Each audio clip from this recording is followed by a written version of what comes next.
Alpha Team is flying around the forest zone situated in northwest Raccoon City, where we're searching for the helicopter of our compatriots Bravo Team, who disappeared during the middle of our mission. You haven't found it? No, I haven't found it yet. Bizarre murder cases have recently occurred in Raccoon City. There are outlandish reports of families being attacked by a group of about 10 people. Victims were apparently eaten. Bravo Team went to the hideout of the group and disappeared. Look, Chris!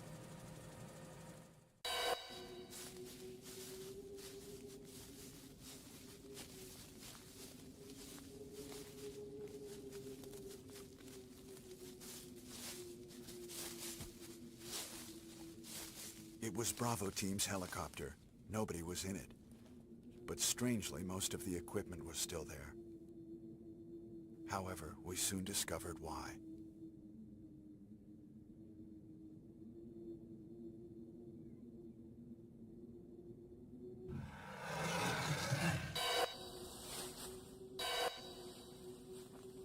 Hey! Come here!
Run for that house!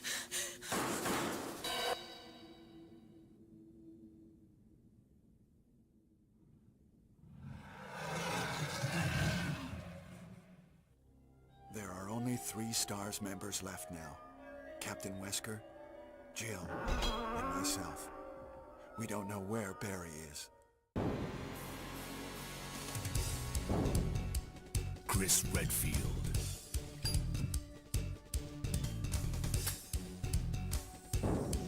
Jill Valentine. Barry Burton.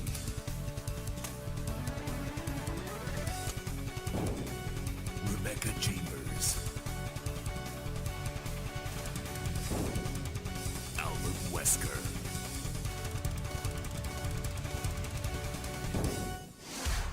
Resident Evil.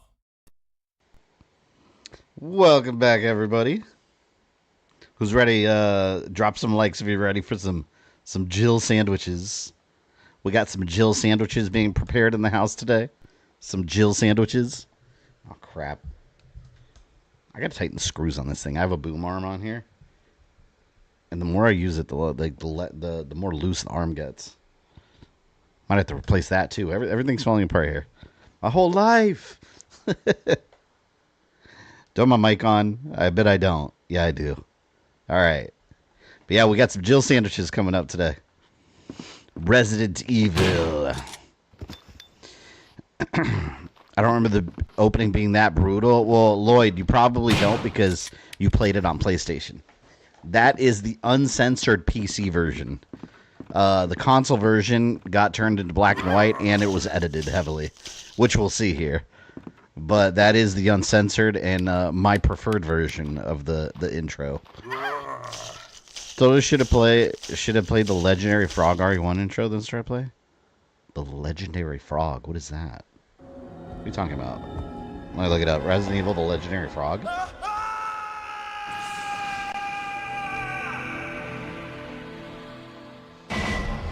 A collab based off the Resident Evil series? It's like a Newgrounds thing? I've never heard of this. Nope. Don't know what it is. Thank you, holy shit. Yeah, it's so cool. I love that intro. It's so brutal. New game. Again, we do standard because we want the original costumes.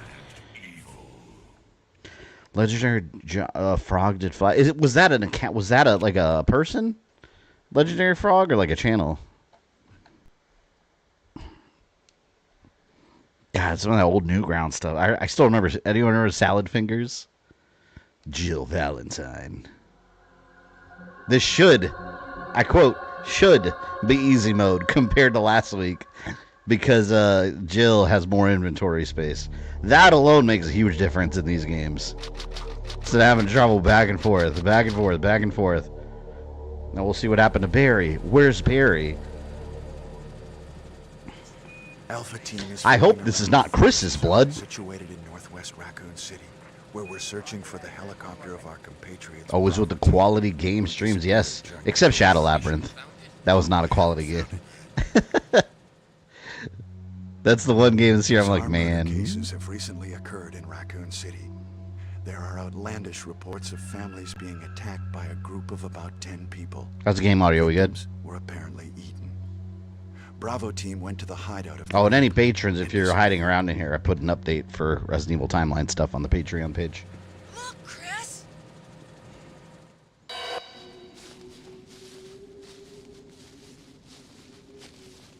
Look, Chris. It's funny because everyone credits this game with the cheesy voice acting, and like, I just finished another replay of Code Veronica, and like, while the voice acting in that wasn't cheesy, like the dialogue, a lot of it's horribly written. We still weren't there yet with like really good dialogue. So Robinson, welcome in. You said you like it was just way too long. Yeah, Shadow Labyrinth was just there was too much stuff wrong with it. I didn't hate the game, I really didn't. It's just like I've said multiple times. It felt like it was almost over. It's like when you're watching a movie and you think the movie's almost over and you get up to go to the bathroom and you come back and there's a whole new scene and it just keeps going and going. And you're like, wait, I thought it was over. Here comes the death of Joseph! Here it is.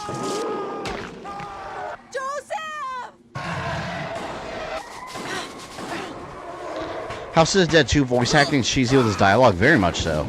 A lot of Sega games have cheesy voice dialogue like that, especially in the arcades. Always the arcades.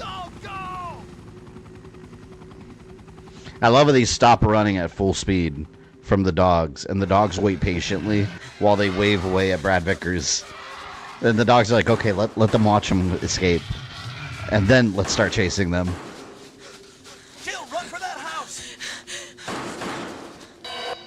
Ken Soto, welcome in.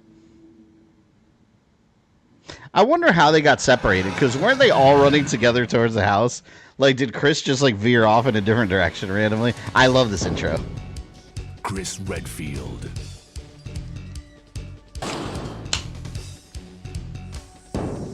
Jill Valentine. Barry Burton. My boy Barry. Rebecca Chambers. Albert Wesker. I missed the area of cheesy dialogue. I said Resident dialogue. Evil. Dialogue. Are there any recent like new games with cheesy dialogue? I wonder.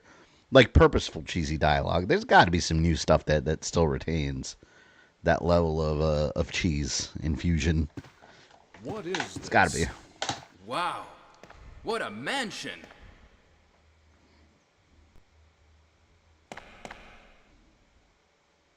Captain Wesker, where's Chris? Stop it. Don't open that door. Chris is... What is it? Maybe it's Chris. Now, Jill, can you go? I'm going with you. Chris is our old partner, you know. You don't know. Let me handle this. Crazy how I'm 2 years older than Chris now. It's funny because I'm a year older than Barry, and I feel like Barry looks at least like 10 years older than me. I wonder how old he actually was. Like the actor, there's no way the actor that played him was 38 at the time. Like I wonder what his actual. He had to have been in his like late 40s at the time. It had to be. That actor that plays Barry Burton at the beginning is not a 38-year-old man. It's just not.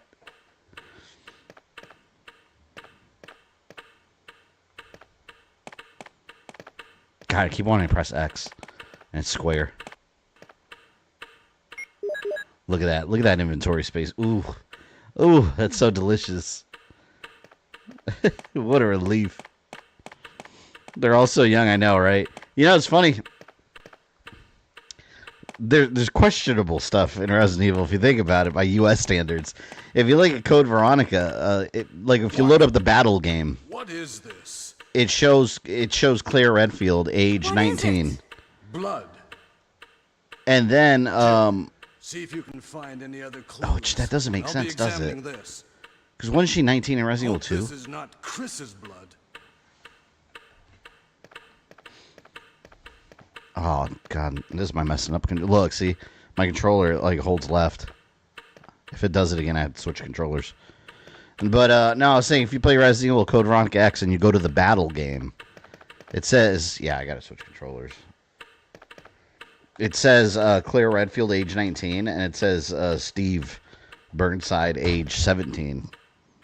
I was like, I'm not sure about that one, Claire. But it's there. It's in the game.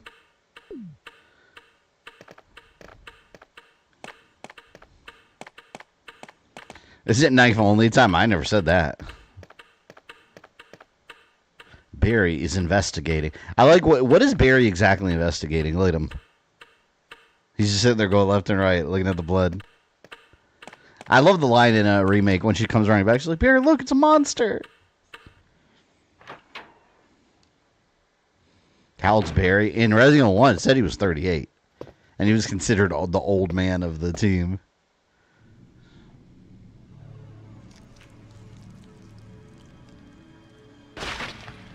Early CG zombie. My God. Time to run away. Gotta go get Barry with his incredible magnum.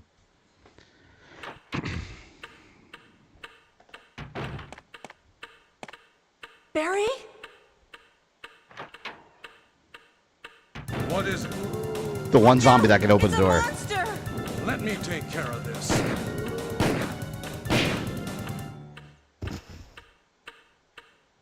Do you know how pissed off I would be playing this game if I shot a zombie with 3 magnum rounds and he died after 3, not Kenneth was 1? killed too. Maybe by this creature. Anyway, let's report this to Wesker. Kenneth!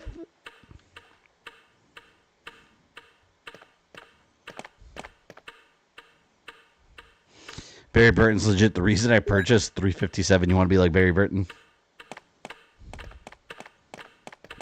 Alright, Captain Wesker. Jill's love interest, according to Welcome to Raccoon City. I didn't remember that. That was his love interest. I was like, what? And then Chris was like fawning over her. I was like, give me, no, this is completely wrong. Help me look for him, Jill. Awful. And don't leave this hall for the time being.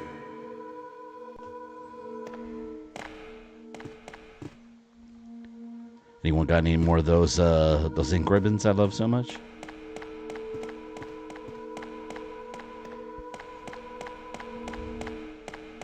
Would you cosplay as Barry Burton? No, I'd rather cosplay as Chris. I'm a Chris Hadfield guy. Barry's a cool dude, Find though. anything, Jill? Nothing. What is this all about? I can't figure it out at all. Beats me, too. Now it's Wesker's time to disappear. I don't know what's going on. Well, it can't be helped. Let's search for him separately. I'll check the dining room again. Okay, I'll try the door on the opposite side. This mansion is gigantic. We could get into trouble if we get lost. I always thought it was funny how We they should start separate. from the first floor, okay? Oh, I And forgot I got the lockpick. Jill, here's a lockpick. Here we go. It might be handy if you, the master of unlocking, take it with you. You, the master of Thanks. unlocking. Maybe I'll need it. So good.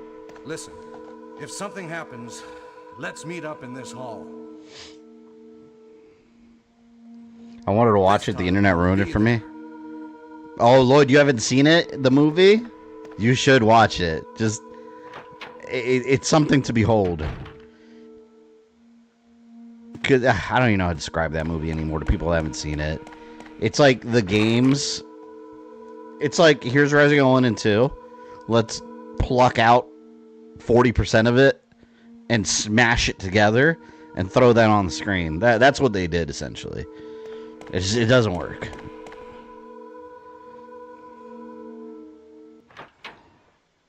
Yeah, it's...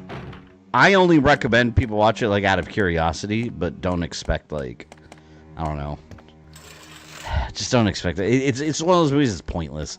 It's like, okay, so you just adapted Resident Evil 1 and 2, and then took out all the interesting parts, so, like, why wouldn't I just play the game? It's a pointless movie.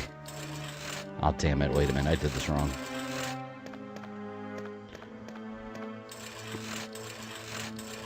Ozzy, we're saving Chris's time. Don't you worry. I know you're very concerned about Chris's safety. We will rescue the man. It's an abridged mess. Yeah, pretty much. That's a good way to put it. It just let's glue the first two games together in one 2-hour movie and take out a bunch of stuff. And then the weird thing with Lisa Trevor, she was like part of the orphanage and shit. It was so bizarre. The whole Lisa Trevor aspect of the movie was just weird.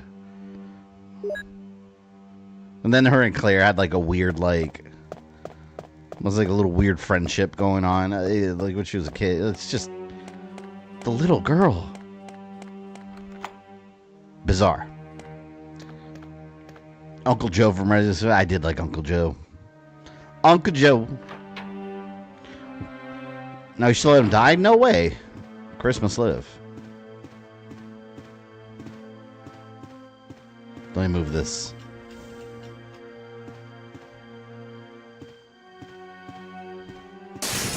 There we go. Peace out, dogs. What did I use to kill them last time? It was I used the handgun, right? I finally watched 2.0 City Dead remake. Are you story that Pennsylvania part? Oh, did you watch that for the first time? I made that forever ago. Pennsylvania part? Hey, that's from the novels. It's probably completely wrong, but that's where the novels place that Raccoon City. The Midwestern town of Raccoon City. I didn't write that.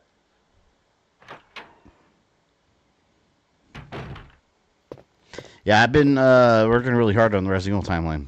I said everything's going a lot quicker now. Now that I've had extra time to work on it. Next chapter's going to be cool. I'm hoping to have that one done by early next week for posting. And I already have the next one planned out. Nothing useful. This part in the remake when she throws up.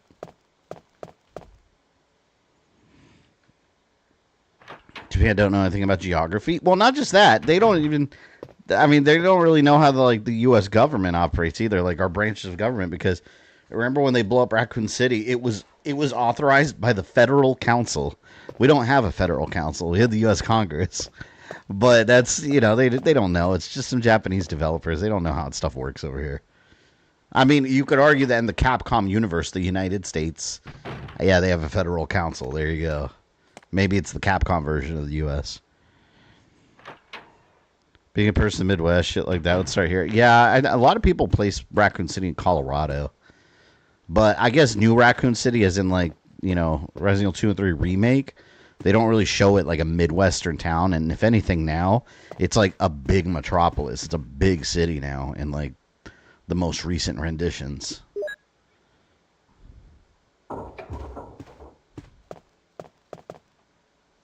So it's definitely, Raccoon City has changed over the years, story-wise.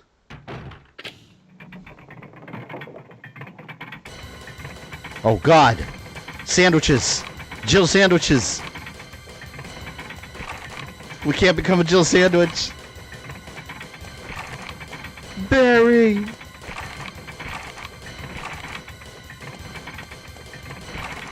All right.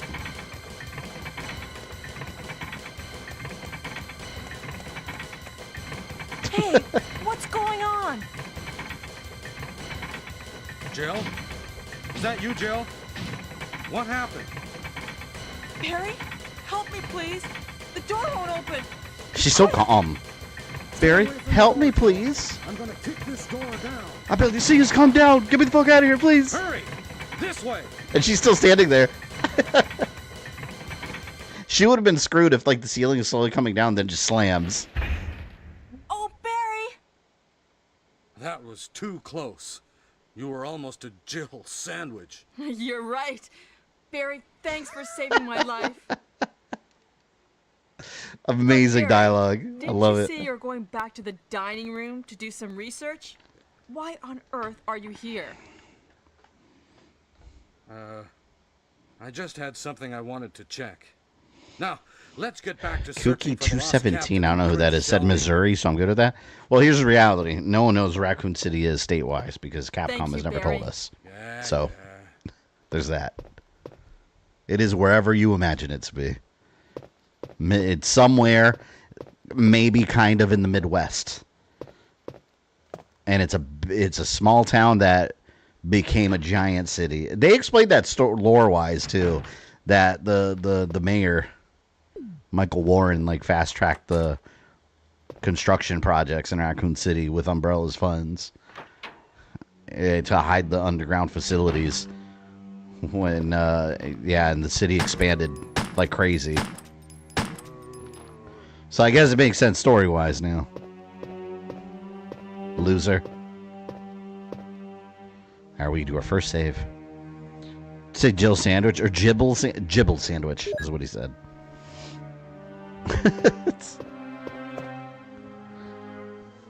It's sad that we're never going to get funny, iconic lines like that ever again.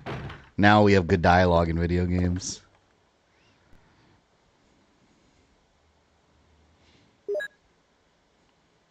Most research I saw says Raccoon, or most of it's based on Springfield.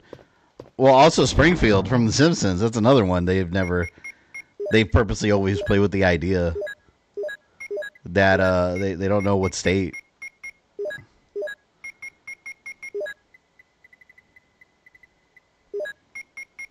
And yes, we're putting the knife away. Anyone that has a problem with that, wipe your tears away. Wipe them away. Get them away. Now there is a Raccoon, Kentucky. Is it a city though? Because it had to be Raccoon City. It can't be Raccoon Town. Well, then again, not every city has the word city in it. So, yeah, I don't know. Could be. Let's put it at number 3. Sacrilege. Simpsons says Oregon. Have they ever confirmed that in The Simpsons though? Cause I remember I haven't kept up with like newer seasons, but I know back in the day they always played with the idea and would always tease like state, like what state, but they would never actually reveal it just to be funny. It's always better when you don't know, because then they can do whatever they want. It doesn't really matter. About to play Resident Evil Marathon starting RE Director's Cut. Nice. Yeah, I've been on my own playing Resident Evil games again because of my Resident Evil timeline. I've been getting all my footage. Just finished Veronica. I'm going through Gaiden again. That game's so rough. So rough. I love replaying these games though. Like even on my own, just when I'm not streaming, when I replay them, like it's just not boring. It's not boring at all. I love it. Man, I forgot how much ammo they freaking give Jill. I feel like she gets more ammo than Chris in general. You know what? Let's take care of that zombie. He's got it coming. I don't like him beating in my face. Oh, Luke, welcome in. Bait if I should play as Jill or Chris this time around. I usually like to do what I did on stream. Chris and then Jill.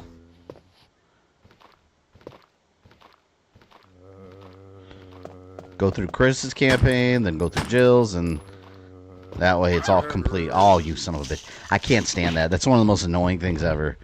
When they bite your legs. You getting up? Yeah, you're alive. I know you are. Not anymore. You bit me! I hope no hunters cut off my head again. It's the worst. Which objectively is better, OGRE2 or OGRE3? RE2.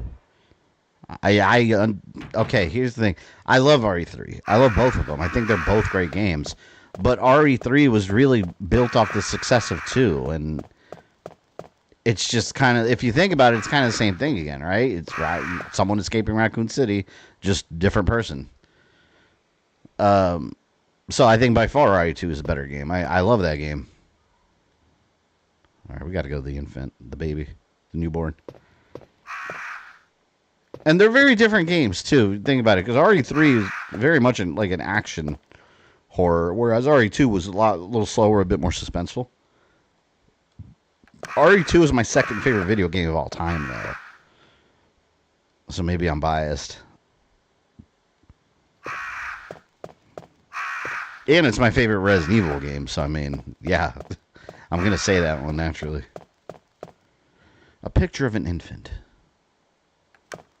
And then a young, spry boy. A lively boy.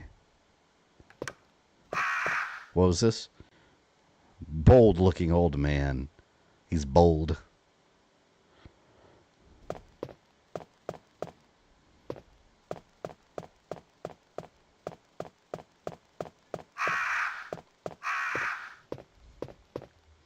Picture of a tired, middle-aged man.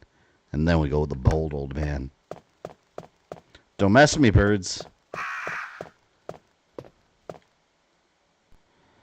This part of the crows always scared the crap out of me and my brother as well. Yeah, I always made paranoid in the remake. It was scary because of the graphics.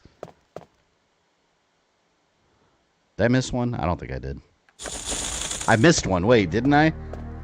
Oh, crap. What did I miss? Oh, wait a minute. Yeah, I didn't click all of them. I was rushing. Whoops. Did you see Moist Critical streamed every Resident Evil in a row and tiered them? Would you be willing to do the same? I don't want to stream a whole series back to back over, because people get tired of that and tune out. The same thing, because that happened also with like Wolfenstein. I did Wolfenstein over and over and over, one after the other, and I like mixing it up here, because if you do the same thing, people are going to get bored. Because Resident Evil is great, but, I mean, yeah, after, let's say I stream 3 Resident Evil games in a row, by the 4th Resident Evil game, stream number 3 on it, yeah, people are going to be like, watch something else. What didn't I click? I think I did do a tier list, though. I did a tier video. All right, newborn baby.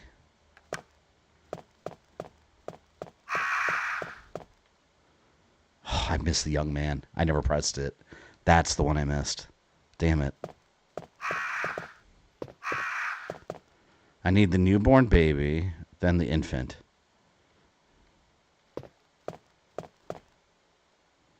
Then the infant. A picture of a lively boy. Okay. Now the young man.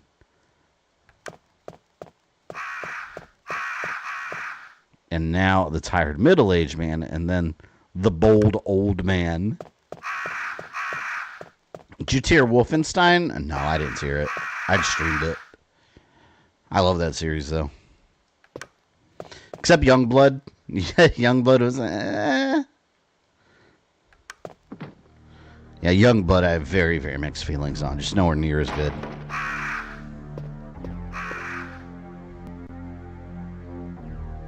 Starcrest. Maybe I should play Halo this December. I'm glad you said that. I gotta jot that down because I've been wanting to get to Halo Reach on stream for... You guys have heard me talking about it for years. And I just haven't done it. Halo Reach, there. Now I have it on my stream soon list at some point.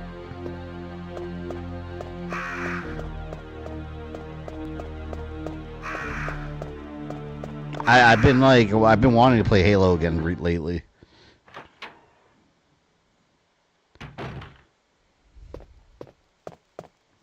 Play Expedition 33 yet? No, I have it downloaded on Game Pass, but I never played it. It's on my to-play list at some point.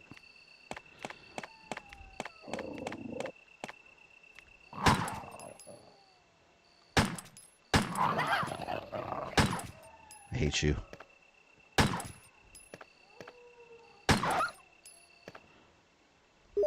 He bit me. You really hated the DLC Gunner, Joe? Yeah, because it was just like neutered versions of the main game. There's nothing unique about it. And then, obviously, at the time, we had a lot of glitches playing through the game. It made it almost unplayable. I think by now, though, if I were to replay it, maybe it'll run better because it is running on a PS5 Pro. That was way back in like the base PS4 days, I think. So maybe it does perform better now. I don't know. Expedition 33 also on my backlog. Yeah, I just know it's a long game. New Ninja Gaiden is hard. The new Ninja Gaiden? All Ninja Gaidens are hard. Literally, there's no such thing as an easy... Although, well, let me take that back. I do think Ninja Gaiden Ragebound, comparatively, was a bit easy. It just felt like a very modern, casualized game, which is fine. Nothing wrong with that, but compared to the old ones. Whoo! Yeah, Ninja Gaiden's hard, period. Oh, damn it.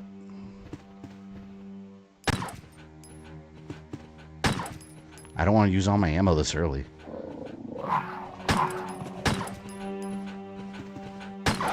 But I just want to clear this hallway because these dogs are just obnoxious. It's a good idea to kill these enemies early on, at least. I really shouldn't have gotten bit. There's no reason for it. No desire to play Expedition 33 doesn't pull me anymore, sadly. I think it'll win Game of the Year, though. It is turn-based combat, right? That's another thing that I'm just like, ugh. I just don't like turn-based, but, I mean, I'll play it if the game's good. I'll make the sacrifice for certain games, but I'm not going to stream it. At this point, I don't think anyone cares to see me stream that game. Like I said, with new games, people care about them like... People no longer care about them in shorter periods of time than older games that are like more timeless. Barry! Jill, what's going on?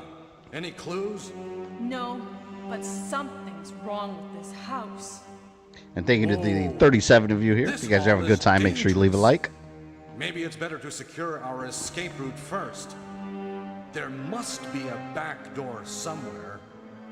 Let's try to find it first, shall we? Let's try to find Okay. it first. Let's separate again. Just a moment. I found something. What is it? It's a weapon. It's really powerful, especially against living things. No, really. But how about you, Barry? Did you guys know that weapons are really powerful against living Thank things? you. I'll take this. I would have then. never known if Barry hadn't said that.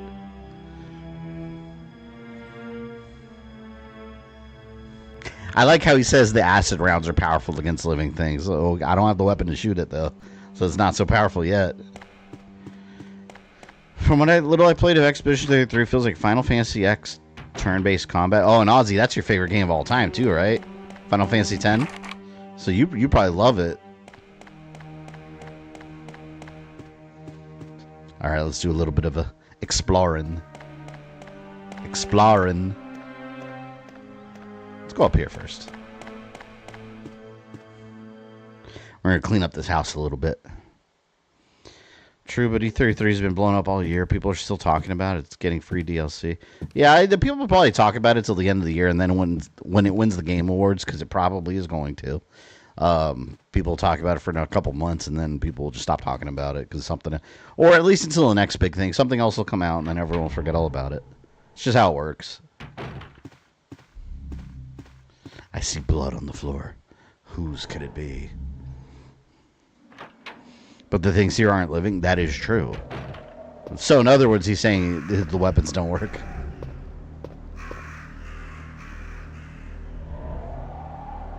So, wait, hold on. You're telling me that Forrest had a bazooka and he could not fight off some crows? Is that what happened here?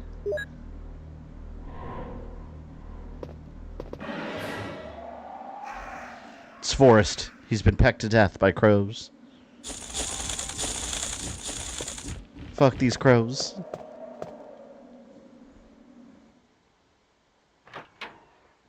Not my cup of tea, but people seem to love it, so it must be decent. Yeah, I can't really say it's my cup of tea either. But, I mean, I like to check it out sometime. I did get it from Game Pass. Of course, until, they decide to take it away from me.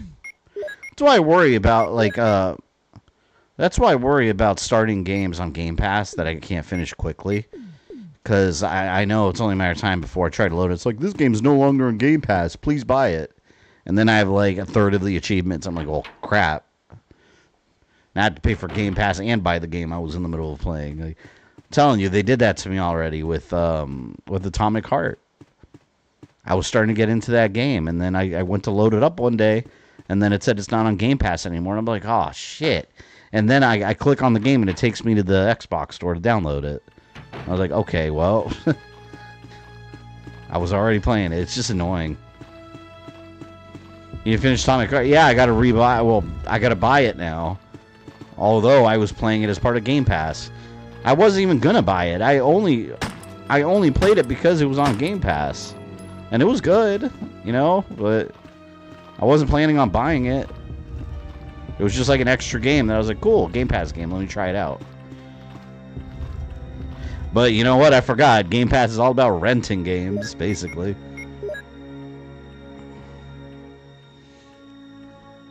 And I think they did that with another game I was trying to get into. What was it called? Someone remind me. That one that's like a heavy. I keep wanting to say heavy metal, and it's not. It's like a hell metal or something. And I don't even know how to describe it. They took it off though. It's like a Doom like hell shooter like that, but it's got like music. That's a bad way to describe it. I don't know. Heavy? No, that's not called heavy metal. Oh, it's like right on the tip of my tongue too.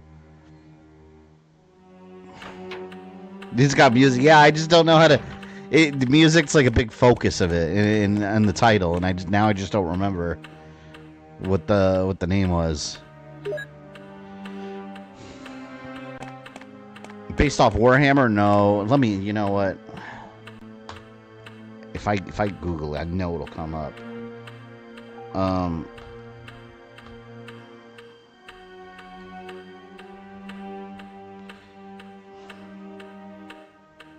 Metal Hellsinger. I think. Let me look it up. I think that's what it's called. That's it. Metal Hellsinger. That game. I was wanting to play it, and then when I went to play it, it said it's off of Game Pass. I don't know if it still is, but when I went to play it, it was. Anyone played that game? That's the one I'm talking about, though.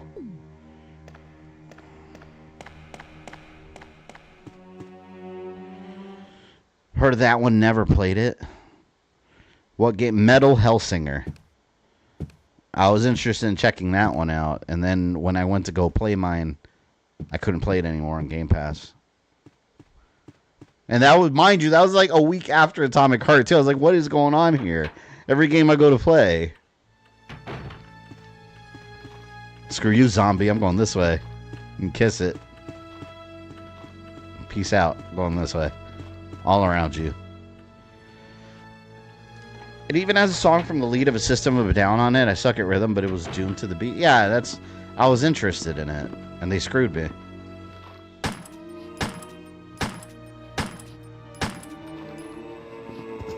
Dick. Yeah, you better not get back up if you know what's good for you. Because I got more bullets for you.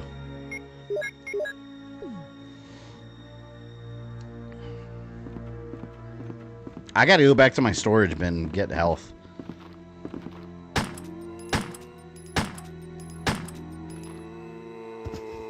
This actually makes me want to play Alone in the Dark: A New Nightmare. I never finished that game. I used to play it at my cousin's house when I was a kid. And I always thought it felt like Resident Evil, and I gotta play it. I'll stream it someday.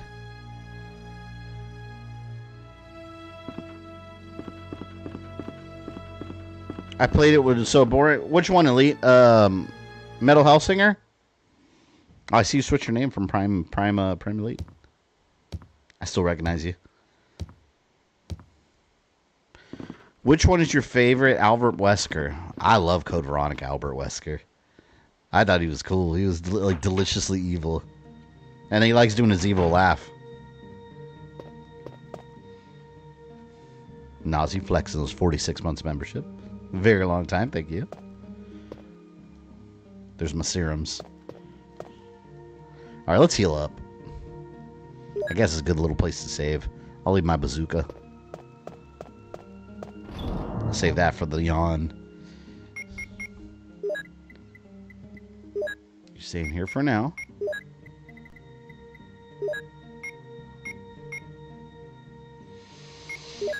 Do I take...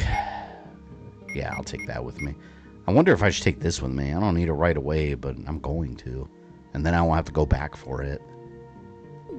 Maybe I will.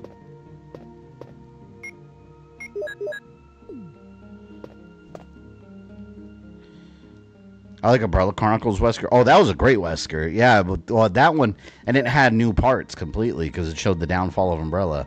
A story that we never properly got in actual Resident Evil games. They just said it happened, and then we had the mission in Russia. I want a full Resident Evil game out of that. They should have done one. I despise Chris. So, because I've actually heard a lot of people confused as to why Wesker hates Chris so much for blowing up the Tyrant. But you got to understand, the Tyrant, Wesker's biggest goal initially was to get the Tyrant. Get his hands on it directly. That's what he wanted. That's why he hates Chris. So people don't understand the importance of the Tyrant. The importance of the original Tyrant is the fact that it's the perfect base to develop other things. Like, if you look at all the other big Resident Evil monsters, they're all based off that initial Tyrant. And then from there, they manipulate this, manipulate that, and you have all the different variations of Tyrants. But that's why he thinks that original Tyrant was like the perfect life form that he wanted. Because he could use that to make all sorts of other stuff. He didn't want the Tyrant for the Tyrant. He wanted it for what else can I do with this thing. That's why. So it makes perfect sense. I love that line. Chris, since you're one of my best men, I'll let you handle this. What a dick.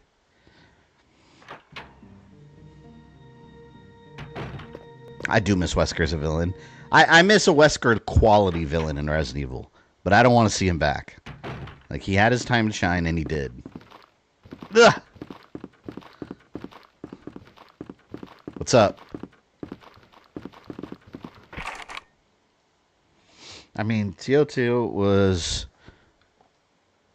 Mr. X. Yeah, TO3 was Nemesis. Yeah, and all those. And think about it. The T102, that was based off clones from the original Tyrants. So, like I said, it all falls back on the original base Tyrant. Without that, Wesker had to find all kinds of other things. Like, that's why he became so obsessed with the Veronica virus, because that was another thing he wanted, because he didn't get his Tyrant.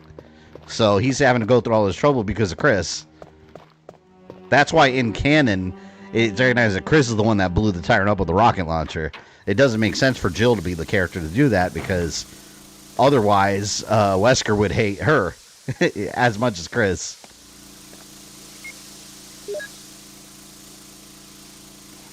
Yes, I can. Here. The lid is open. Carolina Reaper, welcome.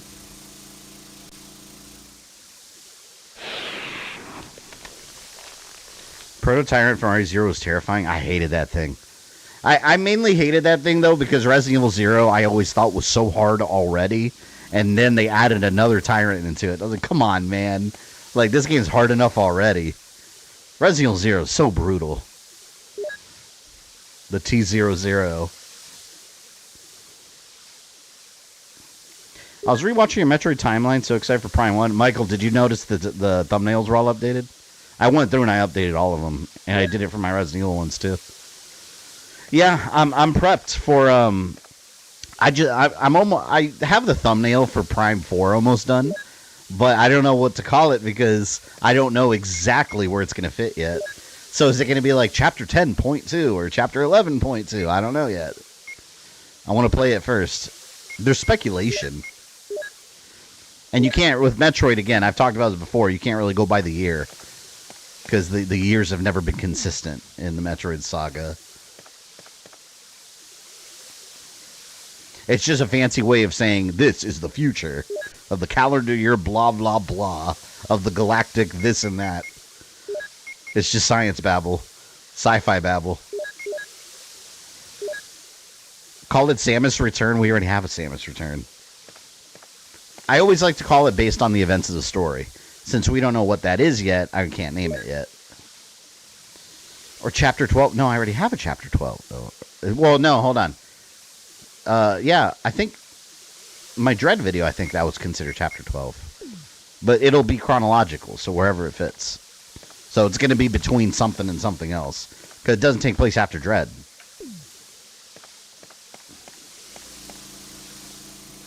Chapter 11, Part 2. Yeah, so it'd be like Chapter 11.2, basically. Veronica is the best? Absolutely. No, Veronica... I'm assuming you're beating this tonight. And great, thank you for the $2. Yeah. Yeah, we're beating this tonight. Well, definitely. We beat Chris in one night. This is way easier than Chris. So, yeah, for sure. For sure. Code Veronica is my second favorite Resident Evil of all time. I love that game. I've convinced my mom to watch your mom is watching my Resident Evil timeline videos. So far, she's gone through the first 3, the original, and she's loving them. Awesome. Well, I would recommend she watch the new ones, too, because they're actually way better. And I know they're all my creation, but I do think my new series is way better and way more detailed. Way more, well-produced. And I include a lot of the behind-the-scenes stuff, too, that people seem to like. The event is Samus gets a motorbike. Yeah, I wonder what that bike is all about. And you know what's crazy? That bike came out of nowhere. Because they've been showing Metroid Prime 4, like the first teaser and then trailer. And it's like, wait a minute. We've never gotten indication she's riding a Tron motorcycle. That's cool. People are hating on that. I was like, wait, that's awesome, though. Like, I think it's the fact that it seems to have, like, open world elements to it. And I don't necessarily disagree. I think people are getting tired of open world being forced and everything. It kind of reminds me of the Battle Royale days, where Battle Royale was everything back then. And now everything is getting open world. Like Mario Kart. Did Mario Kart need to have these like open world segments? Probably not. I'll let him live because... Oh, crap. Well, I'm going to have to make room for that. Well, I'm going to have to kill him now. Oh, no! You made me waste a bullet. Damn you. Damn you. I gotta come back. I'm not leaving those shotgun shells. Are they crazy? Halo Infinite did not need to be open world. I love the story. But open world did not have to be there. I agree with that. It didn't make sense to me that one was open world. Playing through the game... I think it hurt the experience more than anything. Because I felt like there was a lot of wandering and nothing to do until you get to like an enemy base and then you're doing the same thing over and over. I liked it more when it was more story and level based. Halo did not work for me as an open world game. Unfortunately. And the Souls-like era is ending soon, I feel. I don't know. I don't know if it is ending soon. I don't know if I agree with that because...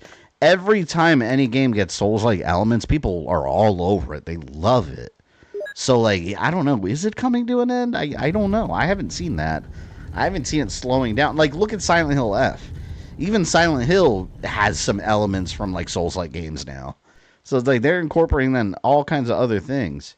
And Silent Hill F is great. So, I don't know. I don't think it needs to be in everything, though.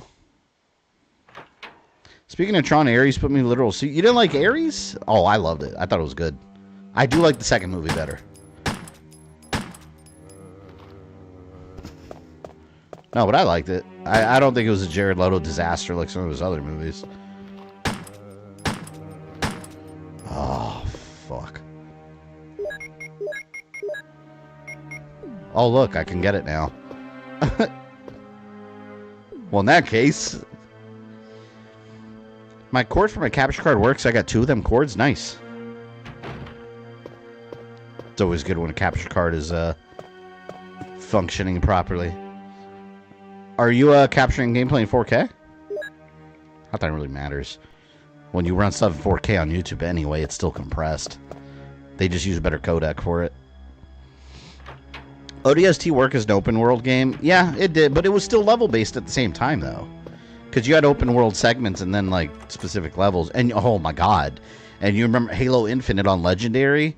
Oh, I hated it. The bosses. Which the bosses there are just like regular enemies, but way stronger for no reason. They would just have a ridiculously overpowered overshield that would take all your ammo to get rid of. And then they would hit you one shot and kill you. It was worse. It was the worst unbalanced ever. And Prime Elite, thank you for your 1 month or your gifted membership to Lunchbox. There you go. There you go. Welcome back to membership. I need to have a poll up. I don't really have a poll up. Just finished a couple polls.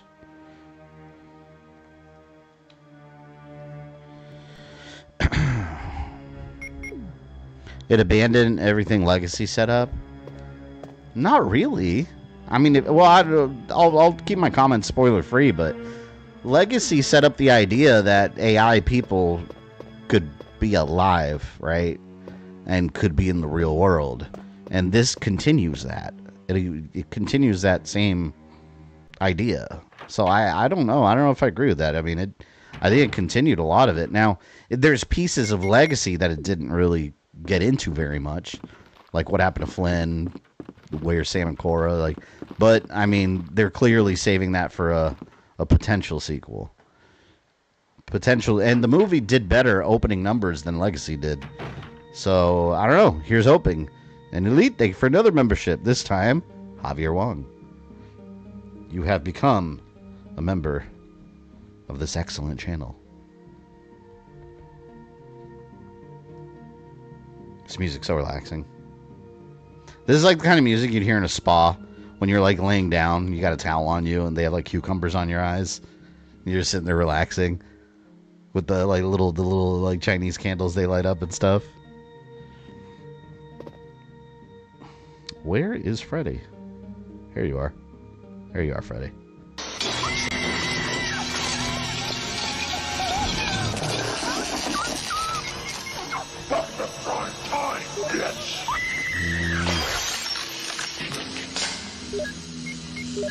God, I don't need all this. Let's leave this here.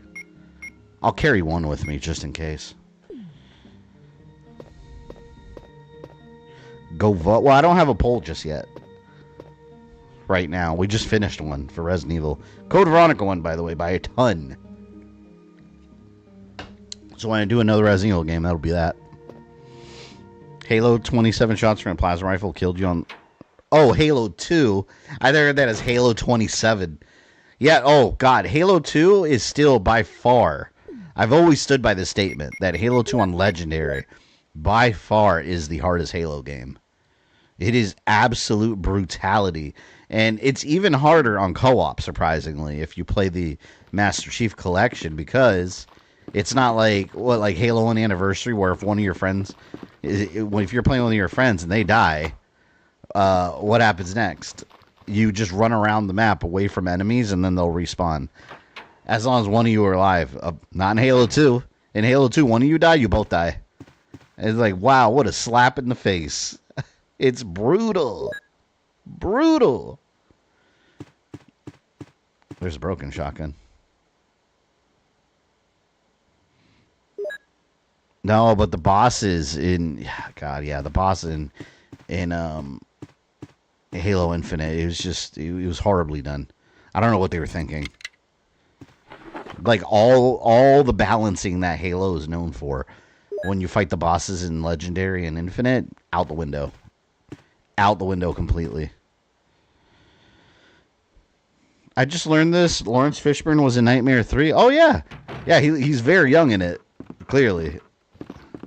I'm assuming that was one of his first movies, maybe even his first.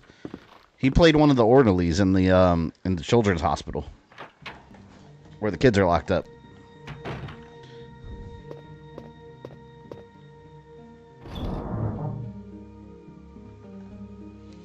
All right. Let's leave this.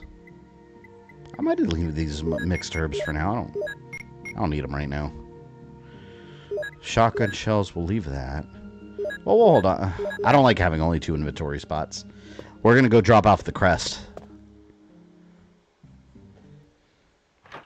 Do you really need the broken shotgun? I just put it in my inventory. I don't think with Jill you need it at all. I don't know why you can pick it up. I don't remember. Because it's for that room for Chris. But with Jill, I don't think there's any reason for it, if I recall correctly. You know I got to pick everything up, though.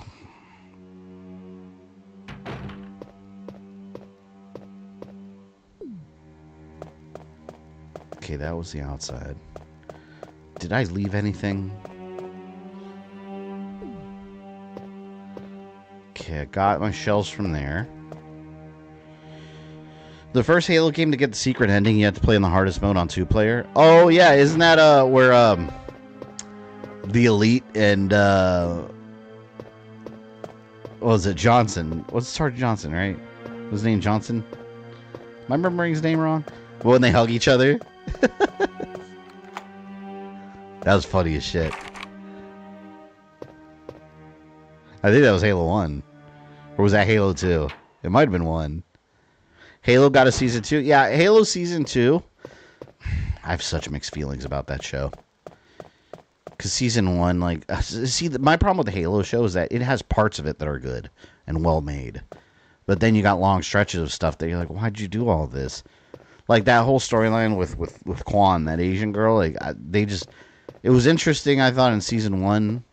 Because it had to do with some of the lore in Halo. It had to do with how some of the other like colonies of humanity think of the rest of humanity, you know, the actual ruling government.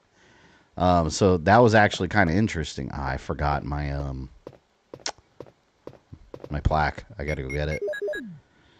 But then in Season 2, I felt like she was just kind of thrown into it.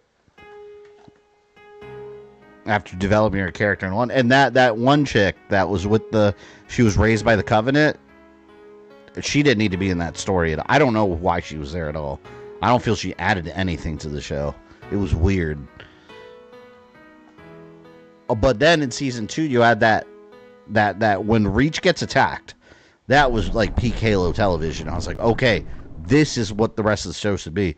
And then by the next episode, there's a time jump, and they just tell you what happened, and they move on from it. And you're like, what? But that was what I wanted the whole time. So, I have mixed feelings. I thought Season 2 had some course correction, but ultimately, I do think they still found a way to drop the ball a bit. I should have brought the plaque with me right away. Damn it. The fight scenes and speech, nothing else? Yeah, but that's like, why wasn't the whole show about that? Like, I thought it was all going to be like the fall of Reach, not let's lead up to the fall of Reach, start it and end it in one episode, and then move on. I was like, what?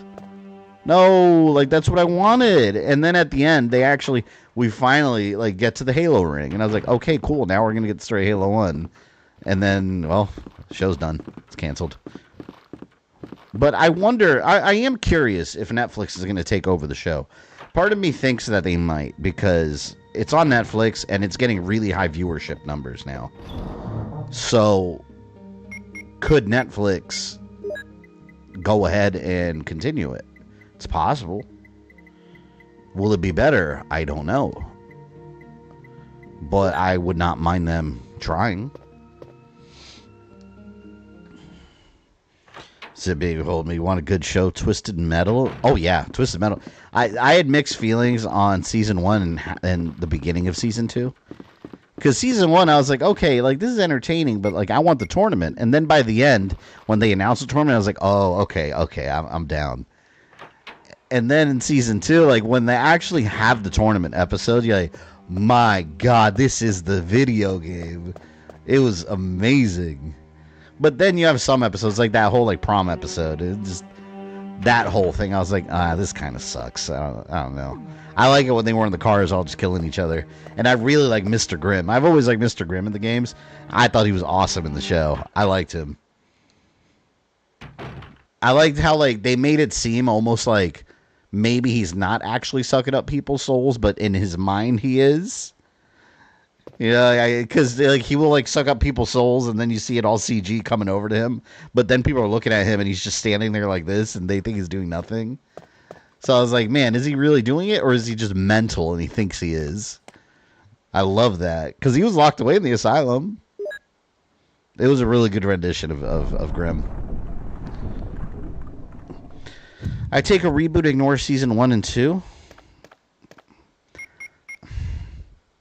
I don't know. I wouldn't even want to reboot. I would just want them to just make a season 3 of Halo and just course correct. That's all you need. Because they're on the Halo ring. So, you know what? Just let's do that. Just start from there and just don't acknowledge what happened before. Just go from there.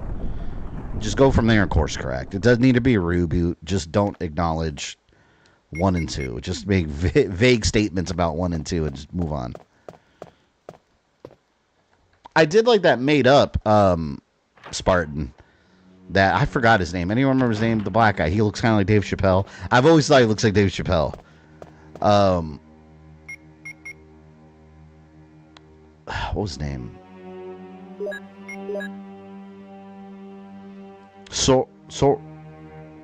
Was it Soren? Or wait, am I thinking Assassin's Creed Shadows? Because that also has a Soren. Anyone know his name? The pirate guy. That he was a Spartan. Was it Soren? I thought he was Chappelle. Oh my God, no, it's funny because when I started watching the show, me and my wife, we both were like, he looks just like Dave Chappelle. And it's not because he's black and bald. That's not it. Just the facial features, everything. He looks like Dave Chappelle. He looked like him. He was a little thicker, though, I think. Well, I don't know, maybe, because Dave Chappelle's not, like, skinny anymore like he was in the Comedy Central show. So, even more similar, then. We got keys. You guys see how Jill's campaign, it's very much like a shortcut version of Chris. Almost. There's so much like, you get stuff so earlier, and there's so much inventory space. The actor who played Calypso is the character. Oh, yeah, I loved him as Calypso. Yeah, he was really good. And I like how they left it ambiguous to what his origin is. They played it like he could just be a crazy guy too. But clearly he actually has abilities, and they hint that he's way older than he seems. So I like that. I never want them to specifically explain him in the show. Just keep it mysterious. Like, no one knows why he can do the things he can. He just does.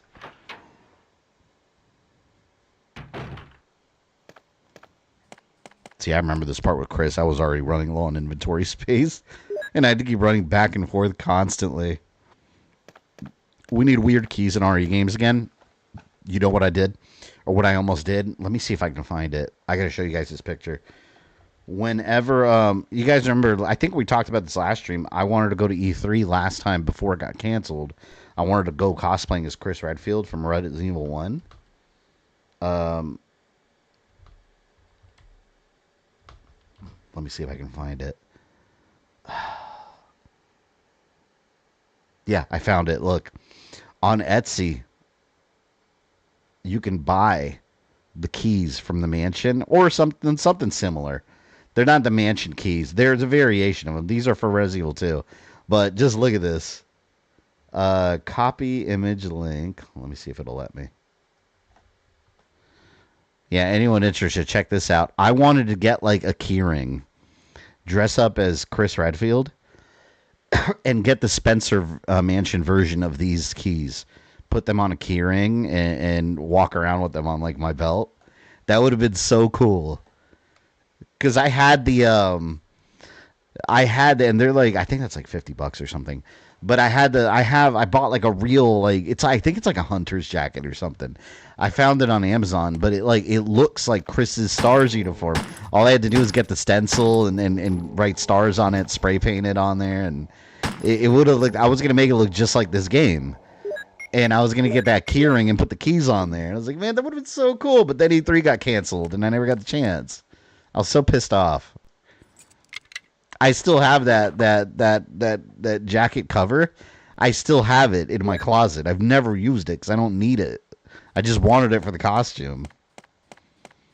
Yeah, but again, those are the police precinct ones from RE2. But there is a Resident Evil 1 variety that people make where it's the Spencer Mansion keys, like the sword key and night key and all that. So badass. Mine super reliable keys from Doom and the PAL card from MGS. Yeah, those would be cool to carry around too. Oh, man. Oh, I need inventory space. We'll come back. I'm just going to take a green herb and then we'll come back. I'm going to go drop this. I'm going to drop the crest off and then come back. Because I also want that ink ribbon.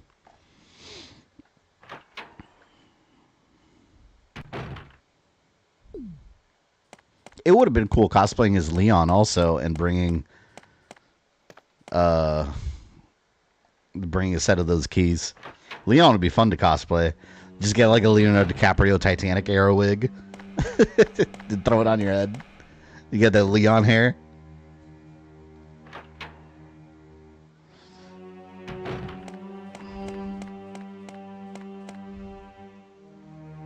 God, which way am I going?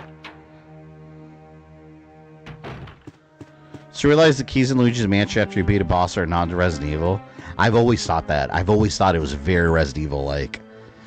I wonder if Nintendo's ever acknowledged that, though, if it's just coincidence, but you're right. See? Alright, no, crest. Let's do the crest first.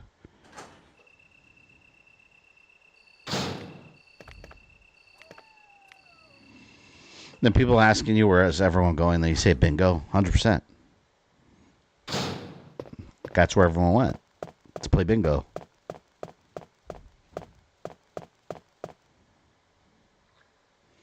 If gave us ideas for Resident Evil cosplayers. Yeah, I've always wanted to do that, man. But, like, I don't know. Like, there's nothing here in my area going on like that. Like, E3 would have been a really fun place to do it. Because you're there all day, too. And there's a lot of people walking around cosplay. It's so cool. And it's just a perfect environment for it. It's a bunch of video game nerds everywhere. Developers. It's awesome. A lot of content creators are walking around, too. You can do that at your local Comic-Con? Yeah, but our local Comic-Con's not that... It's not that big. We have MegaCon. It's not that great. Like, E3 is just so much better.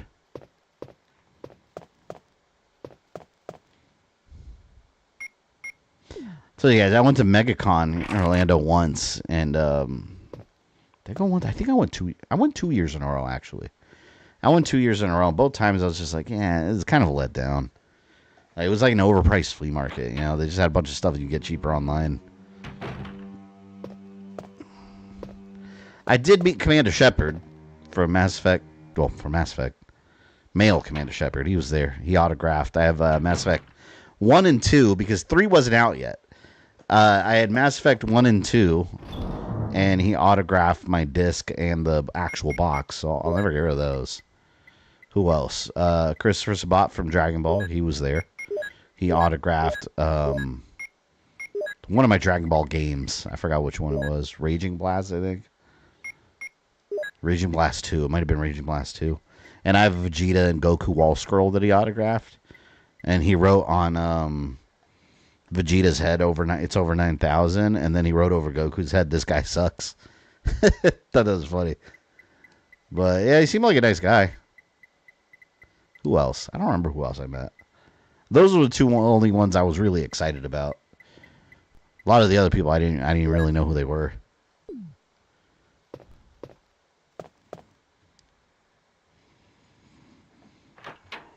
At least you got something where you're at. Where I live, I got nothing. Yeah, I want to go to the horror convention. I want to go to a horror convention. I've never been. They had one Spooky Empire that they do in Tampa, Florida. I don't know when that is though. Maybe they've already done it. I know there's one in like February coming up somewhere in Florida too. I gotta look it up because I would love to go to one of those. They got the girl from Terrifier in this year in one of them. Oh, damn it. All right.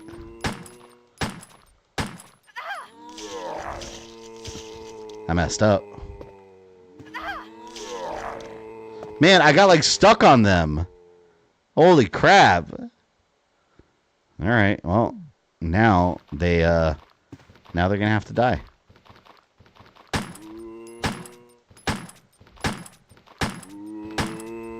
They had a chance to live, or whatever they consider living. Are you alive?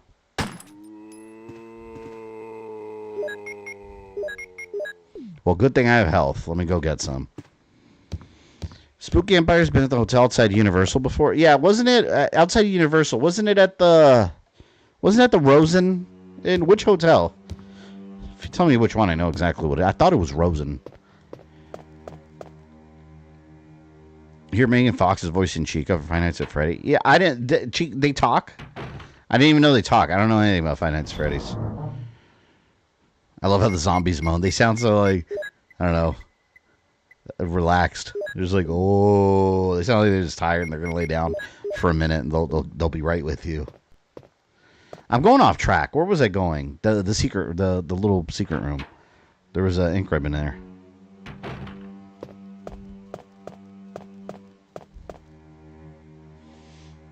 I should not have gotten bit by those zombies. Let's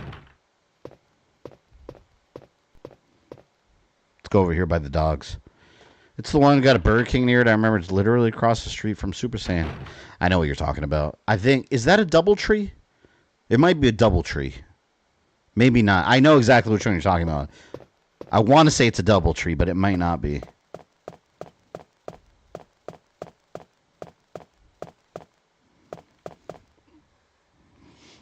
Alright, we're gonna get shot. We're gonna not get shot. We're about to shoot some dogs.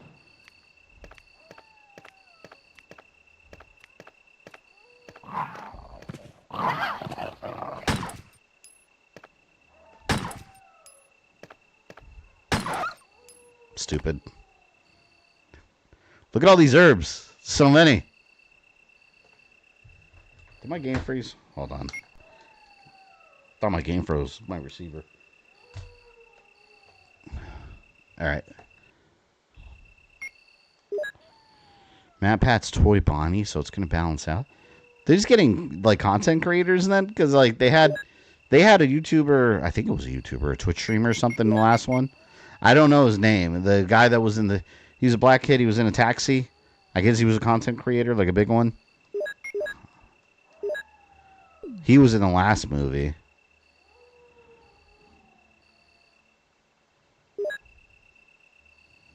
Let's get some recovery plants here.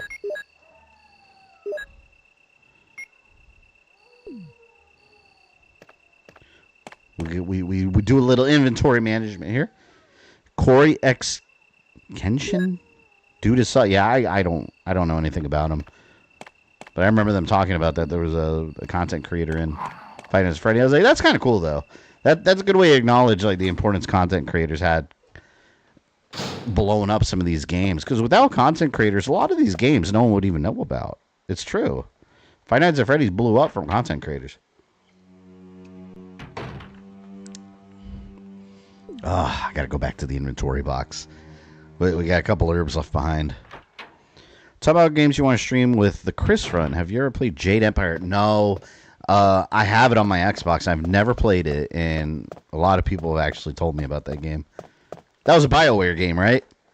I never played it, though. I know Nataku. Are you here? I know Nataku. Chat used to always talk about it. MatPat is the Five Nights at Freddy's person, and he actually super awesome person. Didn't he retire? He's not doing his channel anymore, right? Didn't he leave it to others? I remember that was some news.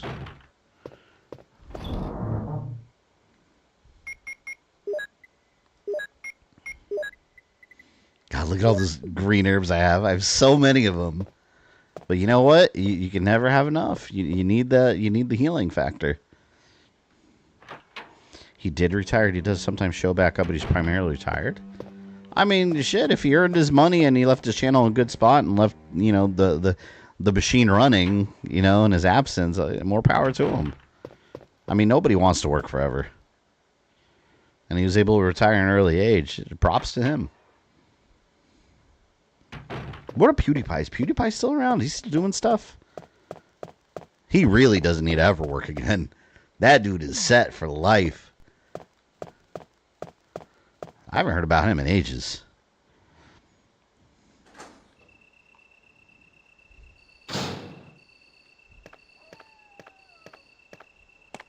Real quick.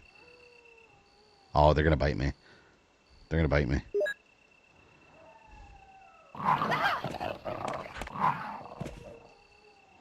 It's not worth the bullets.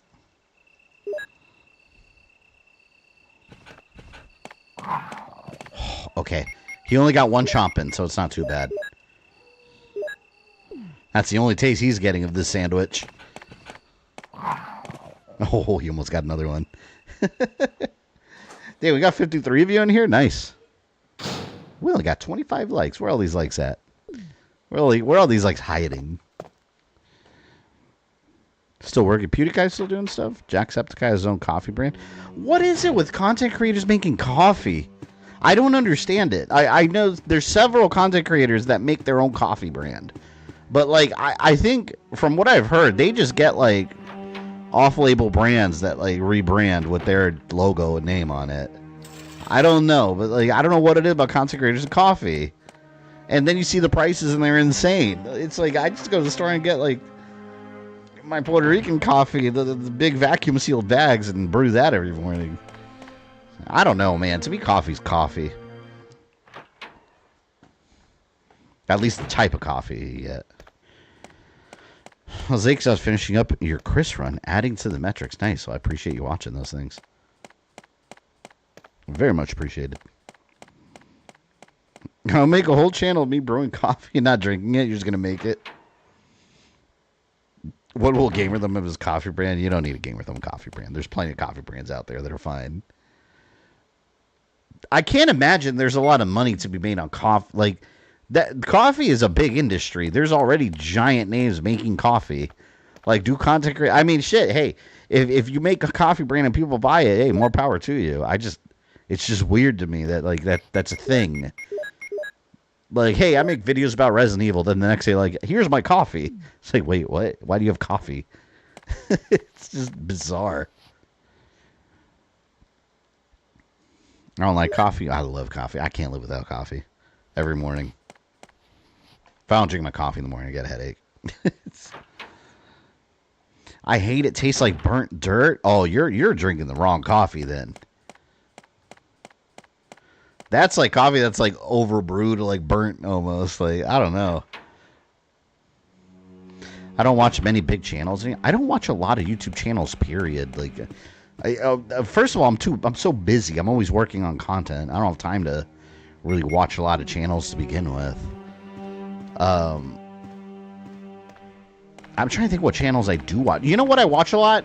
I watch a lot of... I'm a documentary guy. I watch a lot of, like, YouTube documentary channels and, like, a lot of crime channels. Like, I think Law and Crime is one of them. Bruce Rivers, lawyer. He's a lawyer. He has a channel where he just watches, like, police videos in different cases, and he, like, comments on them. And, like, police body cam and interrogations. I've always found those interesting. I watch a lot of that on YouTube. AVGN. I mean, I watch AVGN still, like Cinemassacre. I still tune in regularly. There's not a lot I watch. You watch crime content all the time. It's amazing. Like Crime TV, you know, Crime TV. but like the YouTube version of it all the time. I just watched I just watched the Ed Gein show, Monster, and then I watched like a bunch of documentaries on YouTube about him. I always find that stuff interesting. It's very interesting to me. Did you watch Legal? I don't tune in. I think I am subscribed to him. He pops up every once in a while, but I don't watch his content regularly. Every once in a while. Like people that take like, you know, world topics and interpret it through the eyes of the law. Like that's interesting. Heard the Ed Gein show was good. Was it? I have talked about this before because people ask me, and it's hard to describe because, like, okay, as a show, I thought it was a decent show. It was entertaining enough. Like, and by entertaining, because obviously it's about really messed up stuff. By entertaining, I mean it kept my attention, and I was interested in it and continuing to watch it. Having said that, if you're looking for a factual, like, documentary type show, it's complete. The show's so full of crap. There's a lot of BS in it. A lot of BS. It's like, I'd say it's like 40% accurate and like 60% just completely fabricated, embellished stuff. So yeah, it's a good show, but you need to watch it as fiction. It's very much fiction, inspired by something that happened. So it's about as accurate as the Texas Chainsaw Massacre. Something inspired by real life, but complete fiction. That's what the show was. I started to delete a lot of channels on my list. It was getting out of control. I've done that every once in a while. I'll go through and unsub from channels I haven't watched in ages. Last time I think I went through like 40 different channels. And you know what? If you unsub from channels you don't watch, you're not really hurting anyone. Because if you're not watching a channel and you're sub to it, you unsubbing is not going to matter. It just cleans up your feed a bit. It's funny, I always see YouTubers complain about this where they upload a video and suddenly they lose subs. So some people take that as like, oh, YouTube's deleting my subs every time I upload a video. But you got to remember, because even I've done this, a lot of times you'll have people on your channel that just don't watch you anymore at all. For whatever reason. Maybe they passed by and watched one video and liked it, and then have never watched another video and they just forgot about you. Every time you post a video and they get a notification, they might be like, oh yeah, I don't really watch that channel, let me unsub. So I mean, that's why. The timing makes sense.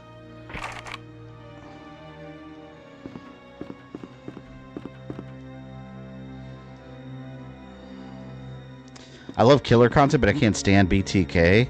Yeah, BTK, that dude was... He's probably one of the most disturbing people that have ever existed. I mean, he killed a kid, too. Like, the fact that he did that, like, that makes him way more heinous than many other people. But, there's a new Netflix show about him I want to watch. I haven't seen it yet, but I saw it pop up the other day. It was a new show. But yeah, that dude was a real monster. Have you seen him recently? Like his latest prison photos? Oh, he looks bad. Like he's in horrible shape. Guy tried to name himself, was captured because he was upset the police didn't talk about him anymore. They got mad at the police for lying to him. Yeah. Well, the guy was a narcissist too. Then they caught him because they found out like where the computer he was using. They tracked it down to the church he was at. They found his name and everything, and they're like, "Oh, this is the guy. This is where he is." And I think it's exaggerated. What's exaggerated? That Gein show? It's not just exaggerated. There's things completely fabricated, like the fact that he helped catch Ted Bundy, and what else? Oh, and Ted Bundy was writing letters to another serial killer in prison that was also a fan of Ed Gein. Complete fabrications. None of that happened. None of them had anything to do with the other either. Like, it's just complete made-up nonsense. That's all I said. Like, it's fiction. It's just fiction. The Green River Killer went to my high school? No way. Well, I mean, it's completely believable. These people go to school, too. Yeah, that dude's messed up, too. That dude, he was on a suspect list for a while, and it took years to pin anything on him, and he killed several people before he got caught. Let's put this here.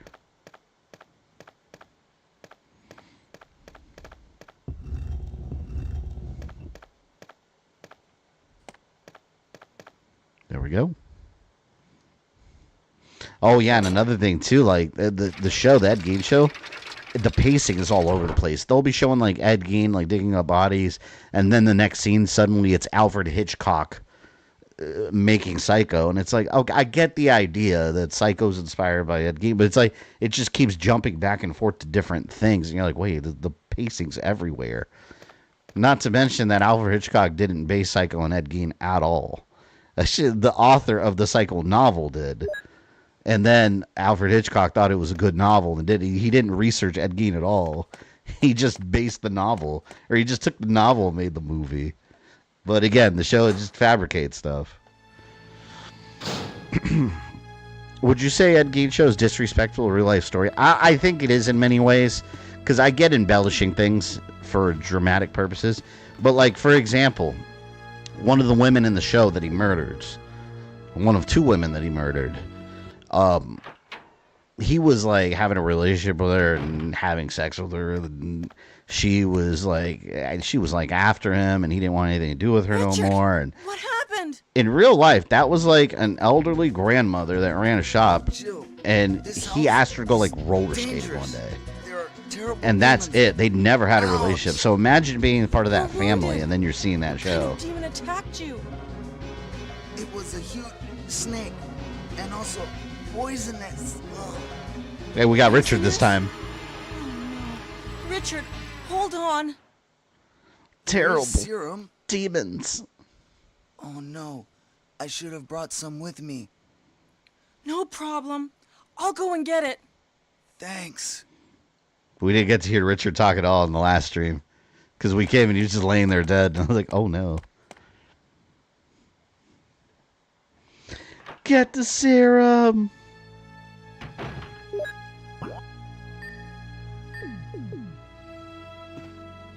Oh, damn it. Accidentally went through the door. Just catching up to Jace Goes L review did 9 days ago. I'd like to see you do Jason Lives for the next one. Yeah, I appreciate you watching that. Like that, those videos are hard to, they perform well, because I feel like YouTube holds them back. Like the other review I did was Frankenhooker, and that was one of my favorite movie reviews I've ever done. But barely anyone's going to be able to watch it, or barely anyone's going to watch it because it got hit with limited ads, or limited or no ads, according to YouTube. And when that happens, the videos don't get promoted in the algorithm. They just float around until someone might randomly click on it here and there. It's annoying as hell, because you work so hard on stuff, and then YouTube will just, I'll kill it. They'll just kill it. It's like, okay, well, awesome. You've made this experience incredibly positive. Oh, God.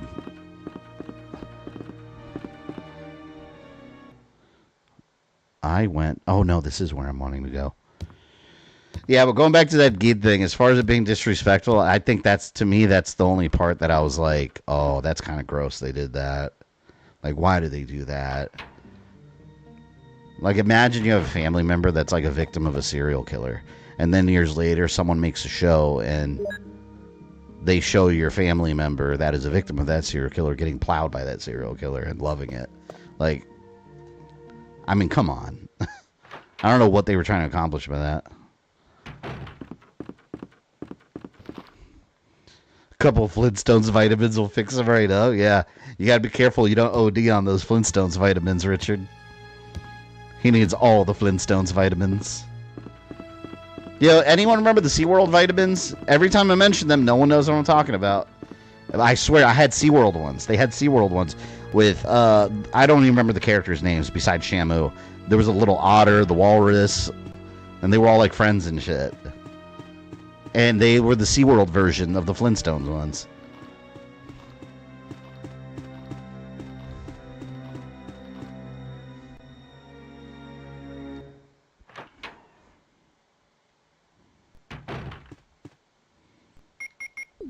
All right. Let's save this man.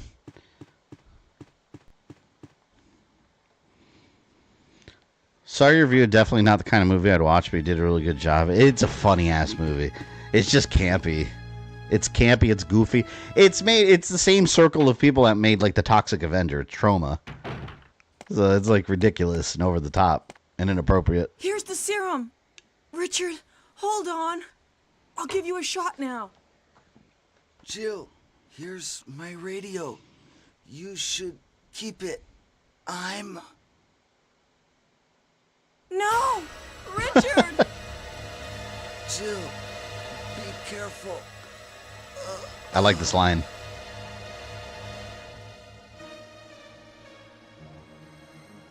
Oh, wait, I think it's with Chris. They said there are terrible demons. Richard is dead. Like, what's the point of even giving him the serum? Poor guy. Because, you know, in the remake, either the snake's going to gobble him up or there's a shark. So it's like, well, like right after that, you're like, well, that was pointless. Why did I bother? I wish they made Richard survive. That would have been cool. I see we're having good, healthy, advertising-friendly conversation today. 100%. You know what's funny, too, about the Frankenhooker review? It doesn't really break any of the safety, the safe for ad guidelines. Because they have a set of specific guidelines of what's not advertiser-friendly. That doesn't fall within that. But that's never really mattered. YouTube just kind of, you know, go willy-nilly with the rules. They just, whatever the algorithm feels like doing, it does. And then they claim that a person reviews it to make sure it's the right decision, which is not true. I don't believe that at all. I don't believe there's an actual person watching these videos and second-guessing the algorithm's decisions. I mean, there's so much evidence behind that. It's true. There's not a person that actually watches them. They can say that. It's not true.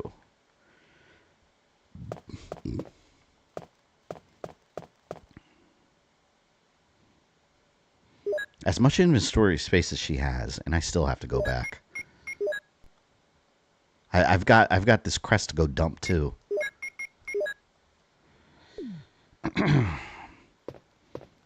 Jeffrey Dahmer was fucking... Yeah, I mean, Jeffrey Dahmer was weird. He had, if you notice in his, the posters for Monster, the Jeffrey Dahmer story, they show him with, like, these monster, like, Sith eyes from Star Wars. But, that's actually a thing. He, Emperor Palpatine was his favorite character from Return of the Jedi. So he would put on contacts, go out at night, and wear, like, Palpatine contacts. He had, like, these yellow contacts. I mean, yeah, he was a weirdo. I mean, doing the stuff he did, yeah, you're a weirdo. It's true.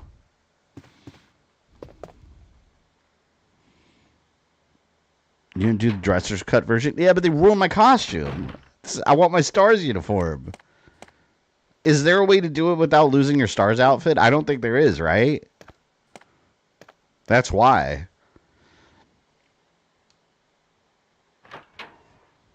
The discount Danny DeVito character in Frankenhooker is hilarious. Yeah.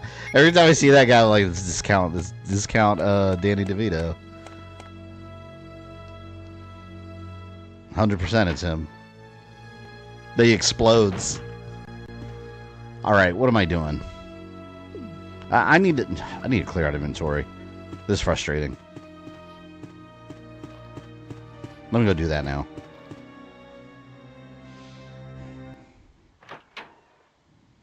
Actually, let me go out this way. It's quicker. Seen Dahmer, the Menendez brothers? I never finished the Menendez brothers show. It got kind of boring, to be honest. But that I know of, there's a ton of fabrication in there, too. It's, what's this guy? Ryan Murphy, the producer that does all this stuff.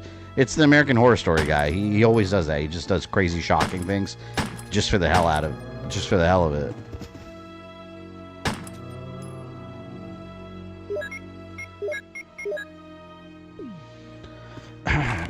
You did get the costume came from... Yeah, but that was Chris's playthrough. This is Jill's. Wait, what did it say? It's locked from inside. She's got a vest, a new haircut in the DC. Yeah, I hate that. Like, you should be able to play that version plus the original costume, the Stars uniform. That's how I want to do it. They should let me play how I want to play. Ed Gein one's pretty over the top. They went nuts with that one. They really went crazy with it.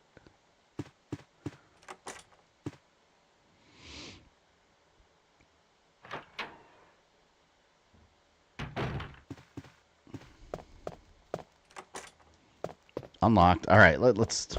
Did I go this way already? You know what? Here's what we're gonna do. Let's go ahead and save, and we're gonna drop whatever we can off, and then we continue on our quest. Matt McMuscle did a video on Resident Evil Gaiden. Ironic that was on your poll. Oh, just recently? That game's... It's such a weird game. It's such a weird little game. I like that, though. I like when they do weird little side games and then call them non-canon. Like, for me, that's just perfect video material. I'm like, yes. Give me more. Give me more non-canon goodness. And there's always a reason it works. Like, Resident Evil Gaiden completely works within canon. No one can argue with me that it doesn't work. There's never been an argument for why it doesn't work. Besides the ending of the game. Like, that's it. But if you ignore that last final scene in the game, the rest of the story works perfectly. And it actually enhances everything, because it shows Barry being part of an anti-Umbrella group, and it shows Leon working with that group. So I was like, okay, that's really awesome. Like, why are you saying it never happened now? Come on now. Ooh, look at this. Look at all the shotgun shells. They're beautiful. Does your daughter say 67? Okay. It's funny you mentioned that. We were talking about this the other day. She doesn't say it, but she's told us about it, that kids at her school, they just go around saying 67. And apparently, from what she's describing, from what I've looked up, it doesn't mean anything. It's just something kids say. Why? She said that kids at her school, they just go around saying it, and it's a thing. I don't understand.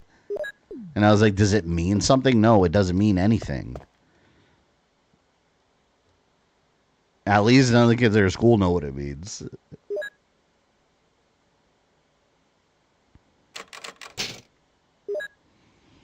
We're playing My Girl Jill tonight. Indeed, we are. Mrs. Valentine of the Stars Alpha team. We need Green Blood Leon. You know, it's interesting. Originally, Resident Evil Gaiden was considered completely canon. A lot of people don't know that history about the game.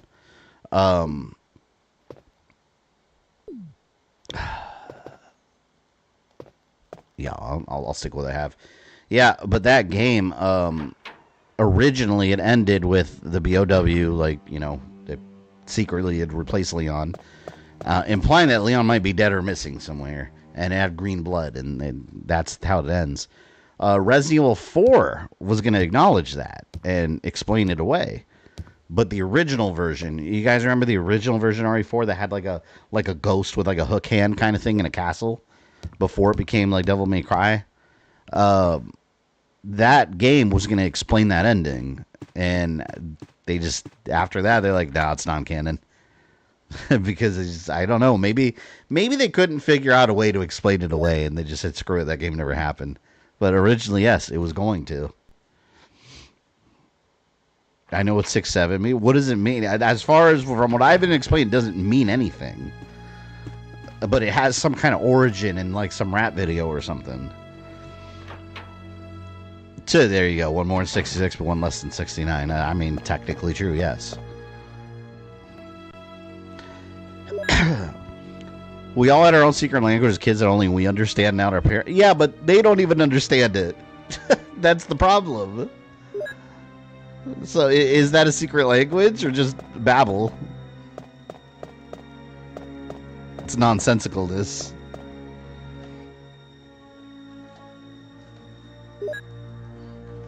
Wasn't the original RE4 idea something like Leon was infected with something and that's why he hallucinates? Yeah, I don't think they ever fleshed out the idea of what it was going to be. They just wanted like ghostly elements, and then it strayed so far from Resident Evil that it became Devil May Cry. It became a totally different thing because it just felt so different from anything. 6-7 is a slang term popularized by Gen Alpha that originated from the song Doot Doot 6-7 by rapper Skrilla. So a rapper said the numbers and now you just say the numbers too, but it doesn't mean anything? I don't get it. I'm old, I guess. I don't know. Shit.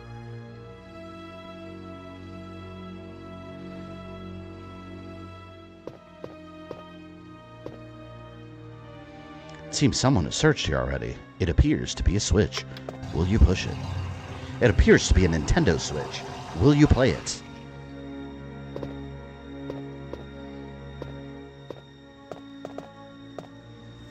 So funny. Like, there's so many funny stories from my daughter, like, goes to school.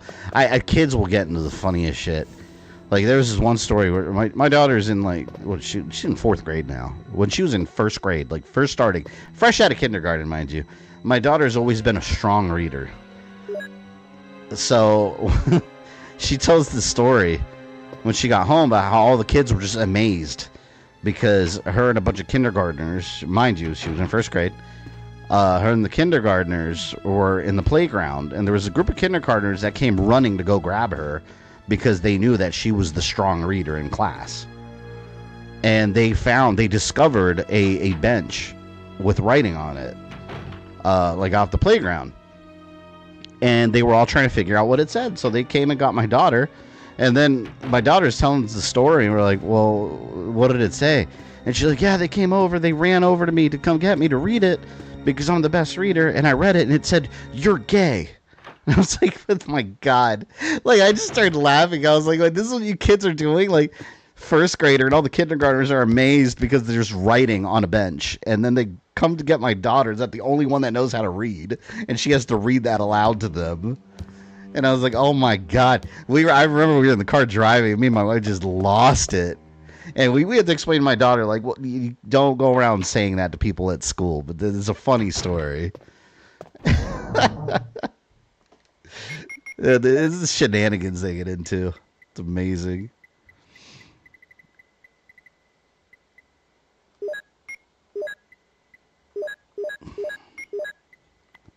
There we go. Yeah, my daughter's school this year, this is the last year it's going to be there. It's been there for a very, very long time. It's a very, very old school. I think it's been there since like the 1800s, but they obviously over time have rebuilt it and made a modern building. But like now, I think the last version of it was built in like the 50s or something, but they're actually going to tear down the whole school. Because what they wanted to do, like, it's falling apart. What they wanted to do was build a new school. And this is a crazy story. They wanted to build a new school. And the reason I know all this is because my wife, she volunteers for, like, PTA stuff all the time. So she goes to all these meetings and stuff with the county. So they all know what's going on. But they wanted to tear the school down, build a new school. And then they found out a lot about stuff about the area. So it turns out that, well, all right, well, here's some backstory. The part of Florida I'm in, Florida was slave country, all right, in the 1800s. Like, you had a lot of plantations, you had a lot of slavery, a lot of that stuff was here in Florida. And a lot of stuff was built over it. Well, they found out when they were trying to get the permits to tear the school down and build a new one, that there is bodies under the school. Likely. It was like a slave graveyard or something. There was like a plantation. There's a church near it, somewhere near it, that was a plantation. Where the school's located, they used to bury slaves there. We were like, what? So, and this is what was news to me. Apparently, wait, hold on, let me think. I got the lighter. Oh, I got to go to that one room. That was dark. So, they found out there are slave bones under the school. So, if they demolish the school and build a new school there, if anything gets dug up, human remain-wise, they got to stop everything and it becomes an archaeological dig site. And it's going to take a lot of time, money, and resources to be able to build anything on top of it. So, they decided to build a school somewhere else. And then they found out that this tree that the kids had in the playground for a while that would play around it, it turns out it was a hanging tree. If you don't know what a hanging tree was, I won't explain it here. But it's exactly what it sounds like. There was a lynching tree from that time period. And they had to cut it down. They cut it down because they were like, oh, we don't want that on school property. And like, it's just so much. It's crazy. I was like, oh my god, like all that went down. My wife told me they had like a whole meeting about it, and I was like, this is insane. Are you serious? But it makes total sense. Like a lot of these areas here are old, and they're just. I mean, we got an ugly history as a country. We have a really ugly history. There's a lot of bad things as a country that have happened. That stuff doesn't just disappear. Like there's buildings on top of it all and other structures. You know, history might have happened, and the evidence is still underneath everything. So I love Florida. Yeah, deep south. Well, back in the day, it was considered the deep south.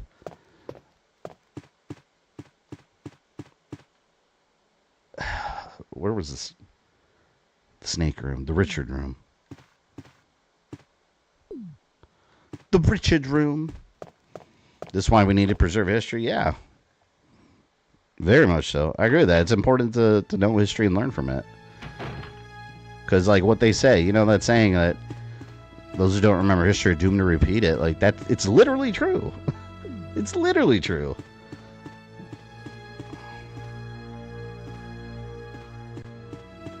Like, that's crazy to think, like, oh my god, my kids have been playing on this playground for years. They're playing on top of, like, slave remains and hanging trees. Like, what in the world?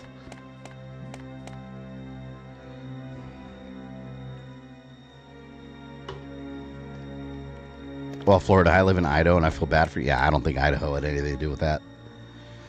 I don't think we need to preserve a hanging tree, to be honestly. I mean, yeah, they cut it down. Hanging tree is probably his curse of the infamous tree from Berserk.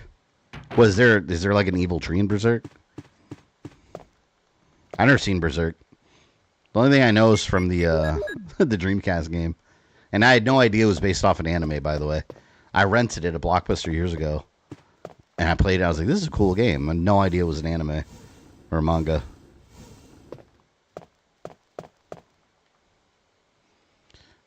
Grenades. So much stuff.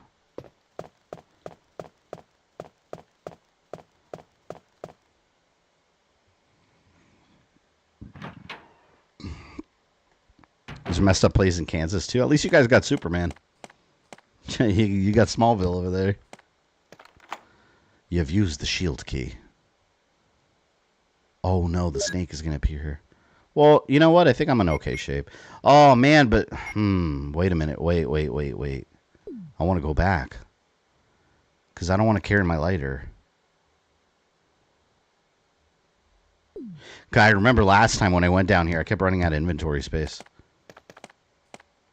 One more trip back. I was like the Vampire Hunter D on PS1. I was just like, Vampire Hunter sounds cool. I didn't know they had a game for it. It's an evil tree that they stake sacrifice to a tree and had them walk around the tree wrapping it in blooded insides. Oh, Jesus. I mean, yeah, I guess this tree was just as bad.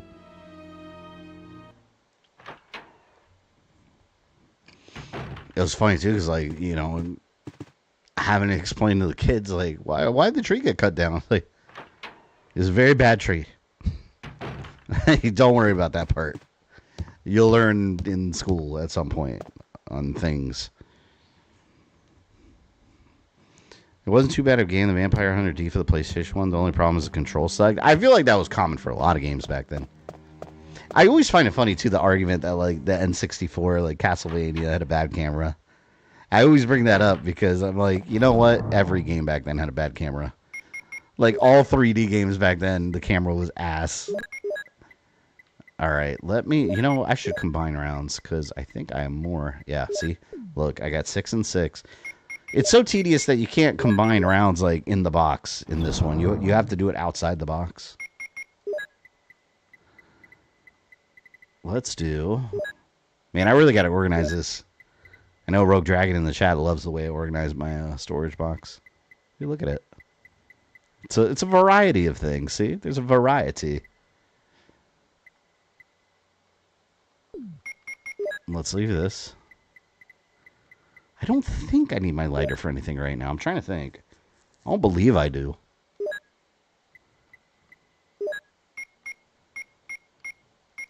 I might as well bring the shotgun shells. You never know. You run into an emergency. If anyone ever watched Vampire Hunter D, I think don't I have it? Didn't someone send it to me?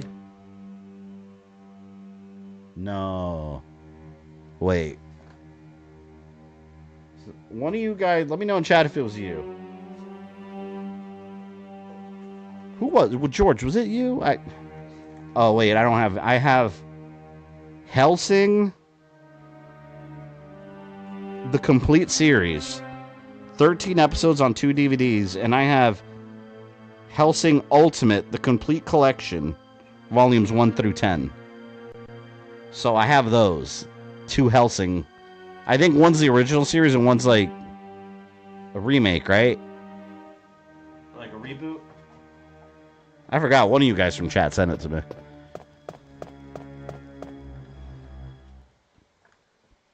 Every time someone says Vampire Hunter, I think of that. And it's not at all. Apparently it's a different thing.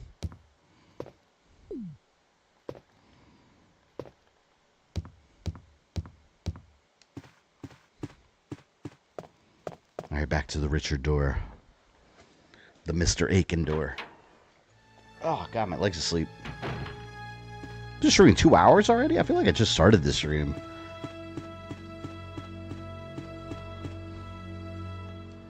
Hellsing Ultimate is more definitive. That follows the manga.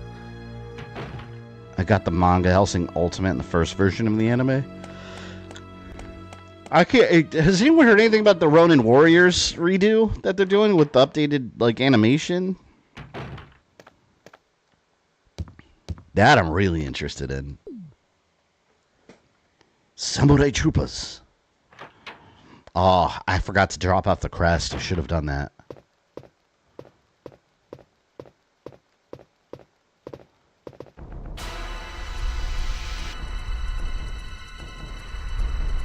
Oh, I didn't bring a first aid spray, did I?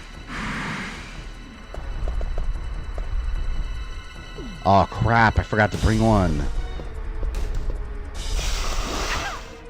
I messed up. I forgot to bring my first aid spray. Damn it. And now I'm poisoned. Awesome.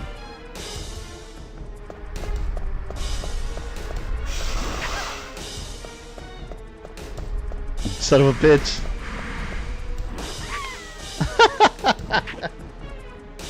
Wait, did I just save? I just saved, right? Oh, well, here, we'll just rewind back. Same thing. Let me go back to the box where I was.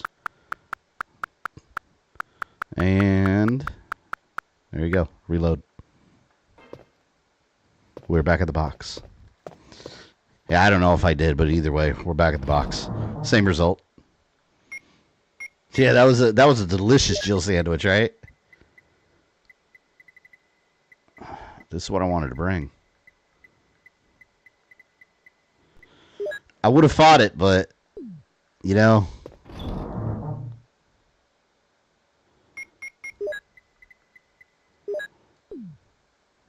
Why fight when you can make peace, right?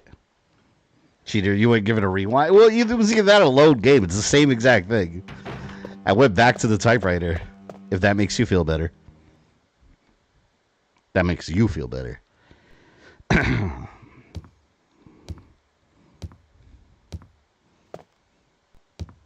kind of want to bring the bazooka. No, I'll leave the bazooka. Screw it.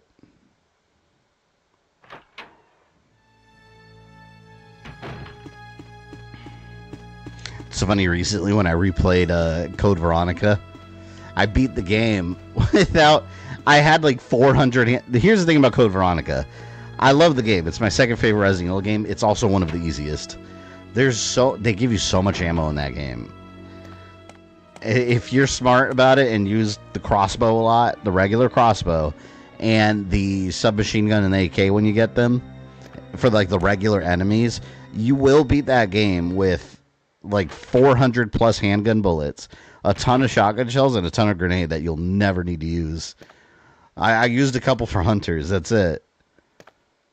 But that game, you beat that game with so much ammo left, it's ridiculous. It's almost like playing Resident Evil Survivor. You might as well.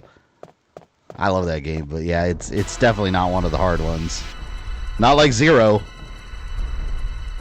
I mean, you have to fight again anyways, if I remember correctly. Yeah, that's why I don't want to waste my ammo here.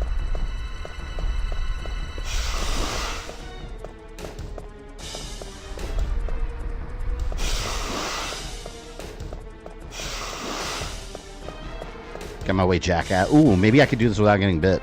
Well, I'm probably about to get bit immediately. Watch. Yep, I'm about to get bit. Come on. Yes, I got through. I got through. Oh, shotgun shells. Damn it. Also, you don't leave anything with Claire before the switch up, then you'll end up with a ton of ammo. Yeah, well, here's one thing about that game. You could really mess up. There's one part where you switch to Claire, and you don't need to equip her with any weapons. It's a short segment before you find mutated Steve. If you give her all your shit, and then when you go back to playing as Chris, and you go past that part and save, you're screwed. Your game can end right there. Because you don't get your stuff back from her, and you don't play as her again. I've done that before. Like when I haven't played the game for a while, I completely forgot. Like I've done that before, and then you're in a real bad spot.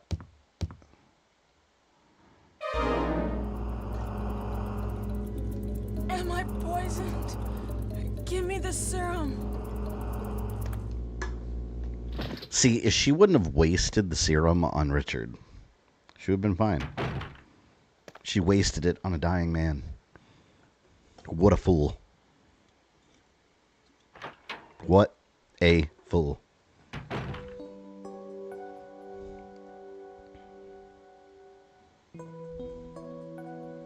Oh my god, this is like that music. It's like a PBS show where like they just open like a book and they're about to read to kids. Like, what story would you like to read today? Are you having a great day? Today we're going to read about the little piglet that could. Barry? Like reading Rainbow or something. I mean, listen to that. So peaceful, so beautiful music.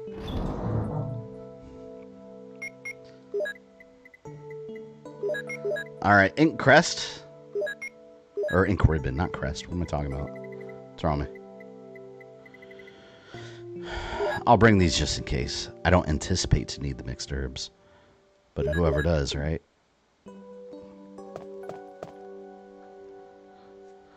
I still remember when I streamed the Jill campaign and remake and I left and the tyrant never showed up. I just left and the place didn't even blow up. I was like, oh. Okay.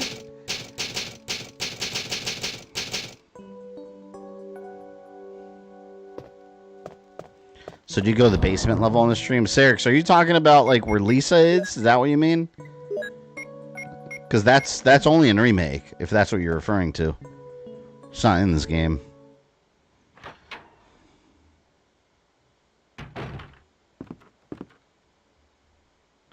Quickest way there. The safest way there. Let's go this way. We need clown world music with the trumpets, yeah. Grant, thank you for the $2. Appreciate that.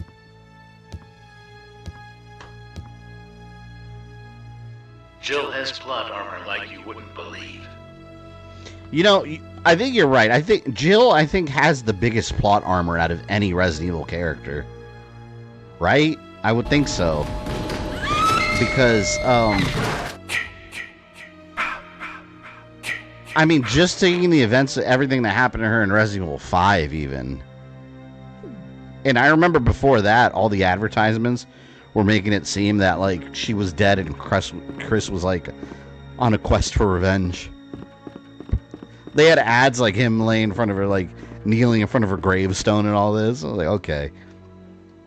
Always with the misleading marketing for Resident Evil, which I like because it keeps the story secret.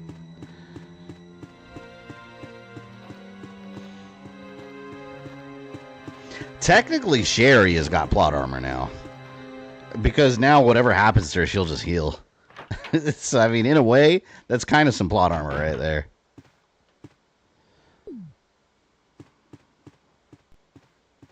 Can't wait to finish Chronos on Wednesday. It's be so cool.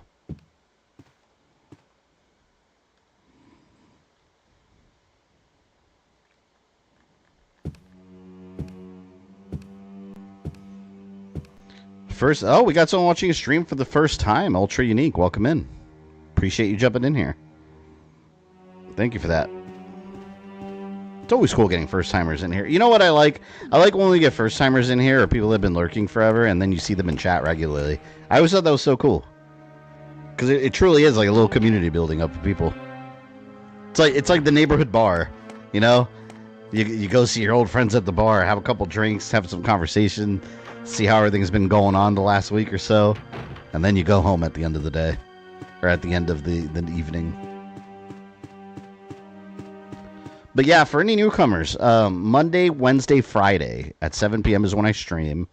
Sometime soonish we'll be going back to Monday, Friday. I'm doing Monday and Wednesday and Friday for the Halloween season mostly. But the normal schedule will be Monday, Friday at 7. And then videos, you know, they'll pop up when they're done. Neighborhood bar sounds perfect for us. There you go, like Cheers.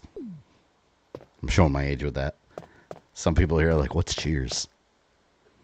Cheers, man, when I was a kid, I think Cheers was old when I was a kid. Because Cheers, I think, went on for a while before, you know, I was old enough to be watching it. Wish they'd make some of the other books in the anime, but then again, I messed with a good thing. You know what books I want made games? Ozzy, I was talking to you about this earlier. The Assassin's Creed novels. There's some original stories in there that are worthy of being games. And different eras that we haven't explored yet. Uncler, yeah. Sometimes you want to go where everybody knows your name. To be fair, I didn't watch that show that often. I didn't really find it that entertaining. But it was on TV all the time. It was just something I knew about because it was always on. I just remember the mailman guy. I don't remember anyone's name. I remember the post office guy that was always at the bar.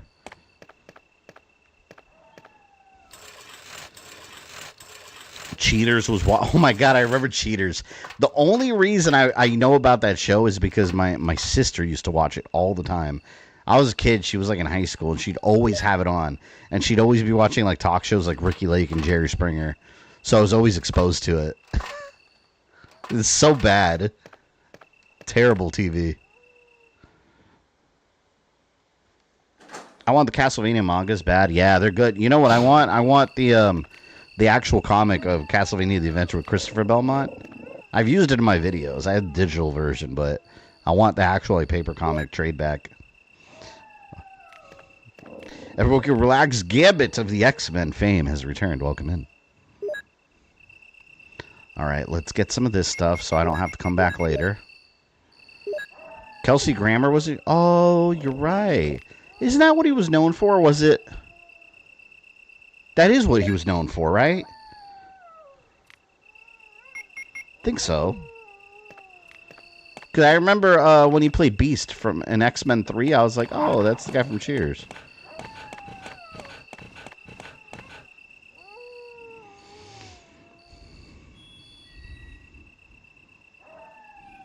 I do too. Let me see how much it goes for. I wonder if anyone's even selling that Castlevania comic anymore. Because even then, I felt like that comic wasn't even like a popular thing. I just always knew about it for some reason. Probably because of the internet. Frasier as well. That's true.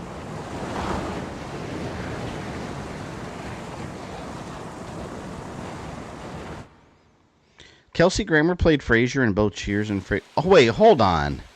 Frasier, wait, so that's the same universe? I was today years old when I found that out. I had no idea. So he's literally the same character? Played Frasier in both Cheers. The Frasier is a spin-off of Cheers. No shit. That's kind of cool. So you have the Cheers cinematic universe, basically. That's kind of interesting. X-Men 97 Season 2 was announced. I think it was Season 3 that was announced. Because Season 2's been official.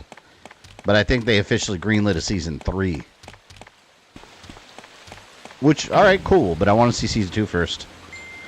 It's a different showrunner, though. I wonder if it's going to feel different. And I hope it's just as good. Rod actually makes perfect sense. I never made the connection that was the same character.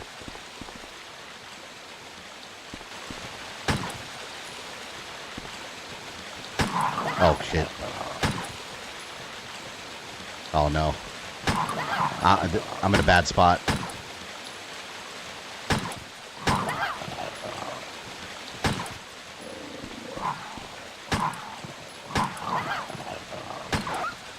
I hate these dogs.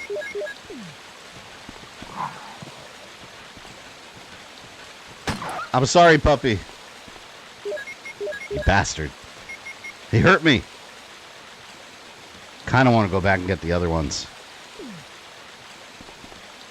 Damn it. There's a green and red herb over there. Found a used copy for 30 of the comic, the Castlevania comic. First issue on eBay for 55. Wow, that's actually crazy, a lot of money for a single issue. It's interesting because that comic basically just invented the story, because the game basically has no story. It's just New Belmont, Dracula's back, go get him, and that's it. That's the whole story right there. So the comic had to make up a bunch of stuff. The second one had somewhat of a story with his son.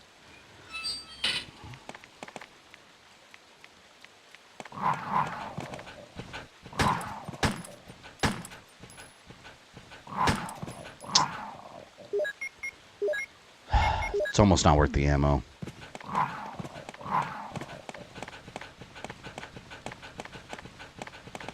Let me do this.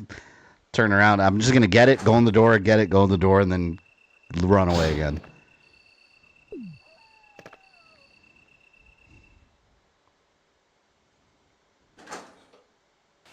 I wasted a significant amount of handgun ammo. Messing with these dogs.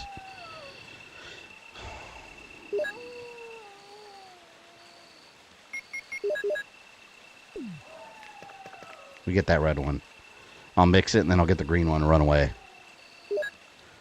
Like a survivor.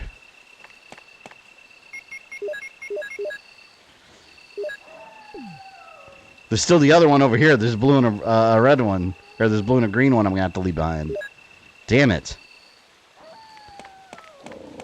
Probably not. We'll probably won't even need it, but still. I hate leaving stuff.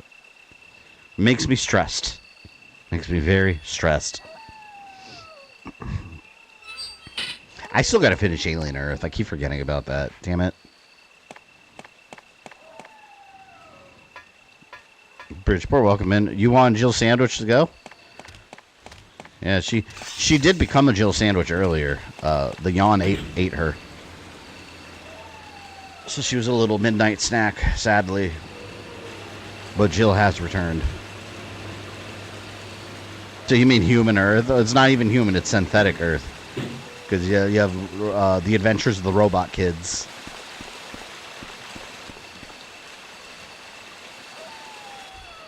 Hope you make that into a short. I don't make shorts anymore. You might have missed that. It was a little while ago. Yeah, but basically shorts, if you do any kind of long form videos, shorts definitely, they hurt your channel and the algorithm for sure. YouTube has a been different tab, but and according to YouTube, no, it doesn't. But you can never take YouTube's word for these things because there's independent channels that do their own really detailed research into this stuff, and yeah, it's pretty much determined that they can destroy your channel. I was feeling a lot of negative effects from doing them too, so it is true. Not to mention the amount of time they take. Like, you know, it's crazy. Some channel did like a comparison of like a video they made that got like, I don't know, let's say like 3 million views, and then a YouTube short they did that got like 10 million views. I'm exaggerating numbers, but something like that big of a difference. And the short made way less than that video. And that's the problem with shorts. Like, it's pointless. Like, if you do long form content, the shorts, they just, is it covered? Okay, good. If you make long form content, shorts are kind of pointless. Because the whole idea, I think YouTube's idea, and now you can do this, but yeah, I think YouTube's original idea was that the TikTok audience that's used to like short videos and Instagram reels and stuff, that they'll watch YouTube shorts and then jump over to YouTube and watch the long videos. And it doesn't work. It's two different mindsets of people. People that watch that kind of content don't want to watch an hour-long video about anything. Like, they just have really short attention spans. But on shorts now, you could put, like, you could make, like, let's say I put a clip from this stream, right? Like a funny clip. I could put the full stream, a link to it at the bottom of that short. And you can see, like, the click rate on it. Nobody ever clicks them. So, like, the audience, it does not transfer over. Like, on paper, it sounds like, maybe so. That's a good idea, but it's not how it works in real life. Unfortunately. It doesn't work the way YouTube intended it for it to. Nice idea, though. Welcome, Derry comes out on October 26th. Yeah, I gotta watch that. That looks really good. I like that's the same actor, too. They didn't just do what, like, TV shows do sometimes, where they'll, like, just recast the actor because it's not a movie and they can't get a big name. And that looks nothing like the original actor. I think it's cool. Damn it.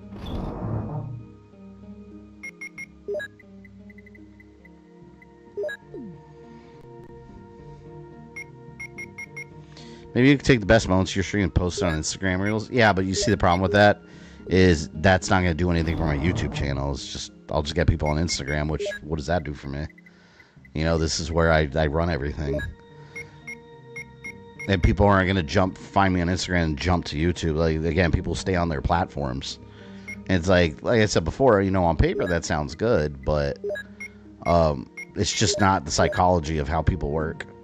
It's why you have people that watch YouTube and people that watch Twitch.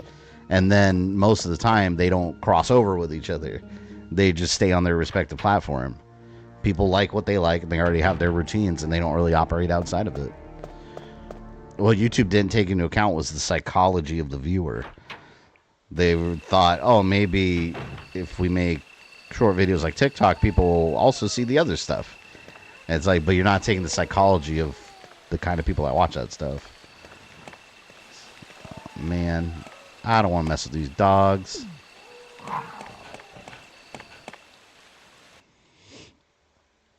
And also the time it takes. Like, when I could be making videos or streaming on YouTube, I have to invest time to making shorts and finding clips and doing all this and that. It's like the time investment there, it's more than anything, because your time is valuable. When you take time doing one thing, that takes time away from me working on actual, you know, YouTube videos. If you're still having item management issues with 8 slots rogue, you should know by now. I will always have item management issues because I want to keep everything, even stuff that I'm not going to ever use, like these 3 blue herbs that I'm collecting right now. I can't leave stuff behind like that, you know? You just never know. You never know if you need it. I recently discovered there's a knockoff of Cocaine Bear called Crackoon? Oh, wait a minute, hold on. Aren't they making like Meth Gator or something? Is that even a real thing? They do have a Meth Gator. 2024, and the cover of the movie is very much an AI created image. That is 100% AI. Crackoon. Oh my god, there's a Blu-ray. Just when you thought it was safe to take out the trash. Crackoon. Oh, damn, that's produced by Bloody Disgusting? Hold on, this actually might be good.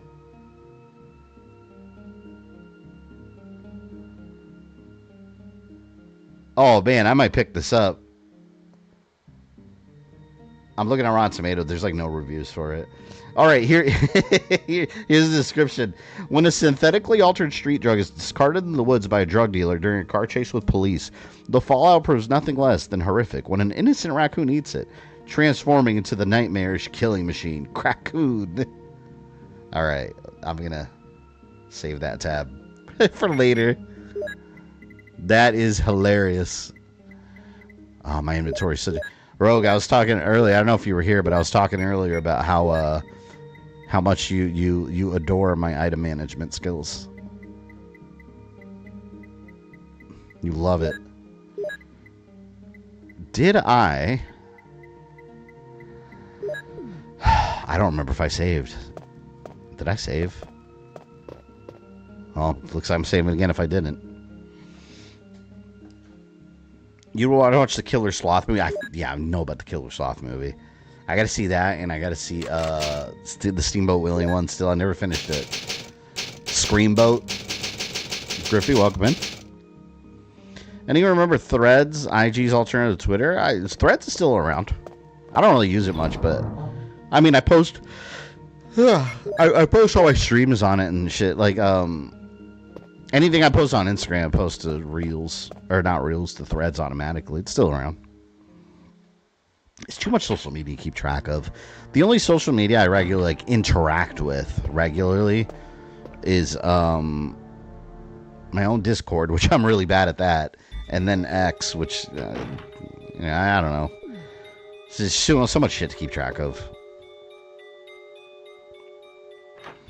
I need Popeye the Slayer Man. That's another one I want to see. And he has like the big forearms too. It's ridiculous.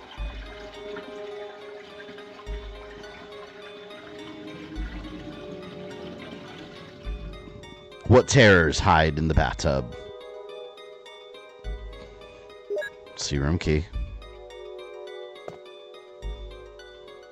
I want more handgun ammo. Oh, I'm dreading the caves with the hunters. I hate that area so much.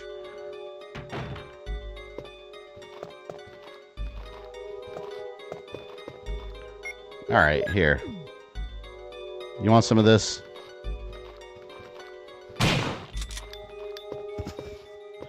Juicy. Juicier. You see a Japanese horror movie called House 1977? No. Did it take place in 1977? Can't say I have, though.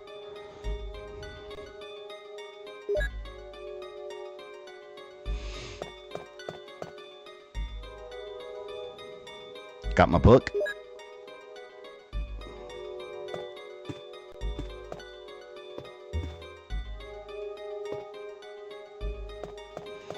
I always liked this area, the guardhouse. I always thought it was one of the creepier elements of Resident Evil 1. Some random guardhouse in the middle of the woods.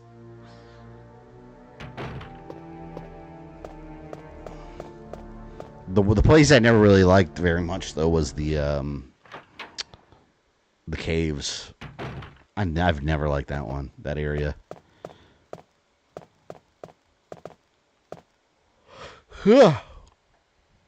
77 House is awesome. It's so trippy. I've never even heard of it. Oh, you know what? I want to see that Audition movie. I saw that in Search of Darkness. They cover that movie, and I've ever since I saw that episode of it, I wanted to see that movie.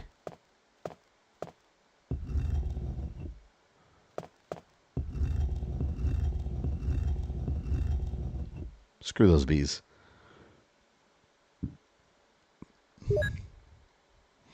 Detroit's getting cold. Yeah, I felt bamboozled this weekend because it was supposed to be colder in Florida. They said 65 degrees, and I swear, me and my wife went to Epcot yesterday. We were there all day, and it was so hot. And I was like, wait a minute, where was this cold weather you spoke of?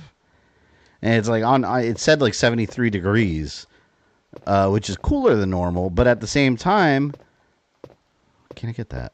At the same time, there was like no cloud cover at all, so the sun was just beaming down on us all, so it felt like 80 degrees. And I was like, okay, like this is ridiculous. This is not at all what I was expecting nor wanted. I felt lied to by the weather in general. AVGN reviewed House 1977 as one of his Monster Madness. Like recently? I was seeing that because I think I've seen all his Monster Madnesses. I like the new one he's doing where it's like different Halloween topics that are not just movies. Like he did one on like haunted houses, like actual like haunts you can go to. And I was like, okay, that's cool. I like that. I like that it's branching out at different things.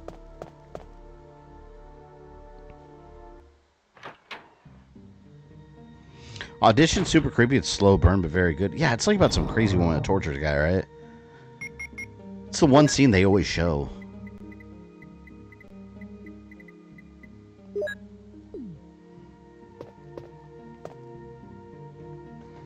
Big thinks anything that doesn't melt his ice cream in a minute or less is subarctic. I wish it was subarctic right now. By Florida standards. I don't want it that cold. Not too cold. Not like some of you frost giants like. Some of you frost giants from Jotunheim.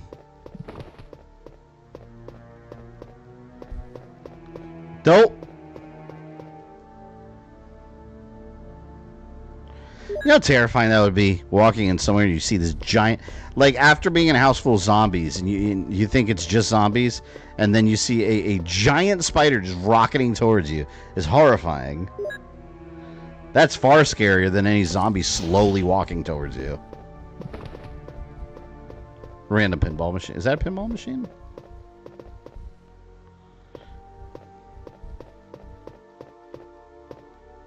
A 3-ball.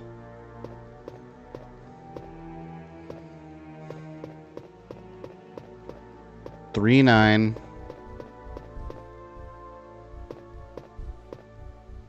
It's over there.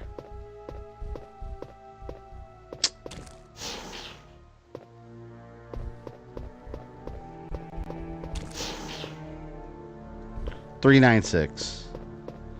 Look at it, it's coming after me.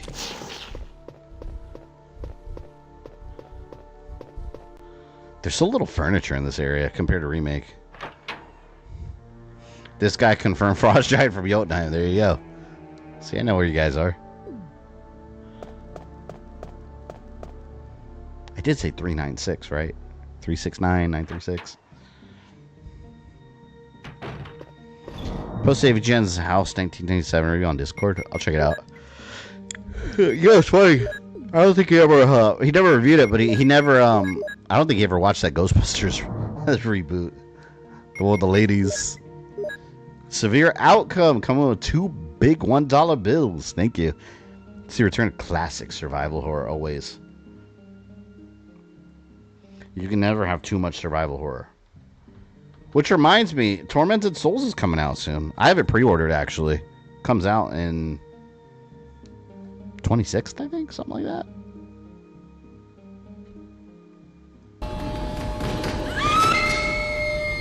I'll be streaming that. I don't know about day one, but I have it pre-ordered and I will stream it.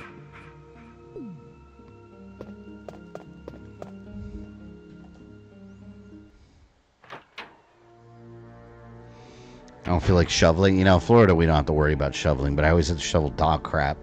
I swear, in my neighborhood, it pisses me off so much. In my neighborhood, like, you'll go outside and I'll always find a bunch of dog crap in the front of the area. But it's not, I pick up my dog shits.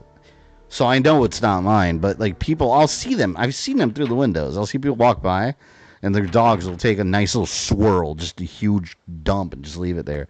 And then you'll see people kind of look around and then keep walking. I was like, you son of a bitch. I've seen it happen. It's infuriating.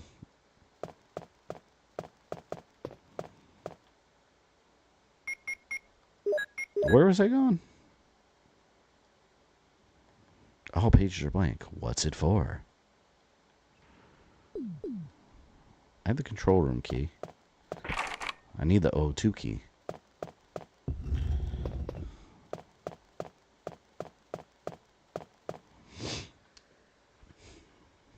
It can snow and get below freezing here. In the winter, the highs are in most cases in the mid-20s, low 30s.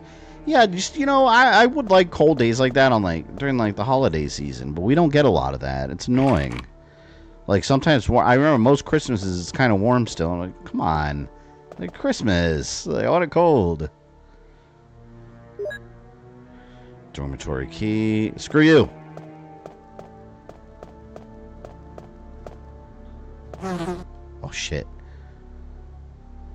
See, it's 396.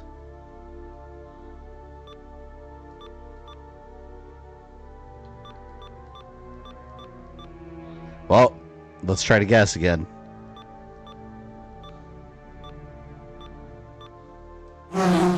Oh, I hate those bees. Let me run out.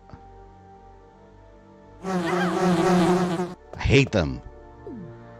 So annoying. I saw dog shit in the parking lot of my work and the owner picked it up. Was happy to see that. Yeah, people don't do it in my neighborhood. They're supposed to. They're very much supposed to.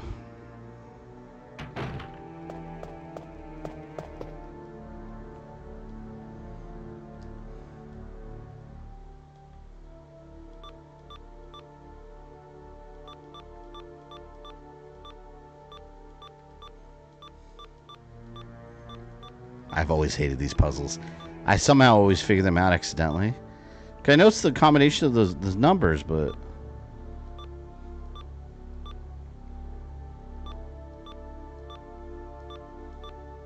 Fuck.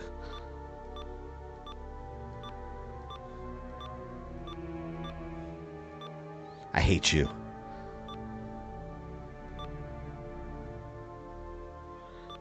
Okay, wait. Let's get rid of this.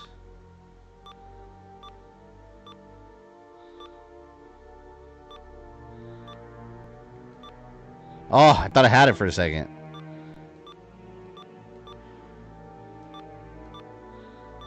Alright, if I do...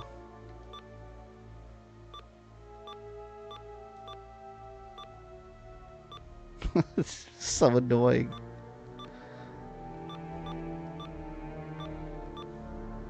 Wait, does it reset every time I stop?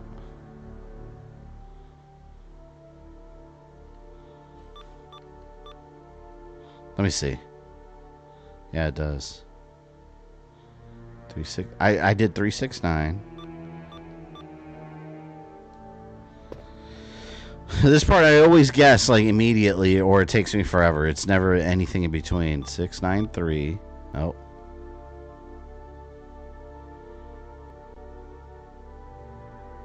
$639. Look forward to Tormented Souls 2. Yeah, I'm pumped about it. Finished Gungrave Gore and managed to finish Little Nightmares 3 in one stream. Oh, you finished 3. I was wondering. I was going to ask you about that. So you think that game's a one streamer? Because I want to finish Little Nightmares 1 on stream, but I think that's going to be a one streamer. I'm thinking about just doing the whole trilogy and just running through it. Because I don't think any of those games are very long, right? None of the Little Nightmares ones. Maybe I'll just do the whole trilogy.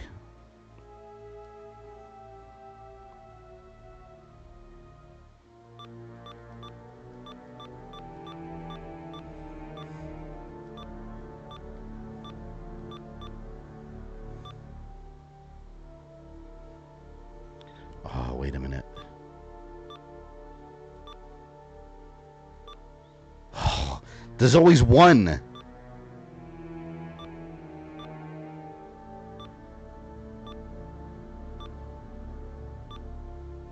You mother...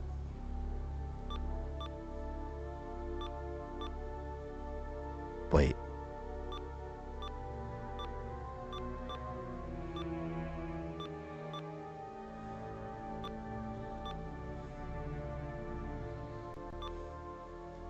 I feel like I've almost had it so many times and then I reset it. I've always hated these kind of puzzles. What did I do? What did see, that's the same thing happened last time. I literally don't know what I pressed. I have no idea.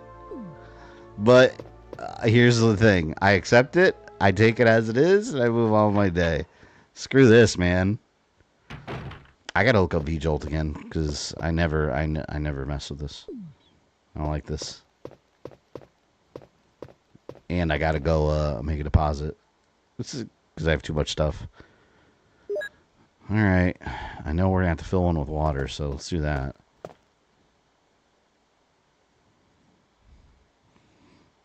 Get rewind to do it properly. I did do it properly. That's why the door opened.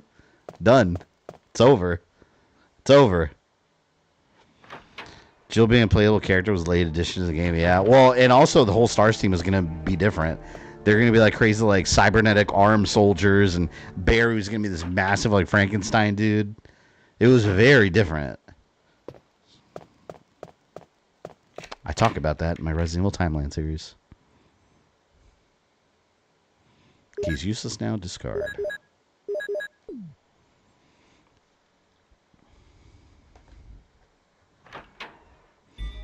Yeah, I don't know. Maybe I will do Little Nightmares Trilogy. Because I was planning Little Nightmares for like the end of the month. But just the one game. I'm thinking just doing the whole thing. Because they're short.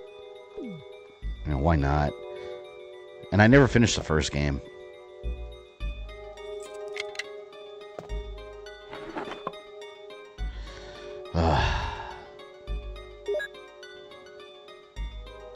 But I want to make Vigil.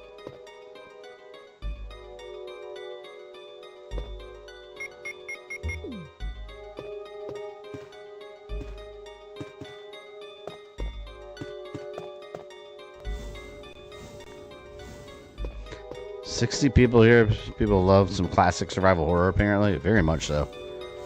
Definitely busier stream than Shadow Labyrinth. I'll never stop bringing that one up. I love this music. Dun dun dun dun. Well, you know what? Here I can get rid of my control key. So I might as well get rid of it. Ugh. Little Nightmares games aren't that short. They're decently long. Really? Because the first one, Severe did the third one in one stream.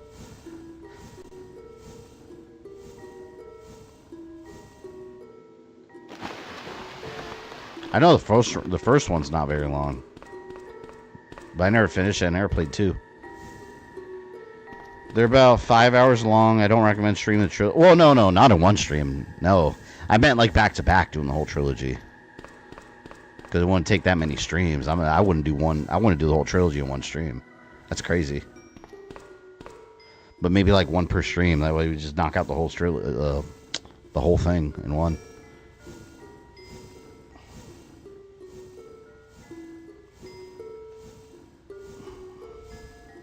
Cheesing his way through survival. There is no cheese here, all right? Just because I have a lot of ammo does not mean it's cheese. That means hoarding. Severe hoarding tendencies.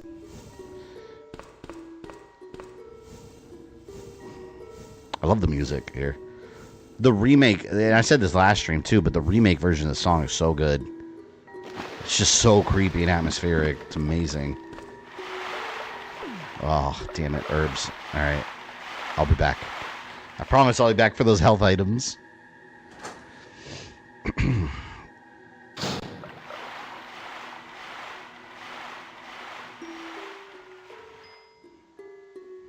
See, I wanted to bring Vigil with me right away, but I gotta drain all this.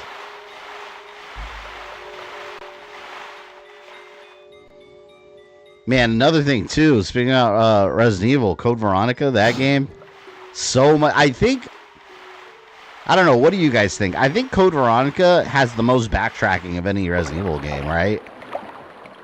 Code Veronica's got a ton of backtracking. I think that one might have the most amount of backtracking. Because you have to keep going back and forth in so many, especially when you get the Antarctic base. Then one game per stream. Yeah, I think I'll do that. I think that might be fun. So you love Counting Down Vampires? Oh, yeah, I've been wanting... You know what? Let me add that to my list. Maybe we'll do that this Halloween season. Because since I'm not streaming Ghost of Yotei, it leaves several games open. But yeah, I've been wanting to play that game. I've never even heard of that game until the AVGN review. It was hilarious. For Little Nightmares 2, each chapter took me 35 to 59 minutes, so it's not very long. So Yasmin, you think one stream too for each one?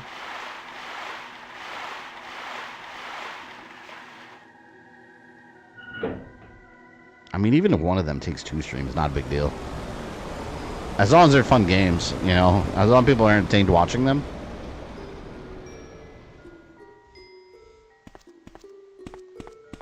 Didn't even fire a shot at Yon, got eaten for it. Listen, But here's the thing. Here's the positives. Jill still had ammo, and the Yawn was able to eat lunch. So everyone wins in the end. There was a sound from the room next door. Whatever could it be? I miss the giant animals and plant monster. I wish they would have done the ivy plants in a remake. And the zombies they had don't count. Those plant zombies, that doesn't count.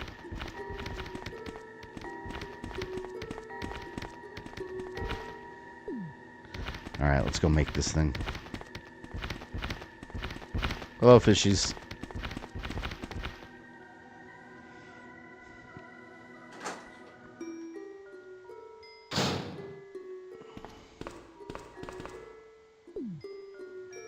I really want that. Wait, you know what? I'll get it on the way back.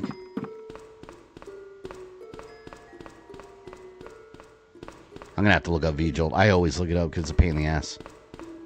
It's too many steps.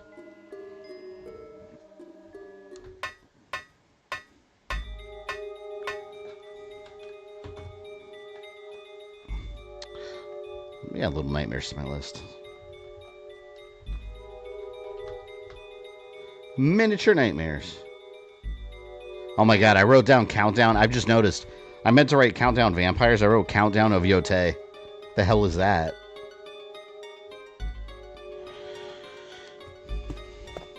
I haven't had time to play Ghost of Yotei this week because I've been so busy.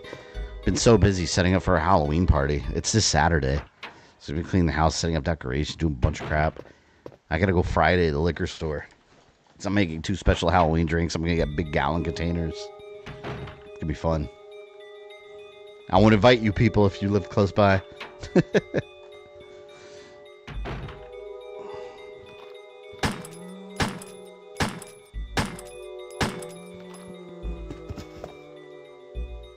Could have lived if he left me alone. Goodbye. He was still alive. Well, nightmare games aren't necessarily crazy fun, but the atmosphere and ambience along with the enemy designs definitely get you immersed and grabs you. Yeah, I restarted the first one several times. I never finished it, but I always liked how creepy it felt. It reminds me of you know that movie Coraline? It almost reminds me of that, like that weird style. I think it's cool. I like it. Is it living if they're a zombie? It's their own version of life. Their own monstrous way.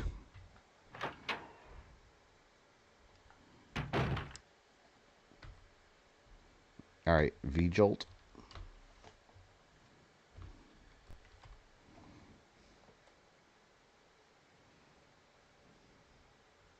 Alright, here we go. V-Jolt guide. Let's see. Oh, I think I need more inventory slots. I need 4. Do I need 4? I think I need 4. Let's try it. I might have to go back to store. Damn it. UMB number 3 plus water. Okay. I hate this.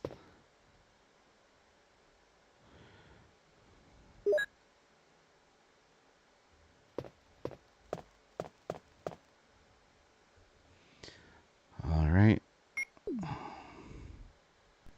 You seen that game, The Midnight Walk? No, I don't think so. Wait, can I not do this yet?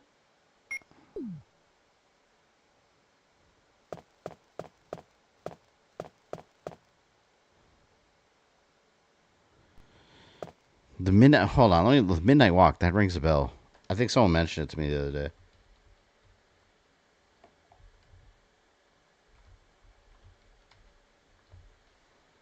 The Midnight Walk. Oh, I remember seeing a preview or something for this. It looks like Little Nightmares. Ooh, that's creepy looking. That's cool. I might look into that one. There, wrote it down. Midnight Walk.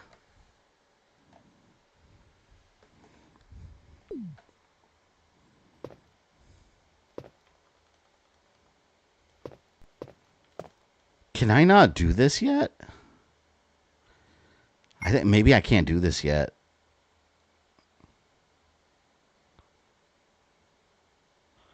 I think. Oh, you know what? I think I have to go to the plant first. Let's go in here real quick.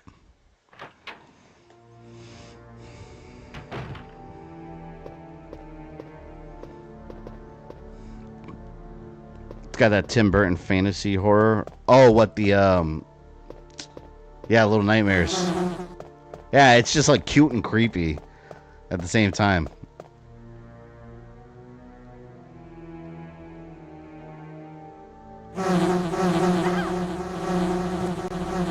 I hate you. Oh, damn it, I'm poisoned. Well, at least I have a reason to use my blue herbs now. Now I have a reason.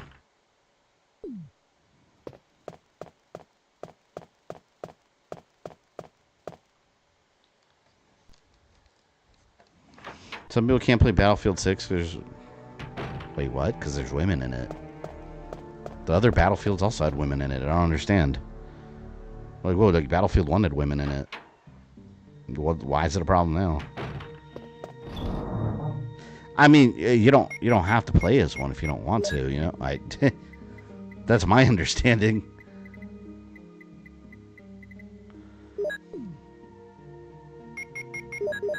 Damn it. I haven't saved it in a bit, have I? Might as well. Let's drop a save.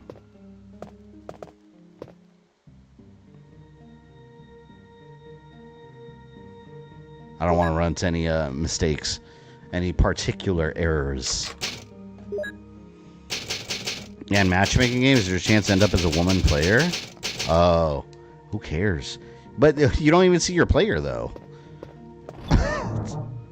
It's first-person view. That's stupid. So, wait, hold on. So, if people are... Logically, if people have a problem playing as a female character, do they also not play Tomb Raider? Would they refuse to play Tomb Raider? 'Cause, I mean... Hey, he also plays a chick there. Like, is that against the rules, too? I don't know. How does this work?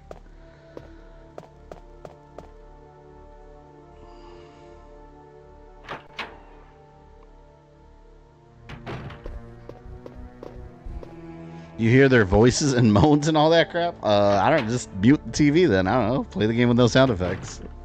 There you go. Problem solved. See, I got solutions for everyone.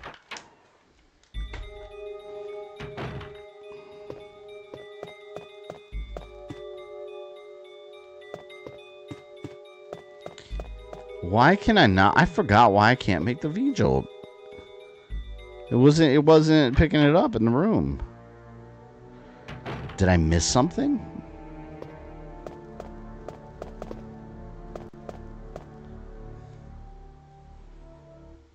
As far as I know, I just have to... What the hell didn't I do?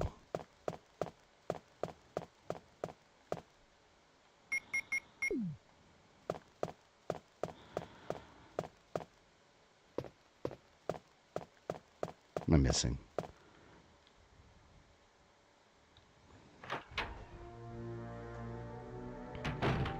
Play females in games because people complain about women in gaming. That's why Stellar Blade is the best game. Yeah, I mean, that's definitely starring a woman.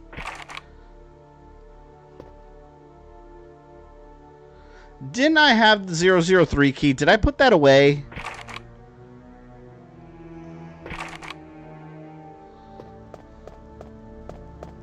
Maybe I put it in my storage box. I swear I had it.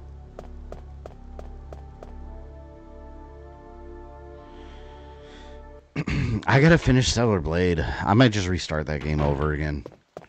I don't even remember what's going on in the plot. That's an awesome soundtrack. Ugh. I really like the soundtrack in that game. It's good. Titty Blade.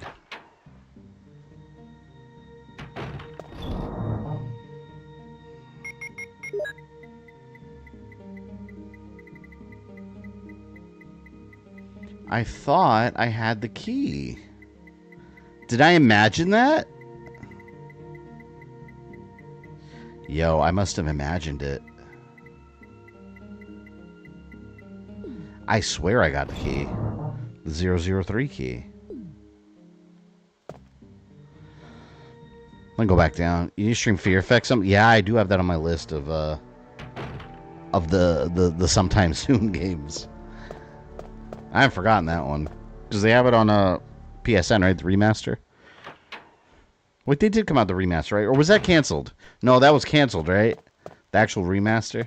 I think we determined that.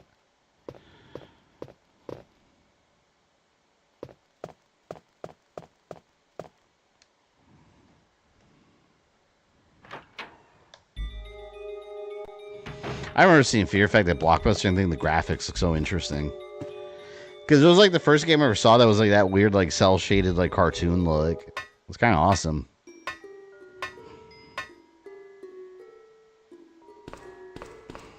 Let me go back here. I think I must have missed something. Maybe I didn't go in that locked door.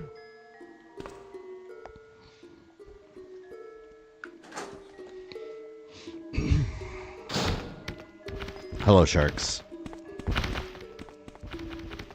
I did. You know what? I did miss it. I never went into the door that unlocked this one.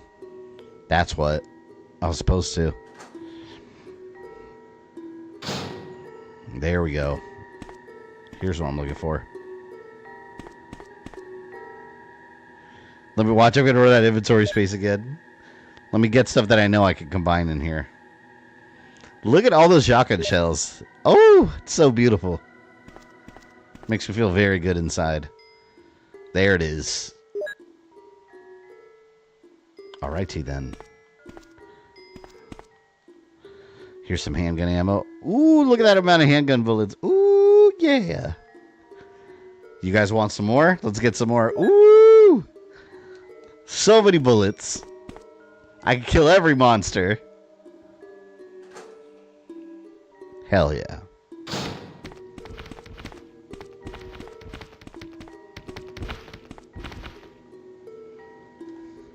It's poor helpless sharks.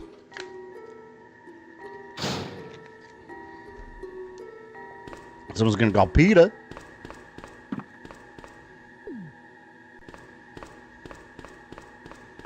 You're loaded now. Kill the shark. No, because then I won't be loaded if I kill them. You understand? Every trigger, every pull of the trigger is a -1 bullet. We can't have that. You should know better by now.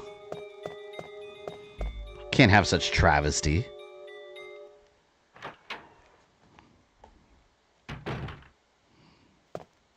Flopping sharks or dancing gators. Those dancing gators are so funny. In RE 1.5, they just look so happy bouncing around. And then you just come in, bam, bam, bam. Oh no, happy gators down. Tragic.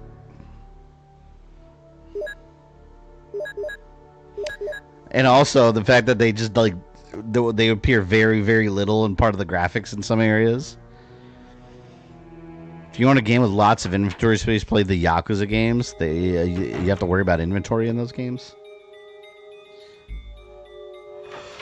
I gotta play one of them.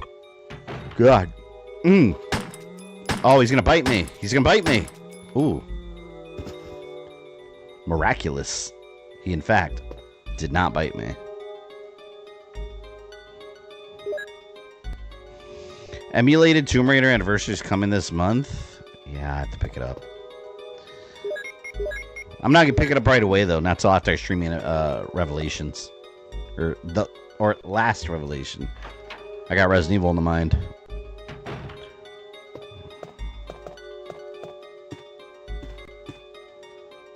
The desk is locked. Will you use lockpick? Yes, you have used lockpick. Thank you. Technically, I don't even need this. But you know what? I'm going to get it anyway in just a moment. Oh! I gotta go back to the inventory space. Damn it. No, I don't. Wait. No. Hold on. I could leave this. Let me leave this, and then I get the ink ribbon. And therefore, I won't have to go back to my storage. Yet.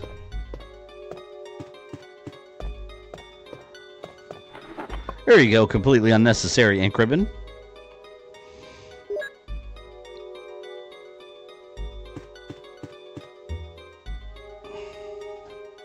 Progress.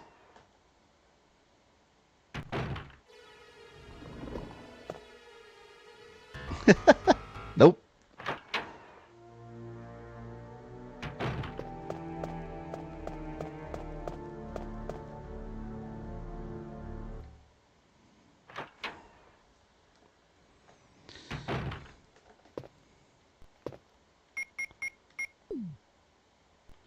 See, where is...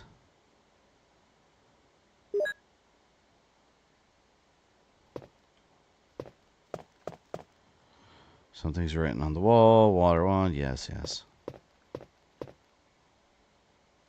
Oh, here we go. I was trying to go to the sparkling things. I think I still have to go back to inventory, though. All right, let's do UNB number 3.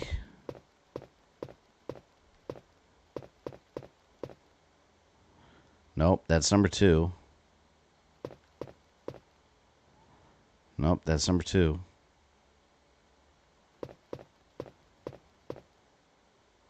Where is 3?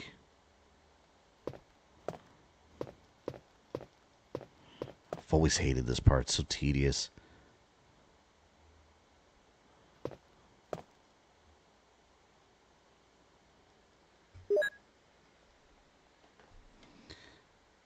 UNB. Do I have to make UNB number 3? Where is it? Here we go. Found the right one. All right, put water inside an empty bottle, then put UMB2 inside an empty bottle. Okay. See how far I can get without having to go to storage. The visual puzzle is child's play compared to the water puzzle in 3. Well, apparently Ozzy here in chat had no problem at all when he streamed the puzzle, the water puzzle, for some reason. I hate that puzzle too, though. All right, put water inside an empty bottle, and then UMB2. Combine water to create 3. Put another UMB2 inside an empty bottle. Okay.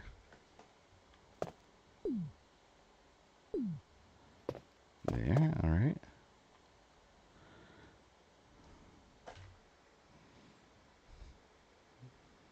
Yep, I gotta go back. I need 2 inventory spots open. Damn it! I gotta stop picking so much stuff up that I don't need.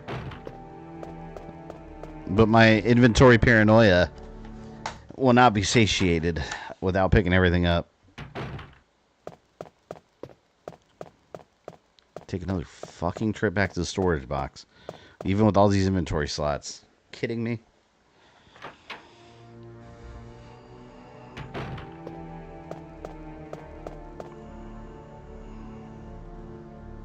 So tedious. Could go in there and just start blasting Plant 42, but why do that? Why do that indeed?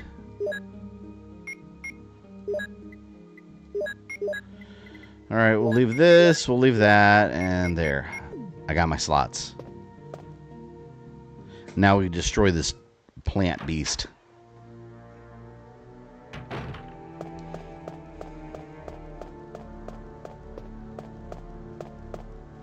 There should have been a storage box in the Vigil room. That would have been a good place to do it, just because like, you have to send the player all the way back now. Like, I'm not even worried about a save point. Just put a box there, man. Just for simplicity's sake.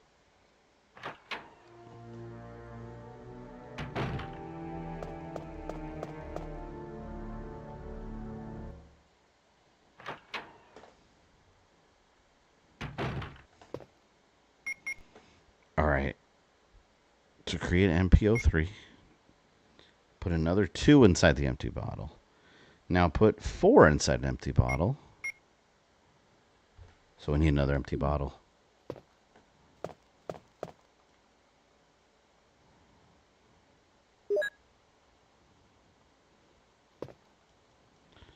Okay. put 4. Combine the UMB2 and UMB4 to create yellow urine 6. Right there. Put another 4 inside an empty bottle. I remember this puzzle always made you feel so smart. Like when you figured it out back in the day. Like I'm talking before guides or anything. You sit there with the equation, you're like, ah, yeah, I feel smart. All right, put another 4. Now I don't have the patience for it.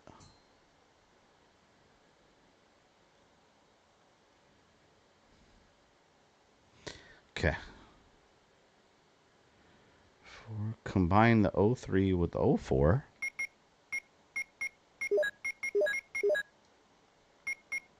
Oh crap! Did I mess up? Oh no, I'm good. Combine yellow 6 with 7 with this. Put another water.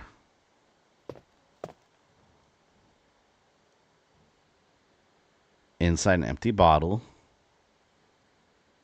Put another 2 inside an empty bottle. Oh my god.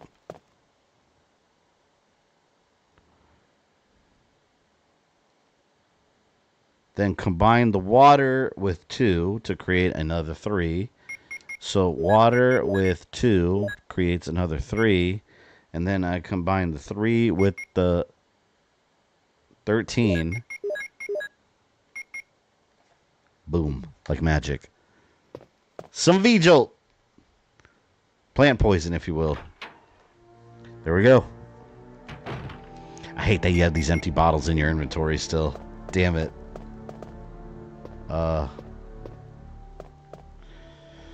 They do away with them. Resident Evil 3 was hands down the best out of the original trilogy. Really? So, several people have said that on this stream. I like 3, don't get me wrong, but man, like 2 is my favorite. 2 is literally on the second of my favorite video games of all time. I love Resident Evil 2. And again, it's the one I credit for getting me into the series at all. It was Resident Evil 2.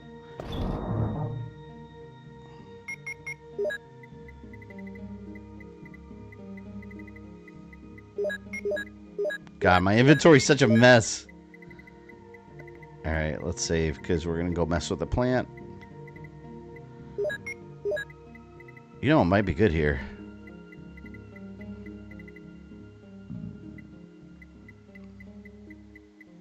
Nah.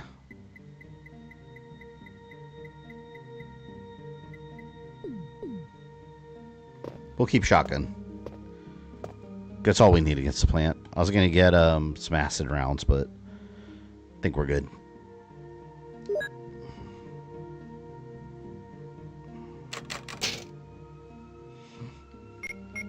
Got into playing Dragon Ball Z Universe 2 first time a long time ago. Or in a long time. Yeah, I never finished it. As with most of my games, right?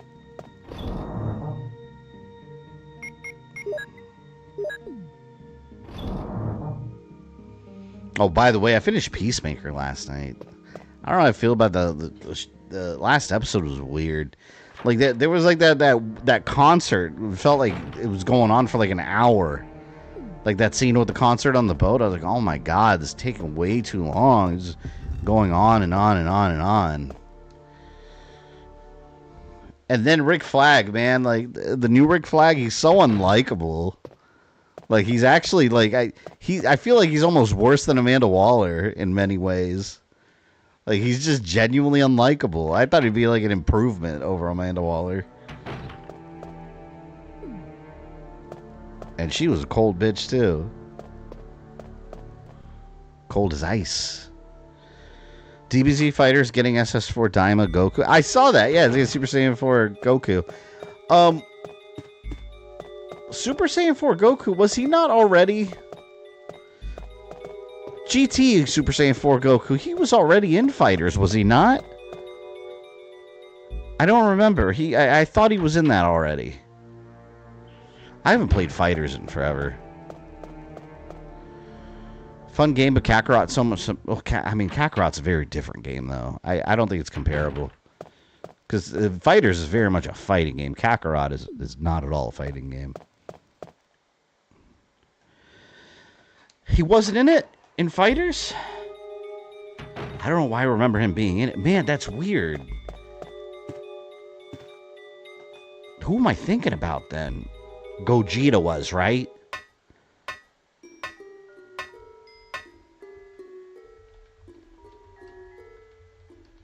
I think it was Gogeta. It was Gogeta I'm thinking about. You're right, yeah. I always liked adult Super Saiyan 4 Goku, though, from GT. GT, don't get me wrong, it's not a great show. It really is. I've never really enjoyed it. It has parts that are good. But, man, I really think that Super Saiyan 4 is, like, the best thing that came out of that show. Like, that's legitimately, in my opinion, one of the best things that came out of any Dragon Ball show is Super Saiyan 4. Such a cool thing. And it wasn't even, like, canon at the time. It was just some GT thing that made up. But to me, it made the most sense out of all the Super Saiyan transformations. Like, okay, now you look like a cross between the Great Ape and a person. Like, oh, that's cool. Instead of your hair just changing color. Kakarot's getting new stuff too. Yeah, what's the next DLC for that? Because there's more DLC coming, right? I wanted to restream that game again at some point. Just because there's so much new stuff.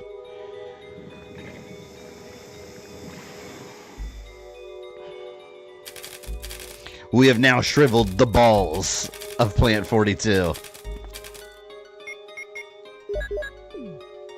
There goes his plant nuts. Speaking of Kakarot, definitely stream it again. Starting Bardock DLC for it. I plan to. I'm going to have to get reacclimated to the game, though. I don't remember how to play it at all. Well, and not just that. It'll be a very different stream because keep in mind, we got all the add-on content that we didn't have when I first streamed it. And it's the next-gen version. Because remember when it first came out, it wasn't a next-gen game. It was, what do I have it on Xbox? It was Xbox One, and then they have the Series X update that, improved all the textures and made it look better and run better. So it's definitely going to be a very different game. I was replacing my old stream with it. I'm actually, this holiday season when I go, because as you guys know, I've talked about this already. I started doing this last year and I really enjoyed it. I'm going to take a little holiday break from YouTube. Probably the last 2 weeks. Well, we'll see. I don't know an exact date yet, so don't quote me. But probably the last 2.5 weeks or so of December. So, no streams, no videos. Just go on holiday break and everyone just go enjoy time with your family. Don't worry about, catching these streams because I'll be doing the same. I'll be enjoying my Switch 2, spending time with my family, my friends.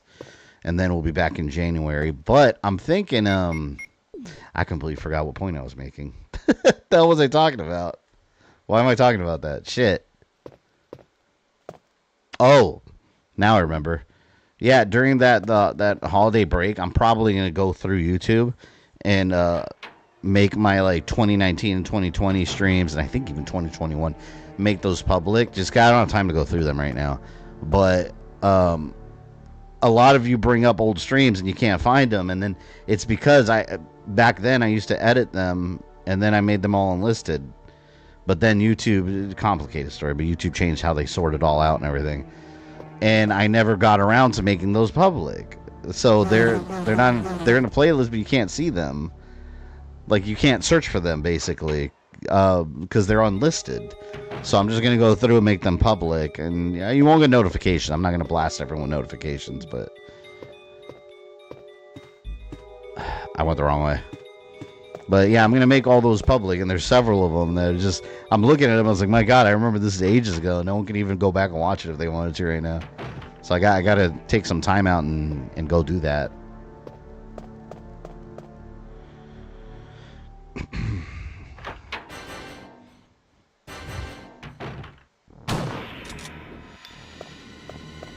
Come on, you piece of crap. Try and come at me. You can't get me. I'm Jill Valentine. Warrior princess of the Stars Alpha team. No damage. Let's go. Oh, damn it. Damage. Well, you're going to get more damage. Ooh. Good thing I brought those herbs. Bardock Father Goku's my favorite DBZ movie back in the day. Yeah, that's still my favorite. That and the Broly movie. The new Broly movie.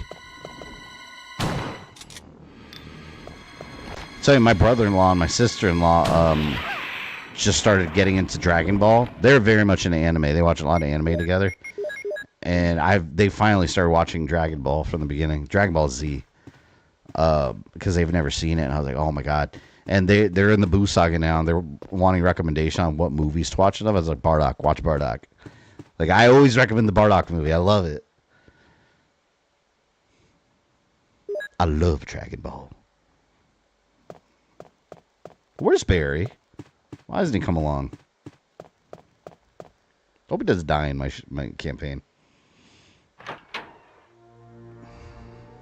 After watching Peacemaker Season 2, do you still feel hope for the Man of Tomorrow? I don't know. I mean, maybe, because I like Man of Steel. I just don't want it to feel like Peacemaker, which Man of Steel didn't. But to me, like, I don't know. James Gunn, the way... His writing just... It bothers me sometimes, because sometimes I feel like it's just... Sometimes his writing is just like... The way he writes character dialogue and makes characters act... Like, it's just like something an edgy teenager would find funny. And I was like, that's nice. It's just not funny. Jill, so you're safe.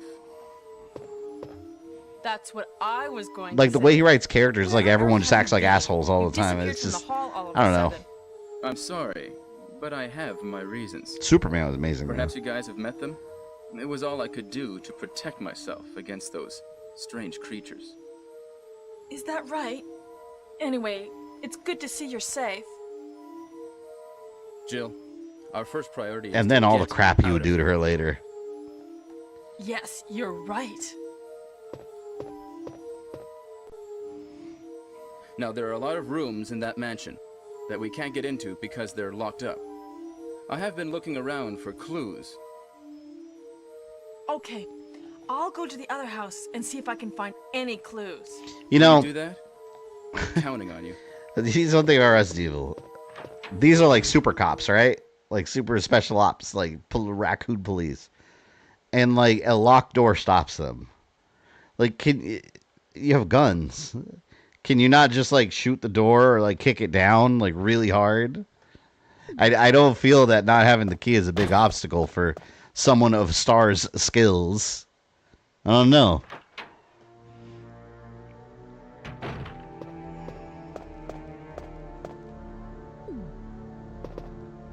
Don't want to save. The hunters are going to be coming. Yeah, I'm going to save it. Let's not risk it. Let's not risk any buffoonery happening.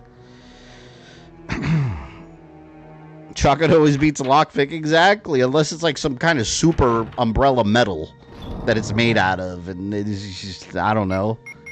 Some nonsense. Save, yeah, I don't want to regret it. Let's do it. Isn't Jill supposed to be a master lockpicker? You're correct, yes. I guess she's not such a master after all. Because she'd be able to pick these locks with the special keys. If she can't, then she's not a master lockpicker. She's just a regular lockpicker. That does not actually have a mastery. Yeah, especially the woman that's a master of unlock. It makes no damn sense. Alright, Hunters, you want some of this shit, Hunters? I got something for you. It's that alloy from Code Veronica, maybe. That's what the doors are made. It may be, and you need that special solution to dissolve it. That solvent. That you have to mix. I don't know, maybe you figured it out. You're right.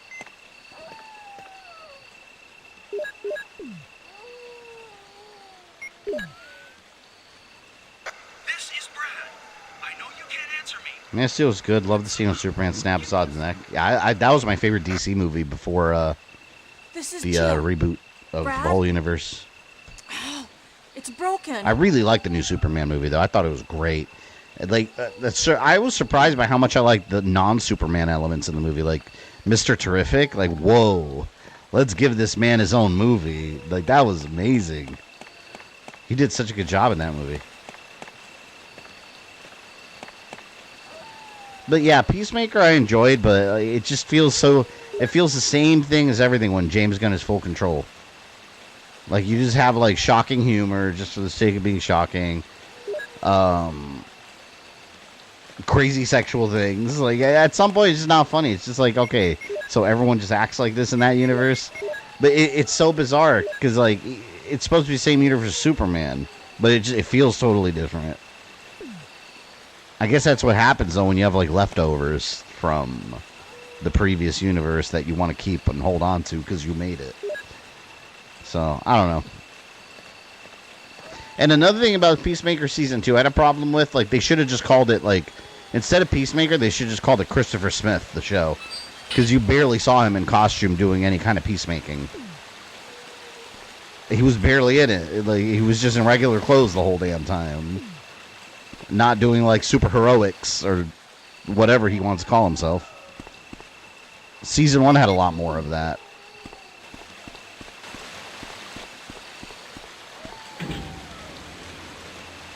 Crypto stole the show for me. I love Crypto. However, there is a lot of copying. Like, for example, the scene where he, like, took Lex and started bashing him everywhere.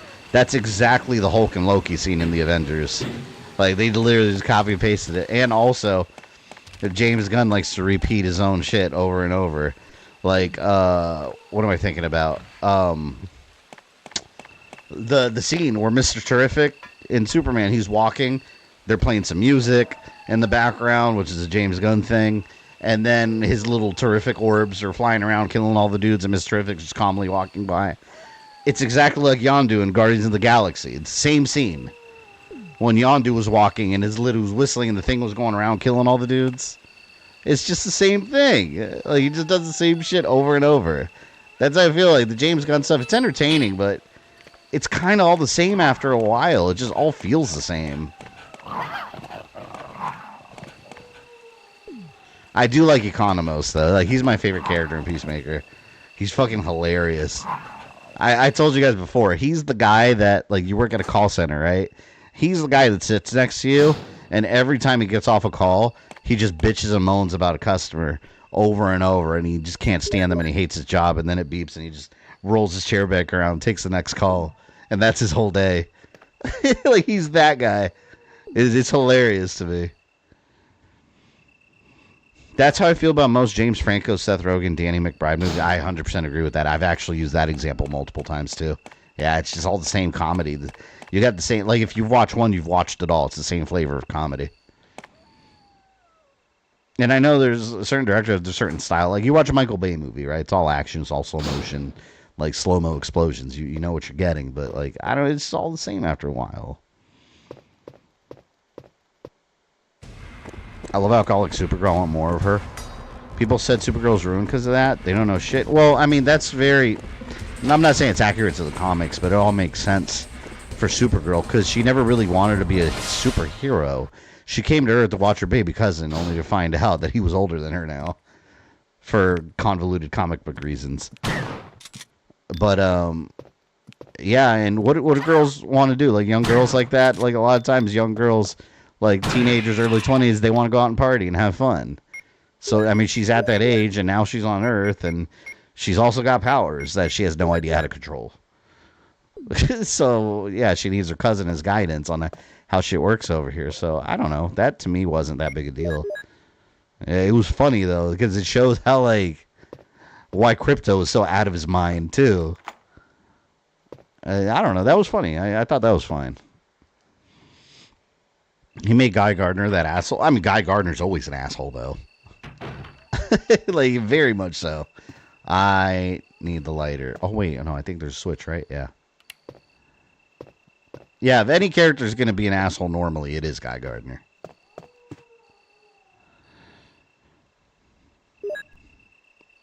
Matthias, welcome in. Made sure that like button as if it owed me money. There you go. I like it. There we go. I got my one crest. Beautiful. At least we don't have to worry about going back to the room and saving Rebecca. We don't have to worry about no Rebecca screaming. Ugh. I really want that. Even though I probably won't use it. You know what? Here, let's waste a blue herb. Oh, I can't use it. Well, you know what? My storage box isn't that far away. Let's go. Let's do it. I still understand Hunter's kick a shotgun to the face and get up. I know. The Hunter's Code Veronica are a lot easier too, but they got some cool ones. They got ones that have like neon lighting, like going through their veins. I forgot what they're called. They're new model.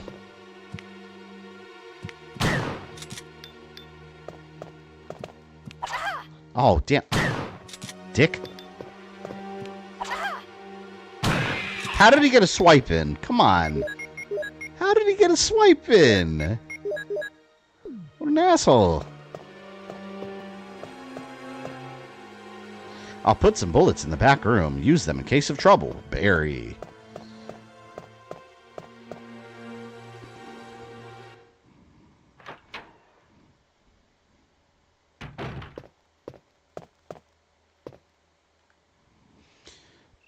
For some reason, I always love the room where you get the eagle medal. It's so relaxing and cozy.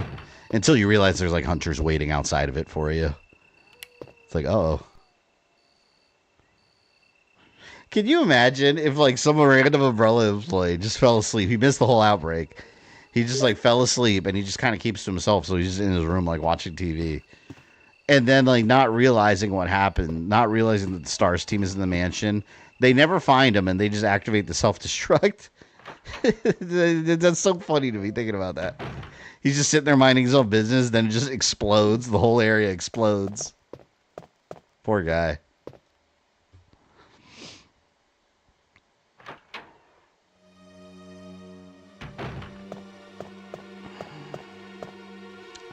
I'm gonna bring health items with me, just in case. Then I gotta worry about the snake. We still gotta fight it. I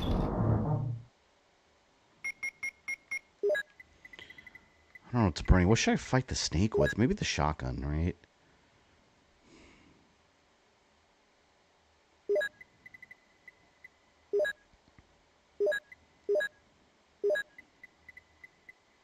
Yeah, I better bring this. I'm debating whether to bring the bazooka or just use the shotgun when I run into the snake.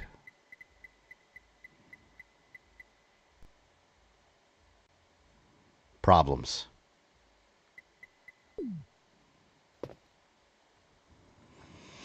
I don't like that cliffhanger ending where Rick Flag Sr. left Peacemaker on salvation since he deserved better.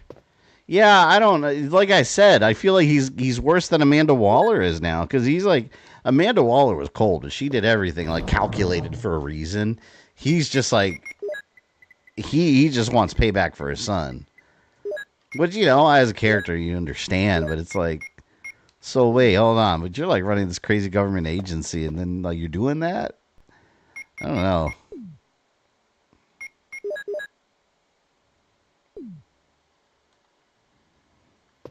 Don't we take some blue? Yeah, y'all can poison me. You know what? I'm just going to hope I find some. I'm probably going to regret it.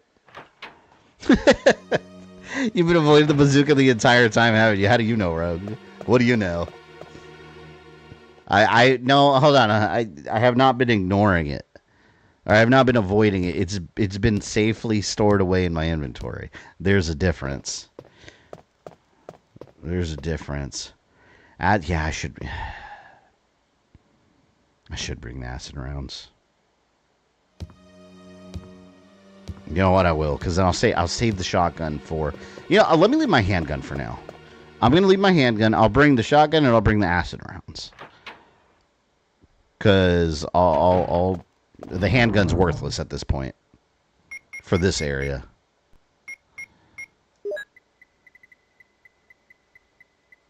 Acid.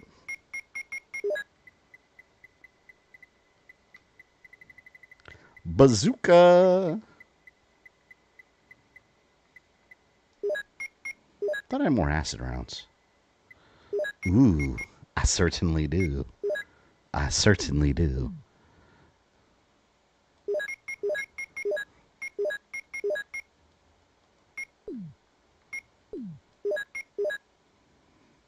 Look at this thing. It's beautiful. Explosive R loaded.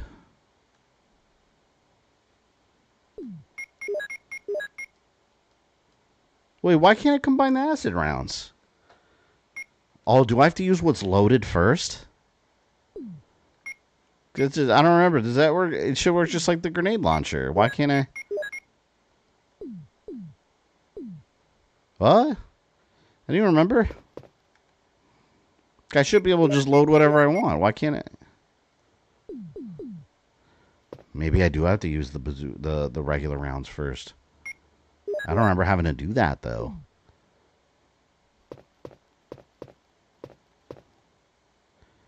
Did I miss something? I think you have to use what's loaded. Yeah, that's different from the other games. In other games, I could just load whatever I wanted to on there. How dare they force me to play a certain way that I don't want to?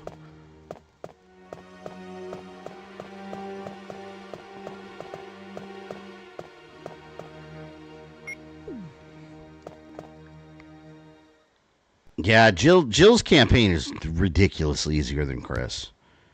That's why I always recommend for first-time players. And Ozzy, I think I recommend this for you too when you played it. First-time players, I always recommend start with Jill. Because that'll kind of give you an idea of what the game's like. And then you could kind of tighten up your gameplay for Chris.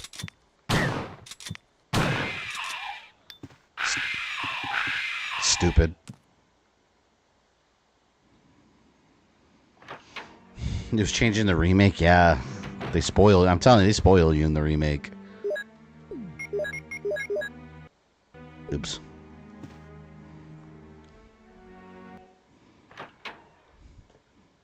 Have to waste them or save the ammo, yeah. That sucks. I like being able to switch out whatever I want. I don't know, Code Veronica, those acid rounds, they destroy the hunters. Like they're nothing.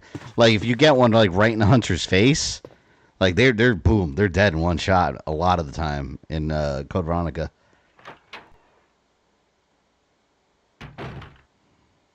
Okay.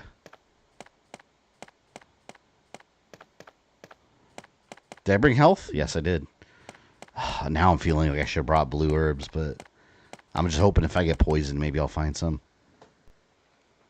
Because I remember the problem I had here was I kept running out of inventory space.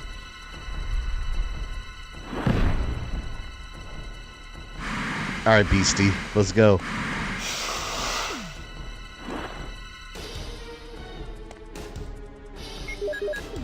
Where are you, Richard? Help me, Richard.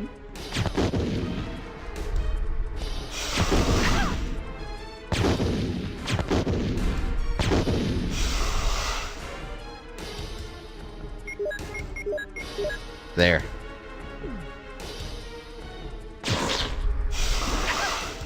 Health. Good. I'm glad I brought that.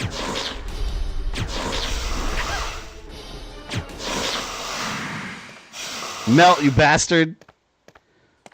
You reptilian fool. I like how it deflates like a balloon. It's like, whoa. Alright, there we go. Looks like our snake problem has been solved, hasn't it? He really should left behind some ammo.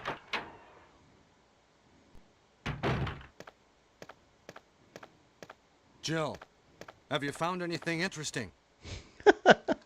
Yes, but I can't see very well. Have you found anything How about interesting going down as he and check walks by in a room with a yourself? giant I have a melting rope snake? here. Oh, do you? Well, then I'll try to go down using the rope. Wait. Told you bring blue herb. I didn't get poisoned though, thankfully.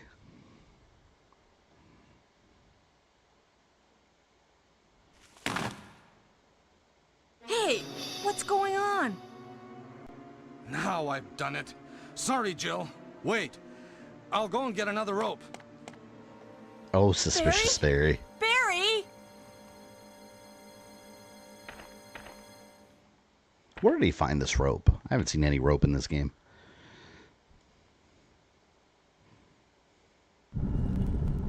Oh, wait.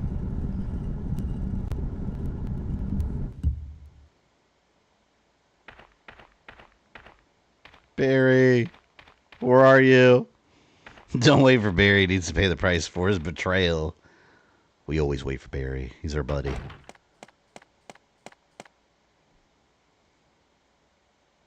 Hey! Are you there, Jill? Grab the rope!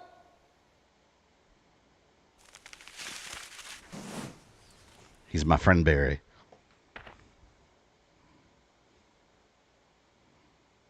I'm sorry, Jill. I didn't know that was going to happen. Sorry. I was really careless. Amazing voice acting. Are you okay, Barry? Maybe you're getting tired.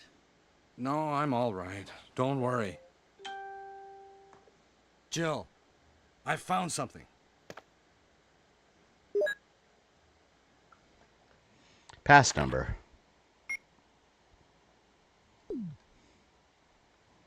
Oh, is that for that door? Thank you. I'll take this then.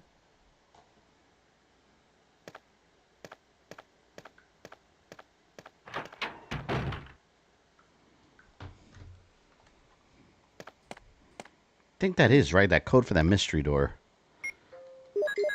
You know, I want to put my, oh, man. Let me put the bazooka away. I'm going to put it away. I didn't know that was going to happen. If he's tired, the fuck he's going to do? Take a nap? Yeah, you know, you can find one of these rooms. Someone stands guard. Of course, they wait too long. They risk the mansion exploding because someone's going to activate something at some point, you know? Big whoopsies there.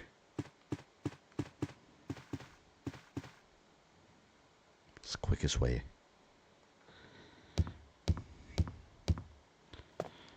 That stormtrooper's wearing your old school gamer. I'm like, yeah, I put it on his head.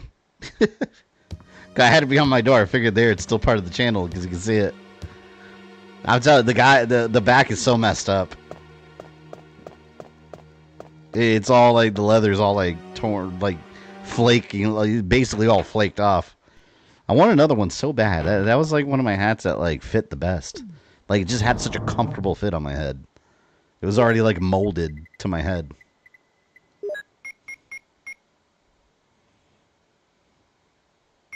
You know what? I will take my handgun.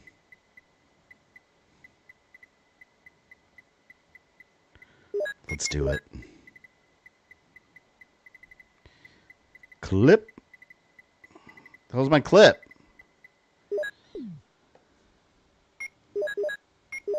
Let's do a little bit of maintenance here. A little bit of house cleaning. I should... I'm running into situations where I could run into trouble with the hunters. I should bring some health. I think I will. But he's a family man. He always had to help any Stars team in trouble. Yeah. Till Wesker misaligns him.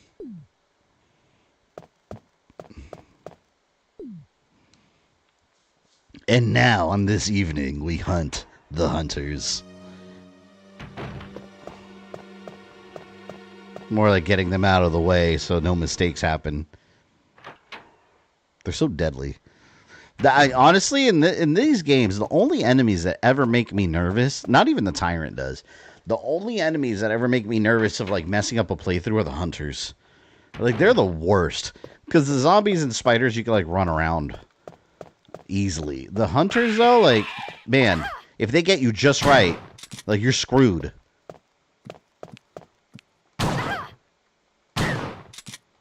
See, look at that. Look at that. He's already damaging me.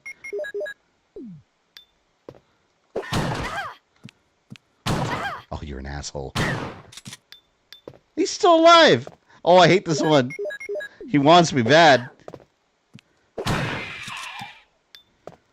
Telling you, the only enemies in this game that you're like, ooh, I don't know about these.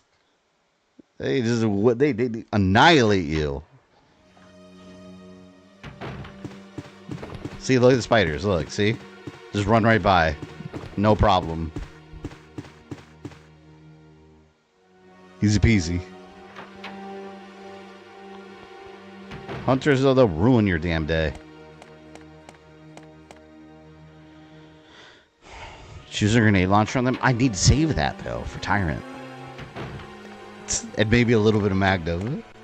We'll see. Rogue, I don't know if you were here. I was talking earlier about Code Veronica, my most recent playthrough. I ended with like 400 handgun bullets and a ton of grenade rounds that I didn't even use. I think I used like 3 BOW grenade rounds on the Tyrant in the Rockford Island, and that's it. The rest I had in my inventory, and I beat the game without even using it because I beat the final boss with the crossbow explosive arrows. It was awesome. It was very awesome.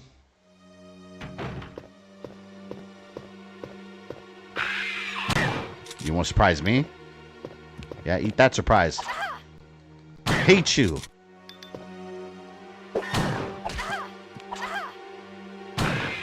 See, that's the BS I'm talking about. They can get these lucky hits on you. Oh, now I'm going to get hurt. Great. I'm going to go back. I need to go back to my storage. I should have brought more first aid.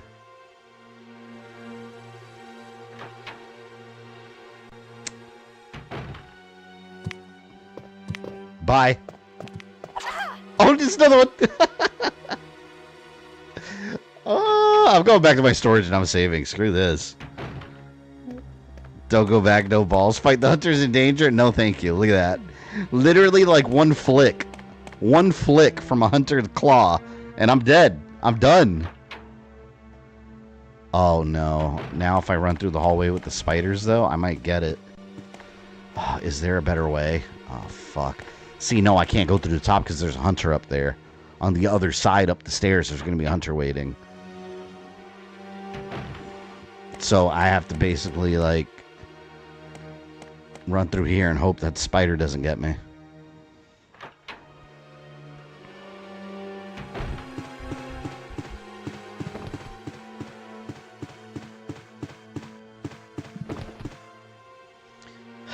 All right. I'm safe. Woo! I'm safe. The hunter here is dead. He ate my shotgun. Oh, I can't stand them. Easily the scariest enemy in this game.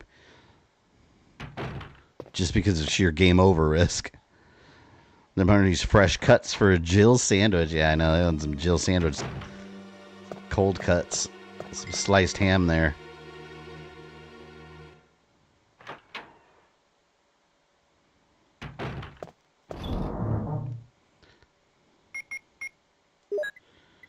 All right.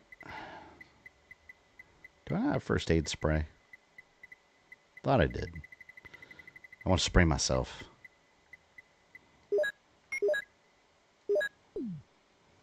I hate them.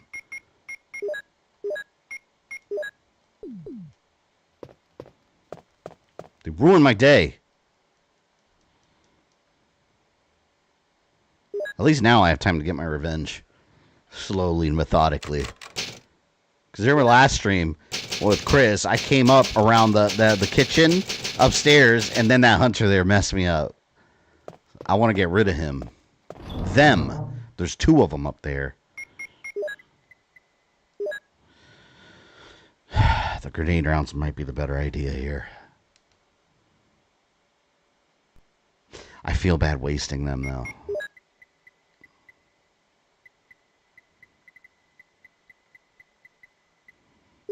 I have 6.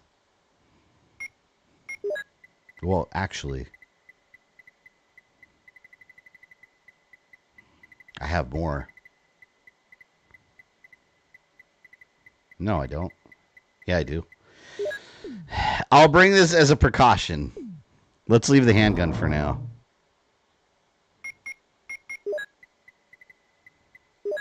Nope, that's not what I meant to do. All right, let's do this, just in case. Only reason I'm doing this is because I know I'm gonna get to the freaking tyrant at the end of the game, and I'm gonna have a million of these the acid rounds. Did I save? I think I did, right? Well, whatever. If I didn't, I'll rewind to the typewriter. Same shit.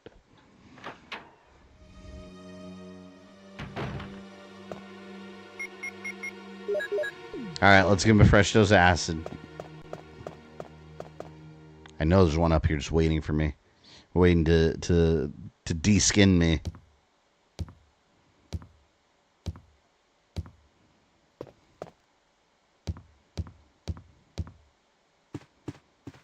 Look at him. Look at his asshole.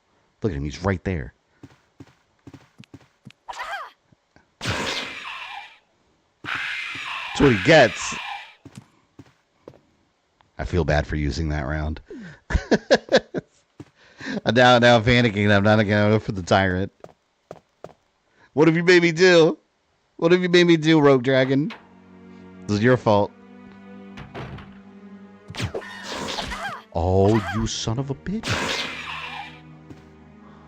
He jumped over it. I wasted one. See what happens? When I use it, it gets wasted.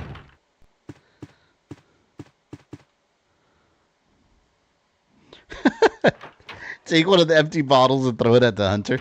You know what? I wish I had a rotten egg from Resident Evil 5. That'll kill them.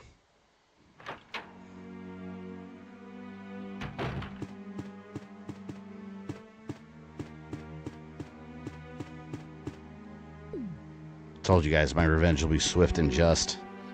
Swift and just.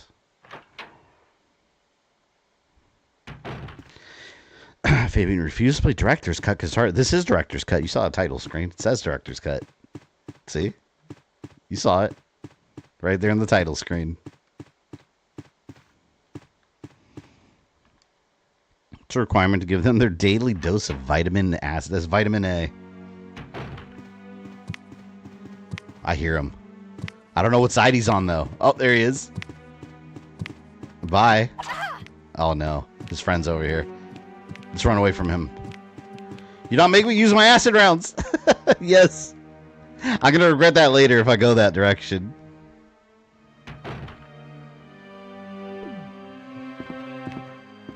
Amazing that I'm in caution already.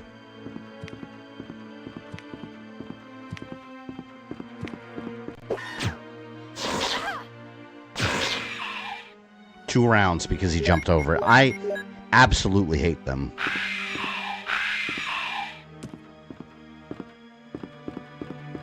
Absolutely hate them. Unbelievable. They owe me first aid. The first aid spray all over my face.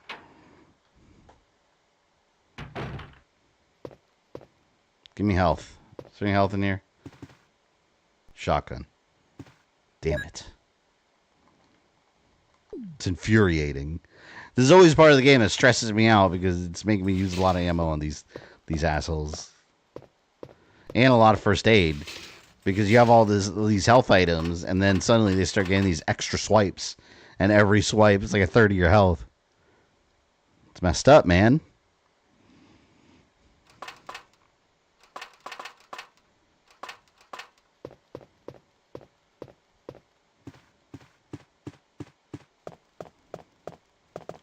Okay.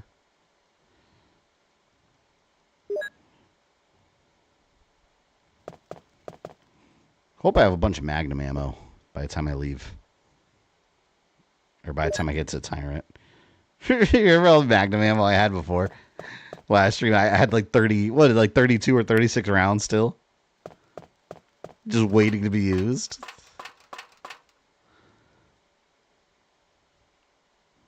You know what? Maybe I left those sprinkled all around Raccoon City for people to use during the outbreak. I did my duty. Let me go down. Gaming Omar, thank you for the $5. Appreciate that. Have you guys been hearing? There I it is. see a hunter and it transforms into a humanoid followed by someone saying reptile. I'm turning the game off. I read that as Reptar. I was thinking Rugrats. You know what? Reptile does kind of look like a hunter, doesn't he? In the new Mortal Kombat. I didn't think about that. He kind of does.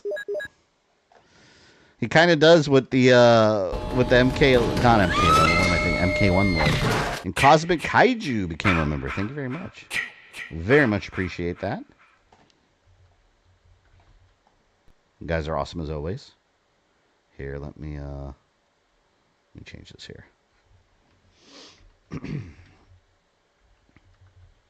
gonna have to get another first aids. I might. I'm thinking about getting like two first aids or mixed herbs before I leave. Go down the hole. I have the red jewel. That means I have to go down the hallway. There's hunters there. I'm gonna have to go down the damn hallway with 2 there, and I run a risk.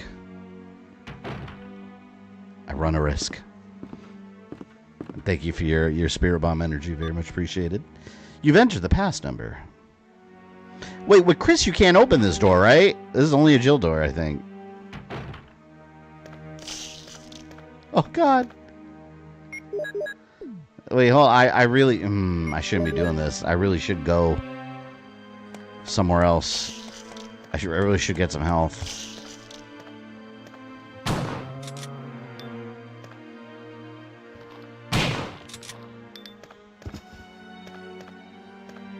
Are you pretending?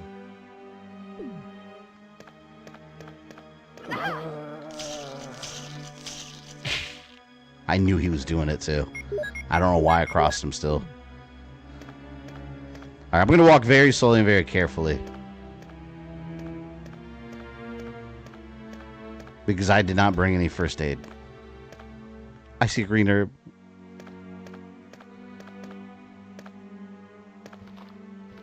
I can't see. Alright, let's wait right here. Watch this guy kill me. Not anymore. He's got nothing to eat with now. Alright, we're good. I'm just gonna do the two green herbs real quick. Capcom didn't want Americans beating RE1 on a rental night, so they originally left auto aim out of American original release. But it sold like crazy, so they put auto aim in later releases. Yeah, I feel like the auto aim is useful in this game though, because of the camera. Because like right there, like sometimes like you can't quite see what like angle you're gonna shoot at. I think it does work good for this game. I don't really want this. I got plenty in my box. Look at me. See, I'm learning. I'm leaving stuff behind. See? I could do it. The best way to see if someone's over the age of 20 is if they remember the concept of video rental. My God. Just think about that's crazy. That some people don't know, like, don't know what video rental is. Well, it's true, though. Like, how can you really process that as a younger person? Because, like, now everything's streaming. It's like, what do you mean rented a game? Like, borrowed it. You just download it. Well, yeah, that wasn't always like that.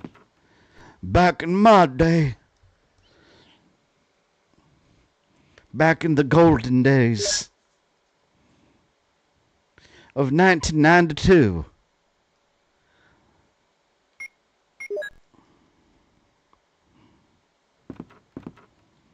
Oh, you motherfucker. Oh, wait. Combine. Okay. At least we got health. I'm still going to have to go back to the storage. Oh, what was that? Come on, man. Prick. Are there people out there that never know what an internal combustion engine is? Maybe, yeah. VHS Halloween, I highly suggest. I watched about half of it. I thought, man, that weird, like... That weird one at the beginning, that first one, where it was like the mom in the house and she had like 6 titties and like the grown man acting like a baby. What the hell? A lot of that was nuts. I want to go back to my storage. Whoa, how am I in danger already? I just healed recently. What the hell caused so much damage? Oh yeah, here comes the biggest threat in the game. Right there. Biggest threat in the game.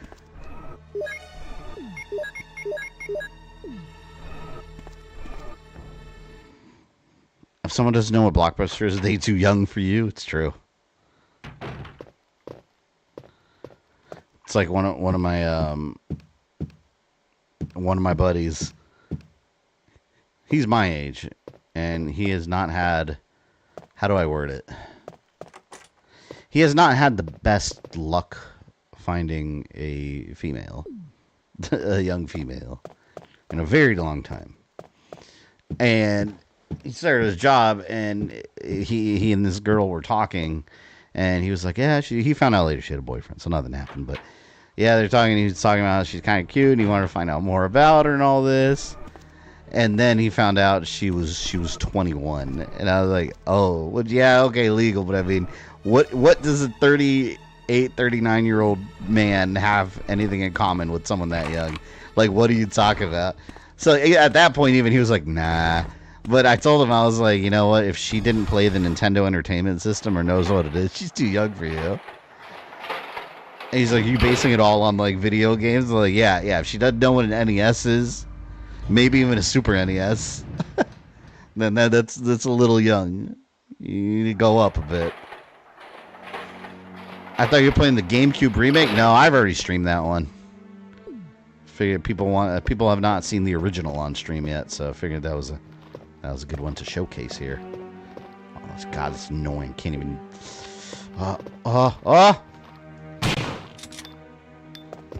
I need a storage box.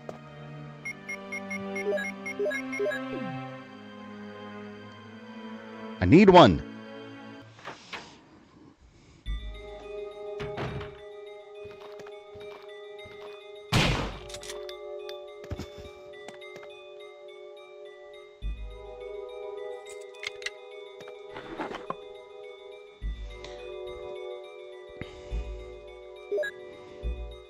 My policy of 2 years or younger? Yeah, like, I don't know. I'm glad I don't have to worry about that kind of shit no more.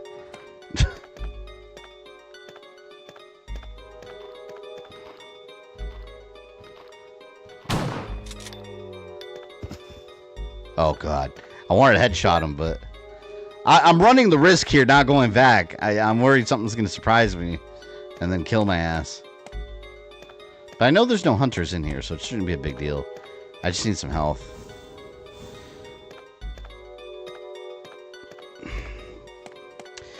Me and my girlfriend 5 years apart. I'm 33 and she's 28. That's not bad at all. 33 and 28. No, that's not a big gap. 5 years at that age is not a huge difference. Now it'd be different if you were like 21 minus 5 years. That's crazy. But no, that's not bad at all. That's completely fully grown adults, both of you.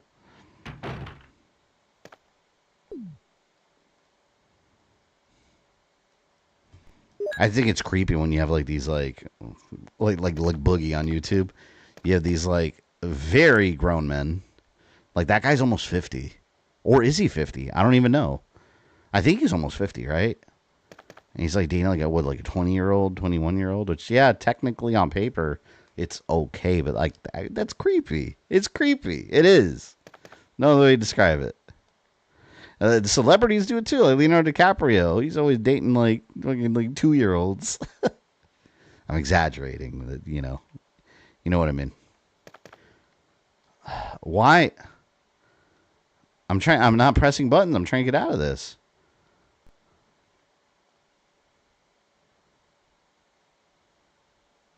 Oh, I had to back away carefully, or else I'll get picking it up.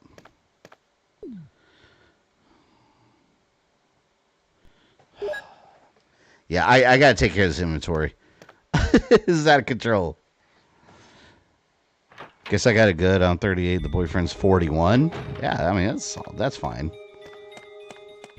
So, yeah, that age kind of doesn't matter. Like, you're both grown ass adults. Look what happened to Johnny Depp. What did happen to Johnny? Are you telling me I never heard? Was she like super younger than him? I don't know. I have no idea what her. I don't know how old she is. I have no clue.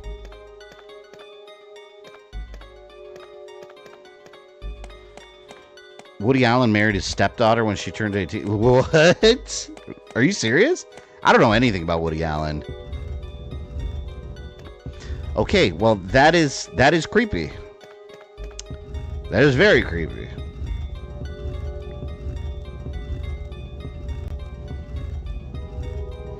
Are you saying that age gap is a bad thing? A age gap can be a bad thing, yes. Depends on how much and maturity levels and all that. Yeah, very much so. 100% it can be.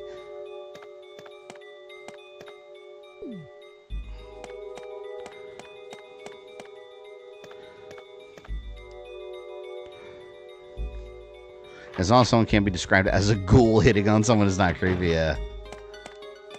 Ghouls and ghosts. Have you announced you're going to do Silent Hill F? Silent Hill F? I've been streaming it. Yeah, I'm on this Friday. We're doing stream number... No, I'm skipping it this week. Next week. We're going back to it. We're doing stream number 4? Yeah, we've done 3 streams already. We're doing stream number 4. The only reason I'm not doing it this Friday is because the Terrifier video game is coming out. And I want to stream that. Terrifier the Artcade. A pixel beat 'em up.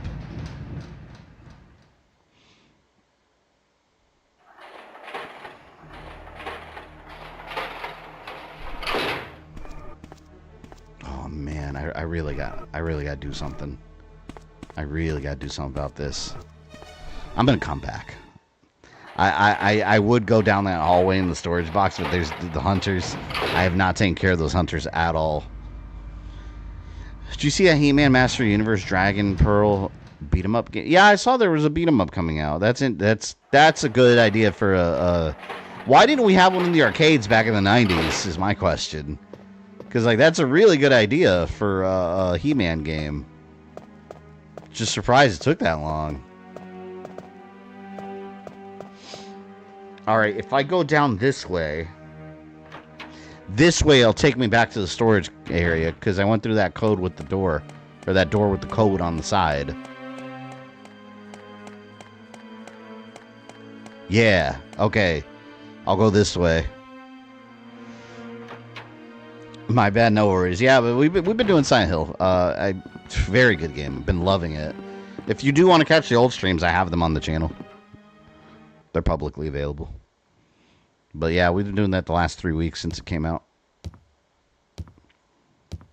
This fucking hunter right here, I know it. I thought he was gonna get me. I thought he was gonna come.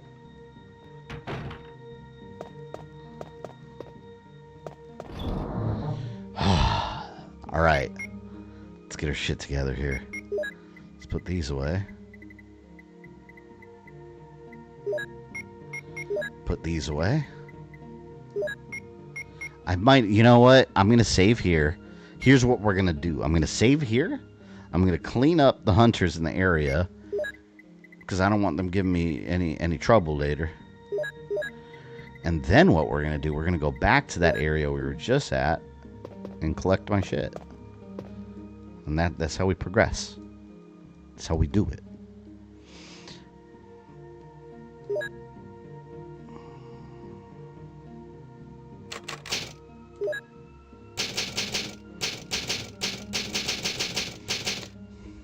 I swear I thought that hunter was going to rip my head off. Well, we need to install the battery still. For now, let's put it away. Alright, let's go. I'm taking care of this guy right here.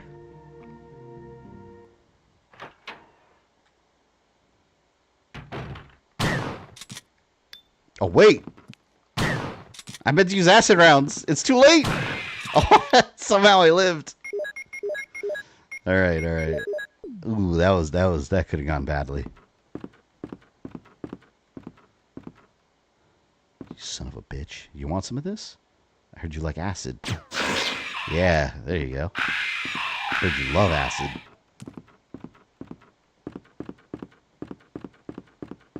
Got your ass. Got your ass.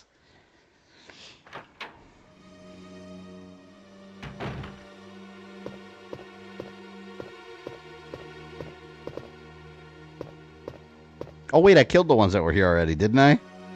I did, I shotgunned them. Okay. Very well. Most excellent.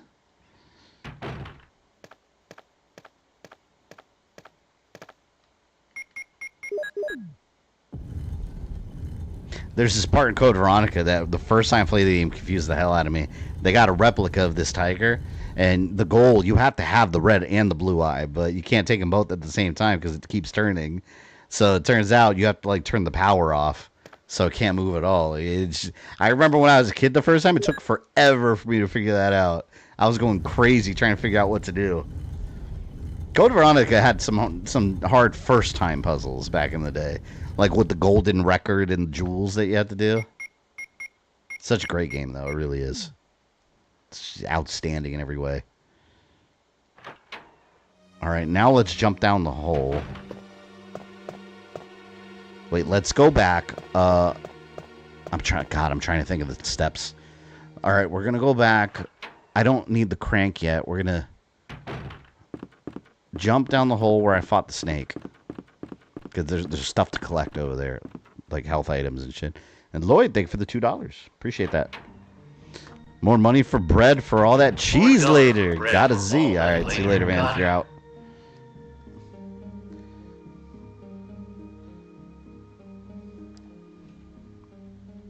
Need the cheese.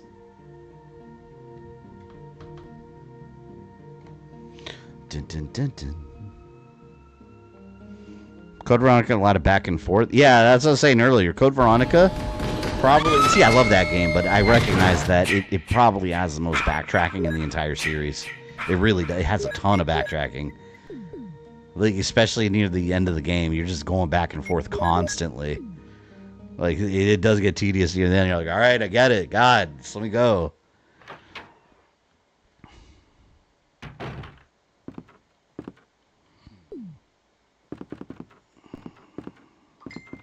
Trying to figure out how I want to handle this. I want to jump down the hole for the snake room because there was ammo over there. The backtracking wasn't the problem, it was the distance for the backtracking. Yeah, no, I agree with that.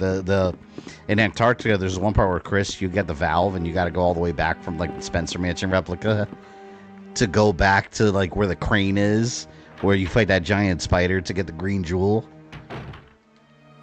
Oh, shit. I forgot I left them alive.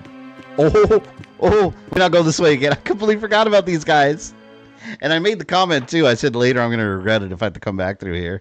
All right, they didn't hit me, though. They didn't hit me. Losers. Remember when I got Code Veronica back from GameStop and the guy warned me about the fire extinguisher? Oh, my God. Yes. The fire extinguisher. I left it. I've done it multiple times where you accidentally leave it in the metal box at the beginning of the game. I used to do that all the time. I'd leave it in the metal box at the beginning of the game and forget to retrieve it and put it in the storage for Chris later. And if you do that, you screw yourself out of getting the Magnum forever. Although, to be fair, you don't need the Magnum in that game at all to win. But it's very useful if you can get it. Yeah, in Code Veronica, that game has a lot of little things that you can easily mess up. A lot of little things that you're like, later on you think about, you're like, oh, I completely forgot to do that. And then it's too late. You're screwed. Like, to the point where, again, you could literally soft unlock yourself at the end of the game, and you cannot beat it. Like, if you give all your weapons to Claire, and then you get away from Steve, mutated Steve, and then you save with Chris, those things are not in your storage. Like, you're done. You have to go back. It's the worst feeling in the world. Code Veronica is a great game, but it's definitely not one of the first-time player-friendliest ones. That's one of the ones where, like, the first-timers are gonna make big fucking mistakes and then be mad about it. It would be nice to have a giant gun dragon RPG by your side right now. I just want a BFG.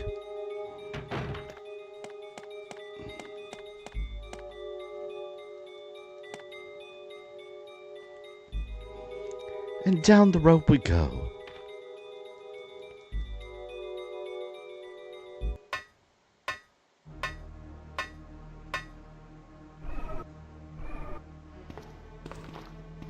Alright, let's kill some zombies. I like all the zombies are wearing the same clothes. Beautiful. Shotgun shells. Code Code Veronica is like deep fried Brussels sprouts. Sounds odd, but it tastes so good. Yeah, I love Code Veronica. It's like I said, it's literally my second favorite Resident Evil game. It's just one of those games that I just played it so much on the Dreamcast, and then of course I got the PS2 version, and then I got the GameCube, the GameCube port. God, I just love that game. I just kept rebuying it. The 360 version looks the best, though, through backwards compatibility. A lot of people complain about that one because the lighting is a bit darker, but it looks better. The game does look better. The lighting looks incredible in it. They all shop at Cabela's, I guess so.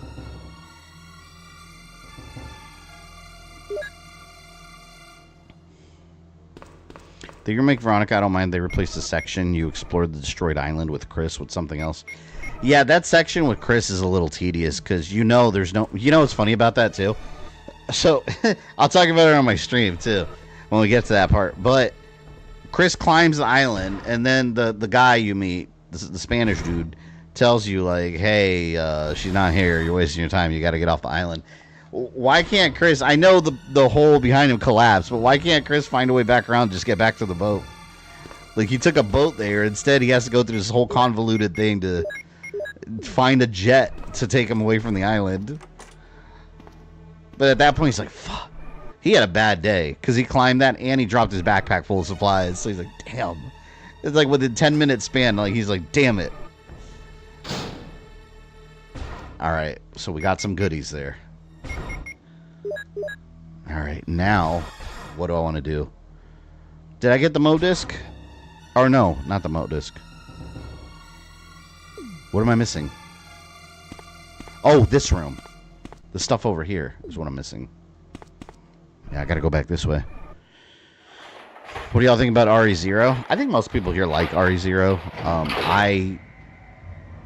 I don't like... I recognize it's a good game. I recognize it's a good Resident Evil game. I don't like to play through it, though, because I hate the inventory system. It just gets so tedious. And that's another one that's real easy to mess up.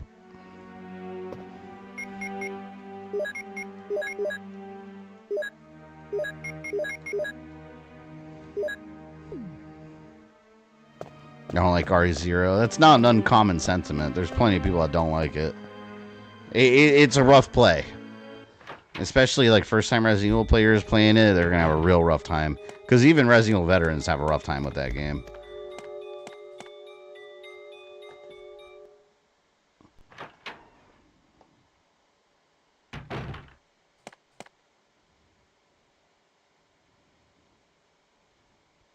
Do I? No. Let me get this. I want this and I want the Mo. Well, I have room for both. Yeah, I got room for both. You know, technically I don't really need the synchro, but yeah, you know what? I'm going to take it anyways. That's what I do. Gonna force you to play Zero and Outbreak games still. You love it? No amount of playthroughs is going to make me like the Outbreak games. None. Until somehow they remake them and get rid of the stupid time limit. Or, I'm sorry, the viral percentage limit. Which is totally not a time limit in disguise.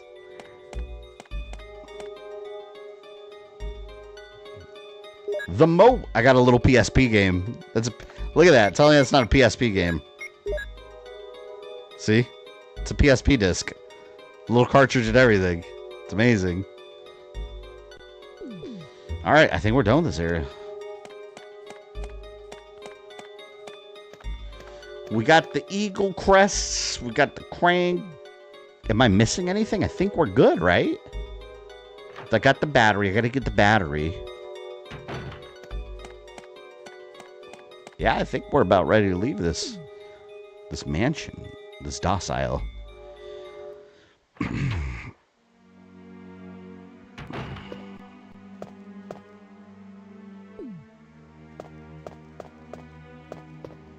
Safest way back. The rope. Outbreak was too out of its time to the point where it ended it. Yeah, technology wasn't. It should have waited one more generation. Because imagine Outbreak was on PS2. Imagine if they waited till PS3 with proper online gameplay. Then that would have been cool.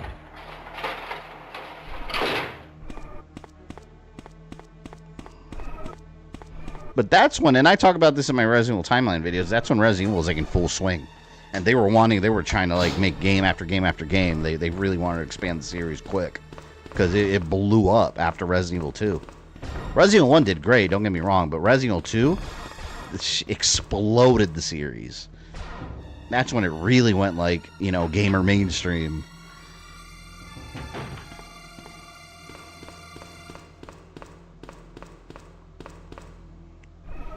Like, 2 was the one that everybody was playing. And then, not to mention, they threw it on N64. And they grabbed people like me that only had Nintendo console at the time. Versus PlayStation. For Halloween, Fabian would cosplay as Rebecca. You guys want to see me as Rebecca for Halloween? I make a good Rebecca, right? Outbreak for me, childhood favorite. So, Cosmic Kaiju, did you play it online with friends out of curiosity? Because usually, and the reason I ask is because usually when I talk to people that are nostalgic over it or that really liked it, a lot of times they talk about how fun it was playing it online with their friends. I never had that experience. I didn't have any friends that had Outbreak, and I didn't have that broadband adapter for online at the time either. So I just played by myself, single player. So I think that is a very different experience.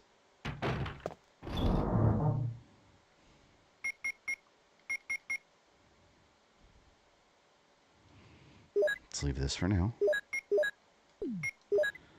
Let's leave, let's get that for now.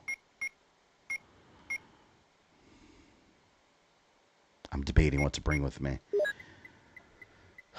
Because I know I'm going to have to fight the damn, the Black Tiger at some point. So I'm going to want to bring, I'm thinking about bringing the, I'm thinking about bringing the flame rounds. Damn it.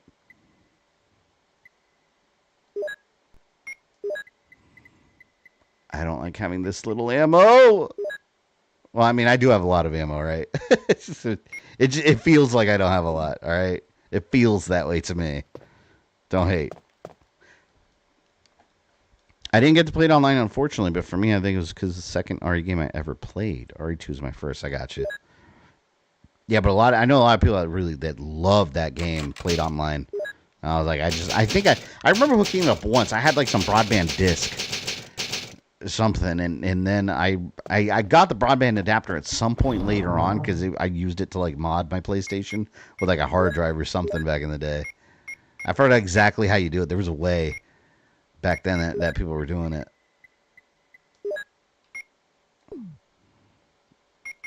And I remember online you just had like certain phrases you could say, and there was no like Xbox Live private chat or headsets or anything like that. It was very like early style online. Did I save? I know he's asked, but now I don't. Did you guys see me save? Well, whatever. Again, it doesn't matter actually, because I'll just rewind back to the stupid thing.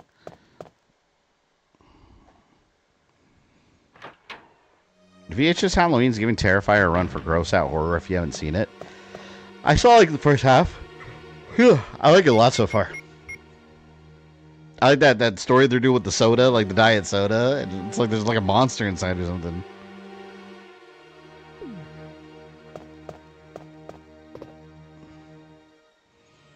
I really don't want to go there with the full inventory, but I am going to get rid of this. Decisions. Decisions. I hate decisions. Diet Phasma, yeah. Shit's crazy.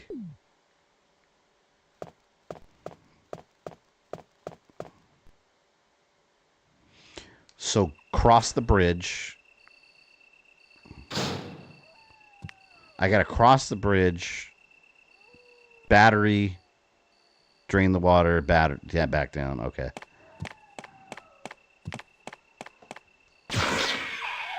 Asshole. And like that, he melted. Make sure you watch the whole thing with your wife while you're eating. She won't watch it. It's funny. I watched Terrifier 3. And she was in the room. She's like, I don't want to see this. And I was like, I'm sure, like, look. It's a Christmas family-friendly movie. Look at me, Santa. And then it was a scene in the mall with the bomb. And she was just like, she was in complete shock at what she watched. And she's looking at me like, why are you watching this movie? Why do you like this? And I'm like, I don't know. I get they did that study. I posted online. They did some study that said people that enjoy watching Terrifier may show signs of being psychopaths. I was like, oh no. I was like, well, you know, what can you do? You know, maybe the game will be fun. Is VHS Halloween gory and disgusting? It can be. VHS Beyond, I really like that. That's one of my favorites of all time, that first segment in Beyond, where they fight that, like, weird alien, like, goose thing. Oh, my God, that thing was so unsettling. Straight up terrifying. Is the acid round stronger than the flame round? I think it depends on what you're... I mean, the acid's better for the hunters.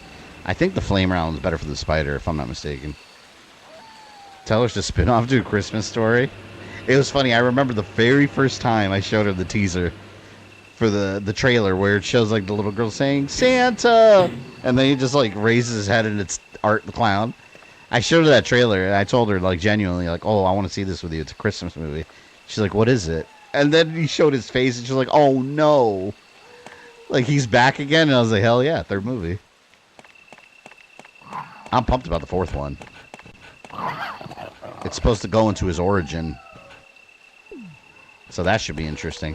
I hope they don't ruin it, because you know what? Once you explain an origin story, you're taking a risk. An origin story, I think, is always a risk. Like you can either improve the image of the character, or you're going to make it suck. So I don't know. We'll see. Zombie alien story. Yeah, I did. That's probably the best way to describe it. It was one of the most bizarre things I've ever seen in a movie. Like, what the hell was I even looking at?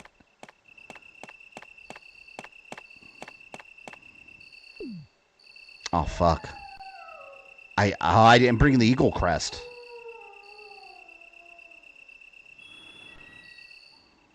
Do I need it now? I don't remember if I run into another store. You know, let me go get it just in case. I think I need it. I think I do need it now. No, I don't. Because I gotta go through the whole... I gotta go through the caves first, I think. I hope Terrifier gets ruined. I hope someone deletes your game saves, alright? That's what I hope. Was that too extreme for you? I hope your cloud saves get corrupted. Does Art the Clown belong in the Hall of Iconic Slashers? He has very much become a mainstream slasher icon now, yeah. He's one of the few characters that make it into like mainstream slasher culture. 100% he does.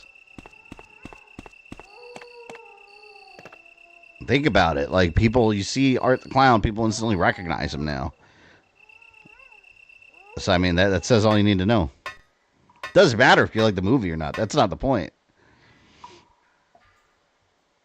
Predator and Alien didn't need prequels explaining what they were. Absolutely not. Yeah, I 100% agree with that. Did Busta Rhymes die in Halloween H2O Resurrection? No, he beat Jill. Michael. What good timing. What a slap in the moment ago, I face. heard someone's voice coming from this hole. Let's go together since it's dark and we can't see very well. Will you go with him? Yes, I trust you, Barry. Let's go. Okay, then I'm gonna cover you. Let's hurry. Hey, are you all right? I can go first if you want me to. The Collector should be more popular. I never watched that movie. Do I want him to go first? Yes. We're going to trust Barry fully. Oh, yes, He's a good please. dude. I'm a little nervous. I understand. It may be more dangerous if you come behind me. Be careful.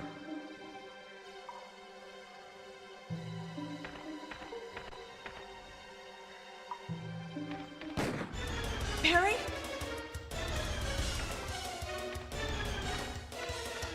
Barry! Busta Rhymes canonically beats Michael. I hate it so much. Stupidest thing. Waste your bullets, Barry. Not me. That was too close. Let's go together. Okay, let's go. Okay, then I'm gonna cover you. Let's hurry. Is that Bravo Team's Enrico? This? No, this is Barry. This is Alpha Team's Barry Burton. Enrico, we'll run into Enrico later. I'm going to come back for these things. So I don't want to waste all my inventory space yet.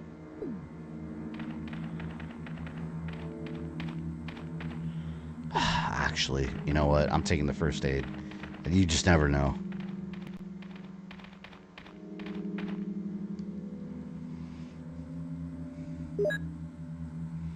If you don't gross out body horror, you should check out The Substance. I haven't heard of that. I think you mentioned it last stream, right? I remember you mentioning that. No, you know what? The genuine, like I could be what some might call a gore hound. I could watch something and it's super gory and I'm desensitized to it. It doesn't really affect me. But one movie that is genuinely hard for me to watch is Human Centipede. Fuck. Is that Jill? It's so nasty. Is that voice Enrico's? Yeah? You're alive! Wait there. Are you with anybody, Jill? What? Oh, yes. Enrico! So, Barry and Jill together. Are you all right, Enrico? If 40 likes, people, that's awesome. Yes, we did. 42 likes now. A traitor. Beautiful. I love it. Everything was plotted from the start by Umbrella. He looks kind of like Pedro Pascal. I know everyone's tired of Pedro Pascal, but I can see him playing Enrico. So you can't do that though in a movie because he would want like the starring role.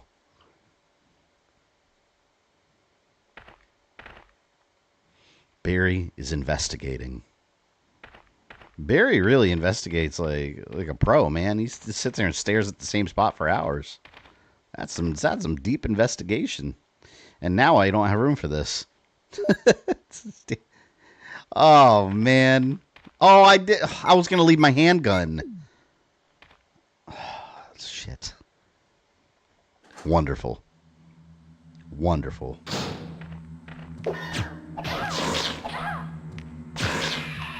Well, I may need to use my first aid spray sooner rather than later.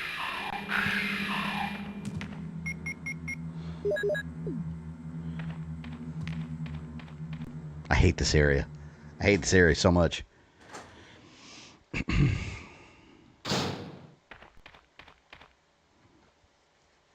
All right. Let's struggle through. There are no health items now, unfortunately. I always felt like there should be an inventory box right here at the entrance to the cave. Like, why the hell isn't there?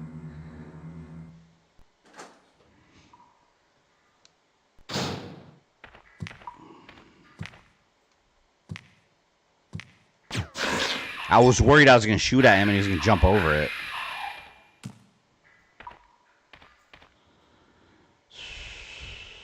Let's go this way.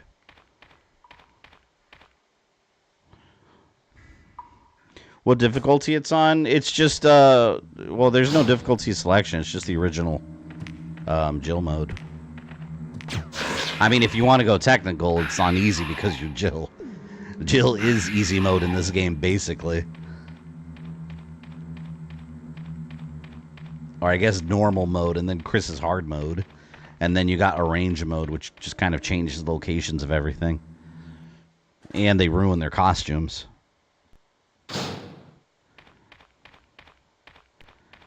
Alright.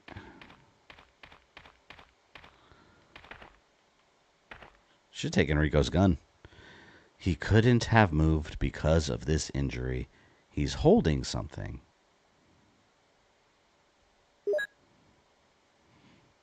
Should have taken his gun dual wield. Like the submachine guns in Code Veronica. I say RE9, the big bad is Alex Natalia Wesker. I don't think so. I don't think there's been any indication of that.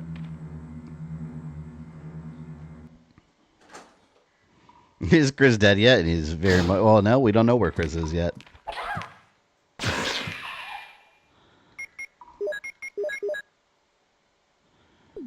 Great.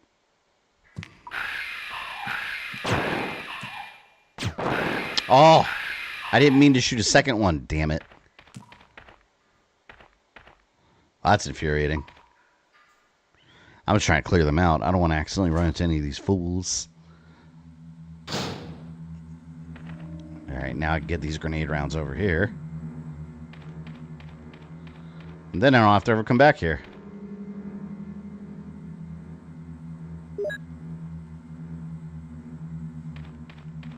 I'm gonna have so much ammo for the tyrant. That's the way I like it, though. You know the rules here. We gotta leave the Spencer Mansion with as much ammo as possible. And we'll get 5 memberships and you leave Chris for dead. I know, man. Chris, he may have to live. For completion's sake. We're not killing Chris, alright? Chris, my boy. He must live.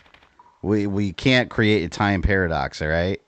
We cannot create a time paradox. At least I got both holes now. Here. So you never saw Rose's powers in the real world? It'd be funny if it was on her mind that she had powers. I mean, yeah, but... Okay, Chris acknowledged that she had powers, though. He told her. Or he was, like, trying to get her to control herself and shit. So, yeah, she's got powers. Without Chris, without Chris, that boulder will never get punched, man. Who's gonna punch the boulders?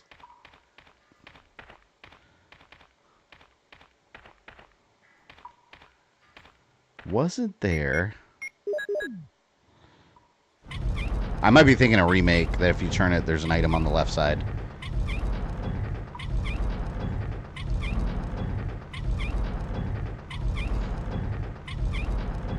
No, yeah, that was a remake I'm thinking about.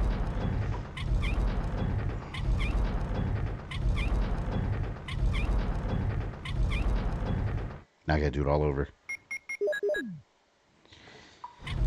Best way to do Revelation 3 is finish the story on Billy Cohen, Ark Thompson, Carlos Ashley, the traders, so everyone that they haven't covered in a while. If you were Phil, you would have jumped at the chance to take my money, yeah. Well, no, you know what Phil does. Hey, people troll him all the time with that. Like, he does what they ask, and then they don't, and he starts banning people, and he gets pissed off. Best streamer ever. The most grateful for his community.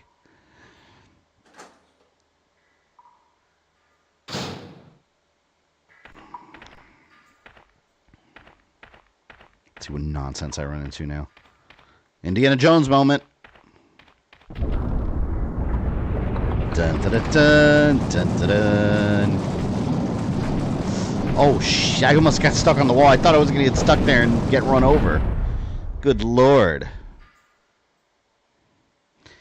I stand firm that Helena was killed by Ark for Tall Oaks and the death of the Klein kid. What evidence do you think exists for, like, her getting killed by Ark Thompson?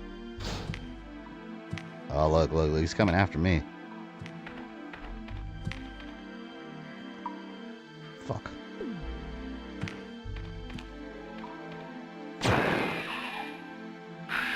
Stupid.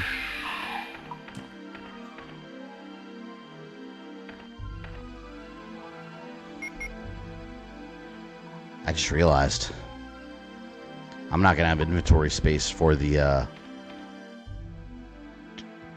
knife over here.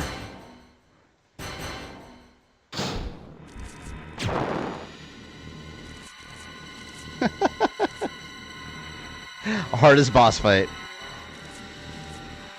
ever. Look at that. Ozzy still gifted 1 membership, I see. Thank you. To Dumbass Spider. I was reading Axel's comment. To Mika Fresh. Ozzy, does that mean are you feeling generous, or does that mean you got a platinum trophy? I know you usually do the platinum trophies. Which is it this time? God, I'm getting hungry.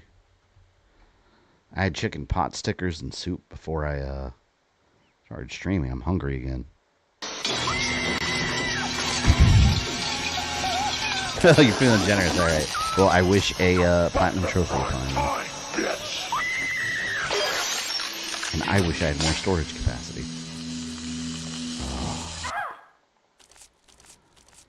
I need inventory of my knife. You know, does anyone remember if I can burn the web with the flame rounds? I don't know if I can. You know what? I'm going to try to do it, and if I waste the ammo, I'm going to rewind. Chicken pot stickers and soup sounds good. Yeah, it's not very filling, though. No. Figure it doesn't work.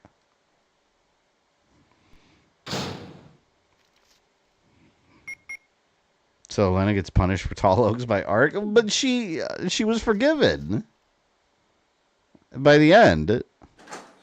Am I really going to have to go all the way back to the storage? I forgot to bring the knife with me. I was going to.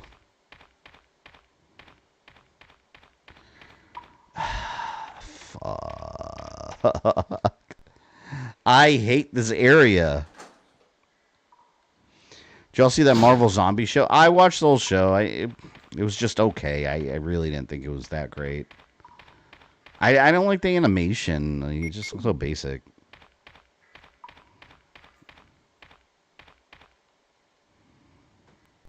Damn it. Jill has a superpower. My face sells a franchise, so Capcom never let me get old and fugly like they do to Claire. Yeah. Jill very much, hey, she lucked out. She got the, retaining her youth, formula. She got the, coincidentally, I still look like I did in RE3 Remake because we still had the assets that were easier to access. Because it was our most recent title. That's why they did it. They won't say that part. But they made her look like RE3 Remake because of that for sure.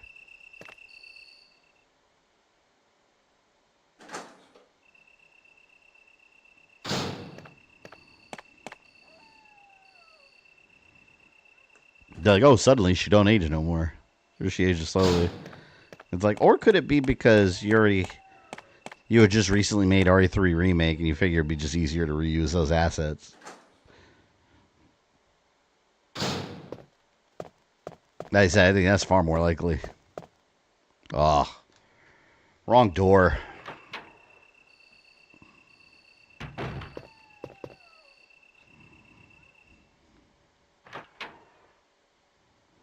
I blame the Nemesis infection for Jill's eternal youth.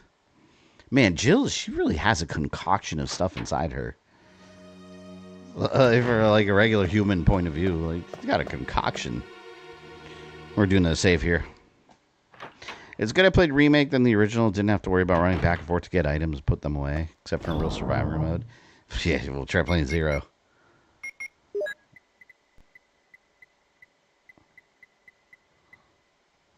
Let's pick up the knife that's over there. I got 2 knives in my inventory. I want all of them. Let's save this. Let's save this. Does anyone remember if I need the crank again? Because I know I needed it twice in Remake. I don't think I do, right? I'll bring it just in case. I don't think I needed it again. But I am going to bring it just in case. Crank that Soldier Boy. What is going on with Soldier Boy lately? I haven't heard anything about him for a while. Wonder if he's developing another console yet. The Dreamcast 2. In conjunction with Sega. I love this game. I don't care how many people think it's garbage nowadays. Who thinks this game is garbage though? Like I don't hear anyone calling this game garbage. I mean, if they do, I think they're wrong. But this game still, my God, still plays beautifully after all these years. There's a reason it's lasted so long as a series.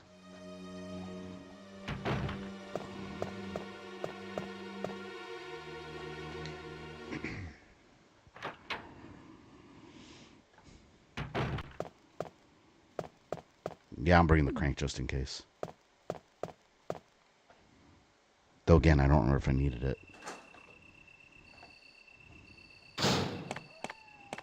If I don't, I'm dumping it at the lab.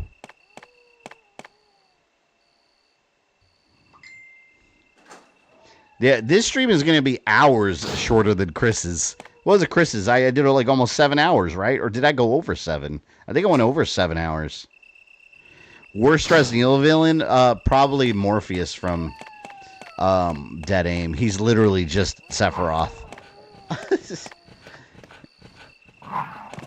Hey. Oh, come on. I pressed the button. But yeah, he's literally just Resident Evil Sephiroth. And then he injects himself with the TG virus. And he grows titties and bio high heels. And gets electric powers.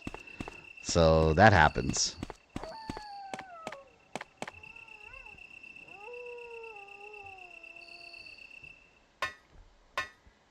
Norman from Revelations. But I think he looked kind of cool, though, when he transformed.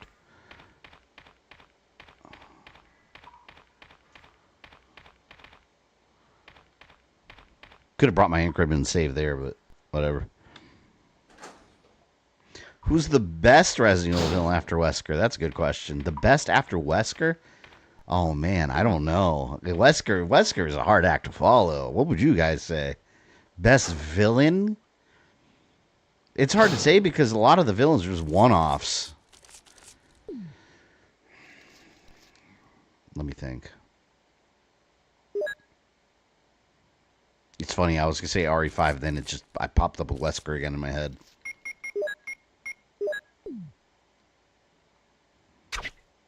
I have no idea. Because there weren't any that were, like, lasting villains. Remake yeah, maybe Sadler? I did like Mother Miranda. I thought she was a good villain. But again, if we're comparing the level of Wesker, it's not even close. William Burke? Yeah, maybe William Birkin. I'd say, because he was like a number 2 villain.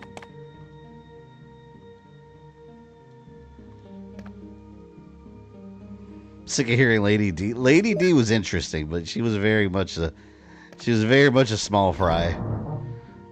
People only liked her because she had enormous boobs and a giant booty, and she was like 100 feet tall. That's the only reason.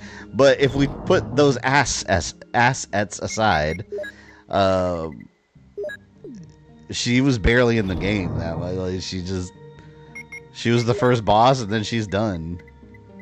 I actually preferred the other boss better. The one that with the weird puppets and the psychic powers and stuff. That was really creepy. I preferred her over Lady D as a villain. She was way creepier.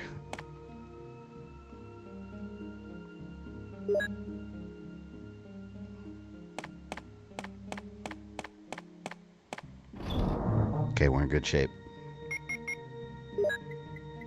I really gotta go through my inventory. I have way too much shit all over the place. Stressing me out. It's everywhere. Put my ink ribbon away. Lady D exists because it's Gooner material. That is also true.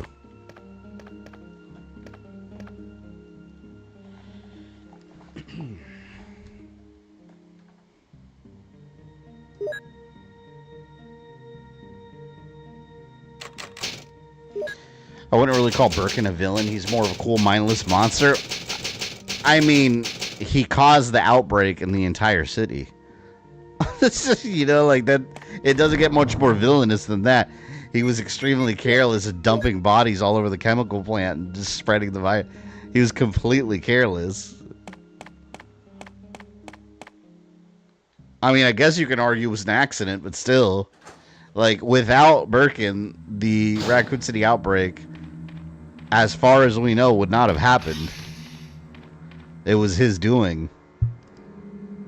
Technically, it's Hunk's fault. No, it was already spreading, though.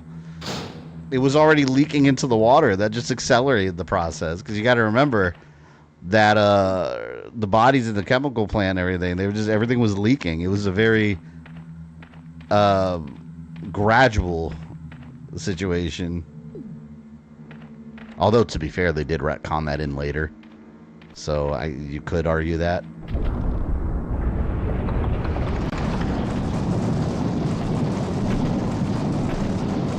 Because that's how the ground got saturated with the virus, and you had all these monsters in the forest and stuff, too. An outbreak. You know, it was just leaking everywhere in the area.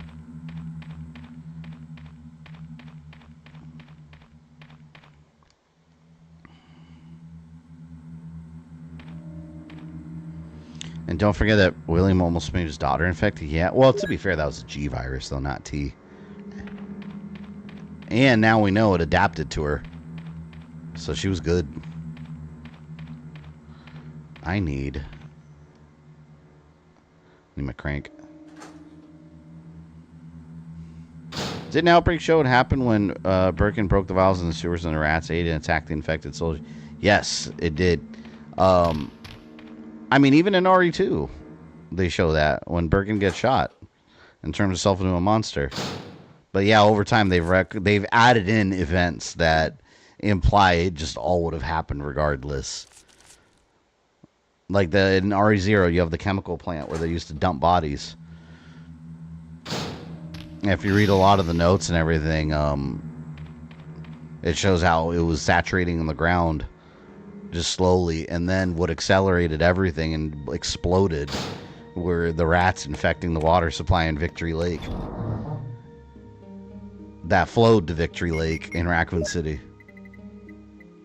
The story's always been very convoluted, but it's basically implied that, yeah, it would have happened anyway eventually. But Birkin was the big one. The big cause.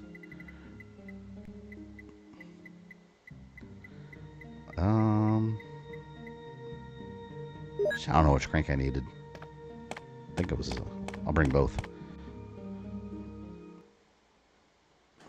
Hate that Ratcon makes Birkin less at fault. Yeah. I think they... Well, I think they added that in. It's because of Resident Evil 0.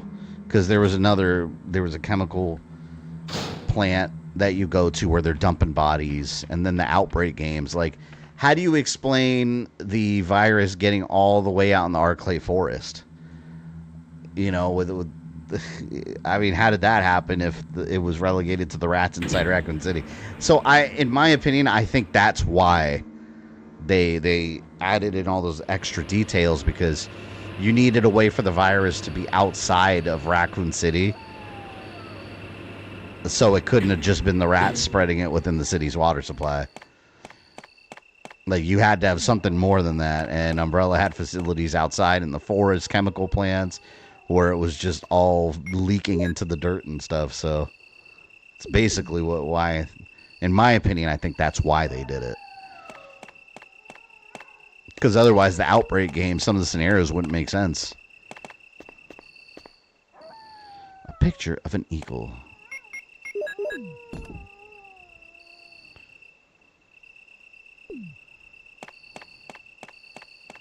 Get some green herbs over here. And mix these two bitches. Thought it was... Birkin got super pissed, took a lot of pre-workout, and went on a rampage that screwed over Raccoon City. Yeah, maybe that's what happened too. Whatever your headcanon is. You know what? Let me take one of these.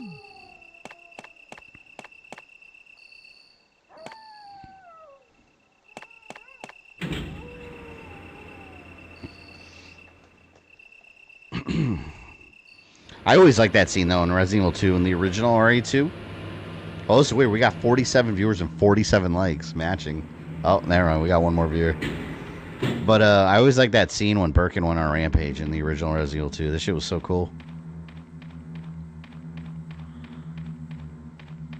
It was like a horror movie, too. Like those graphics, too, back then. It was just amazing to see.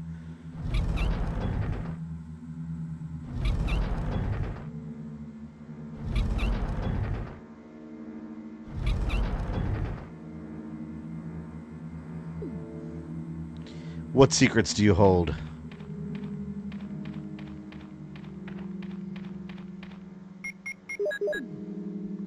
Original Birkin Rampage is probably the best cutscene in the game. Yeah, it was crazy. Like, again, like back then, those graphics are just like, you've never seen anything like that in a game. God, I still remember the Final Fantasy VIII cutscenes, like at the end of the first disc. When you're at that, like, I don't know, that carnival or Ultimecia. It was insane back then. Vincent Goldman's the most idiotic Resident Evil villain. He was an idiot. He panicked because they were investigating him, and then he was doing a lot of bad shit that was going to get him in trouble with Umbrella, and he was going to get reported. So he panicked and then did all the horrible things that everyone was worried he was going to do. So he was a dumbass.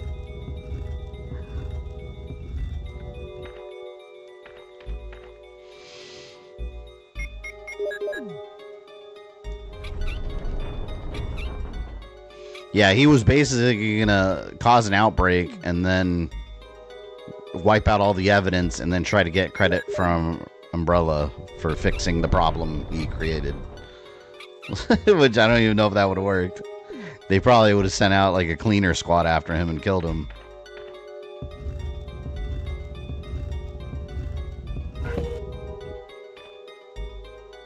Too bad we never got that RE movie by George Romero. It would have been amazing.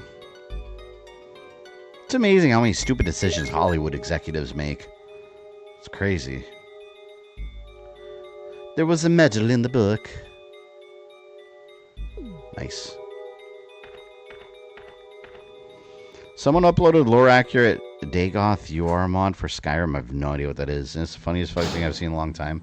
There's a million mods for Skyrim. Considering that the game's come out 50 billion times on a trillion platforms.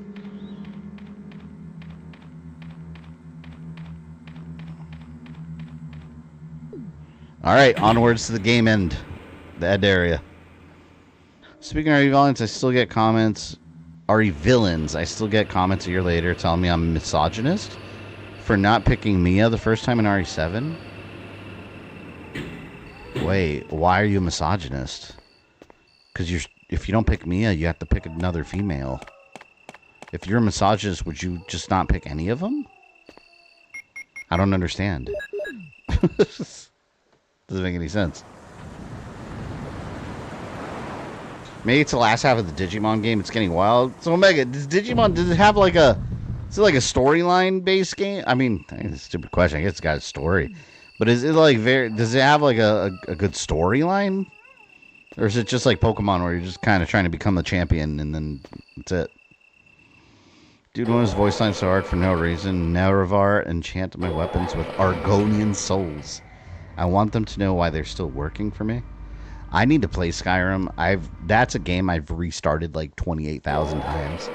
Because I had it on Xbox 360. And then I just stopped playing it. Then new remaster would come out. That game. It's a bane of my existence. Dead Island's another one I want to play one day. And just actually get through. It just occurs to me, how does Vincent's mother know about what's actually happening on Sheena Island? She didn't seem like a top-tier Umbrella employee or anything. Never explained. And I like how his mother sounded like an extremely elderly grandma, like, Vincent, please. Her voice all wobbly. Listen to your mother. She's hilarious. Alright, let's since we're here, let's do some cleanup. Let's start combining shit. We gotta get organized.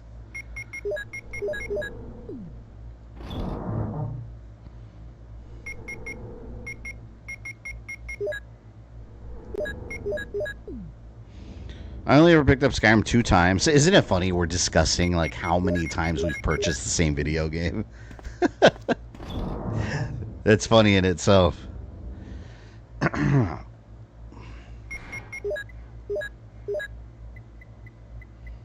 Yeah, I remember too. Sheena Island was like maybe his mom was on the island because that whole island was for Umbrella. It was meant for Umbrella employees and their families. Well, they were the new people actually, because the people that lived there natively, Umbrella moved into town and built up their economy and built up the island into some, like provided jobs and all that shit. That's why people let Umbrella do whatever they wanted. It's all part of the lore. The more you know. Look, Rogue, aren't you proud? I'm organizing here, all right? In your honor. God, it really is a mess, though. All right, here, let's do this. Let's put the crank here.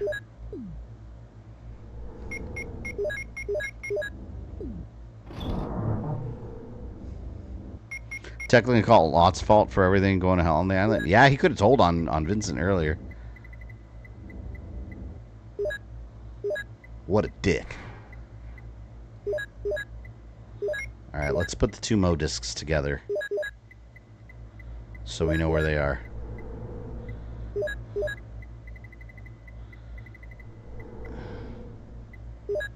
Combat knife will stick up here. All the other shit I don't care about. There's so much stuff. Where do I want to put it? Let's put it with the crank.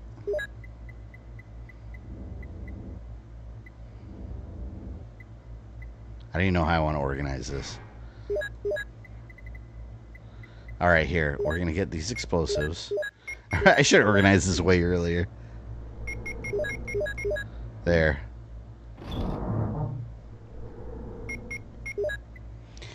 It's very story-driven with monster collecting on the side. Way better than Pokemon in terms of presentation as well. I'm surprised that Nintendo hasn't tried going after Digimon. I mean, they go at people for less. Oh my god, I got more. Hold on. Look at all the grenades. That's so many. I wonder if I'm going to get a chance to use them. I might not get a chance to use the grenades at all. Because I'm going to get to the Tyrant and I'm going to whoop his ass with the Magnum. Good lord. Alright, Magnum acid rounds. I got the Mo disc here. Alright, let's do this. I have too much stuff. It's so hard to keep track of. You know what? Let's do this. Let's start combining. Do you have any green herbs? Random green herbs? Yeah, here's one. Everything else is mixed. Here's another one. Here. Let's combine this shit.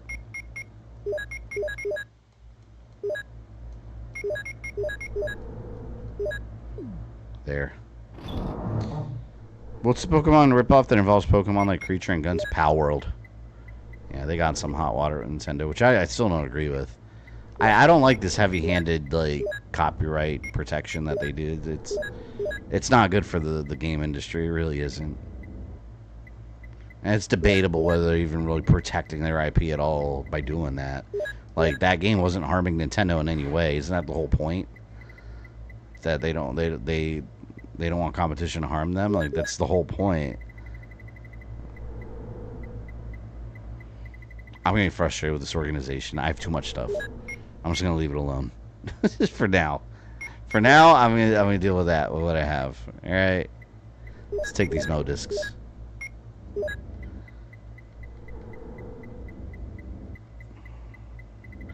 I do need...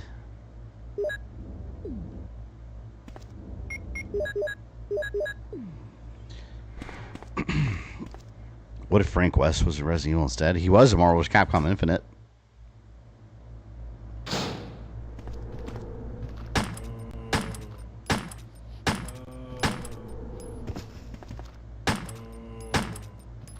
I will have so much ammo.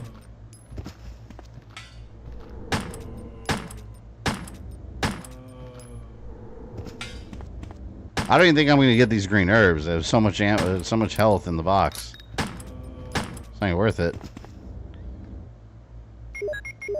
God, look at all the handgun ammo. Awesome. Why did I take the ink ribbon with me? I don't need the ink ribbon.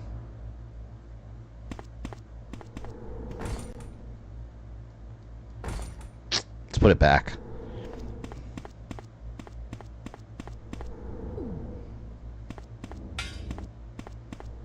Oh! So evolution Digimon have a much crazier and more unique than Pokemon. Yeah, I saw the one you sent me on X. It looked like a big T-Rex robot monster thing. It's crazy looking shit.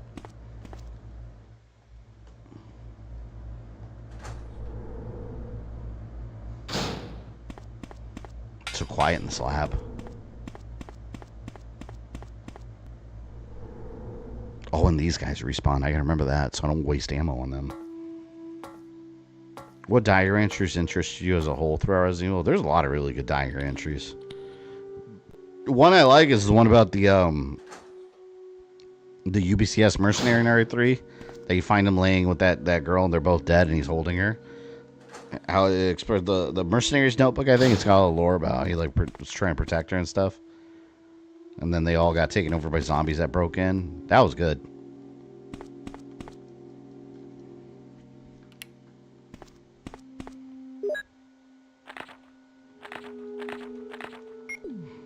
I admit, seeing a cactus with boxing gloves does sell Digimon for me. That's ridiculous. Again, I'm surprised Nintendo has never gone after them.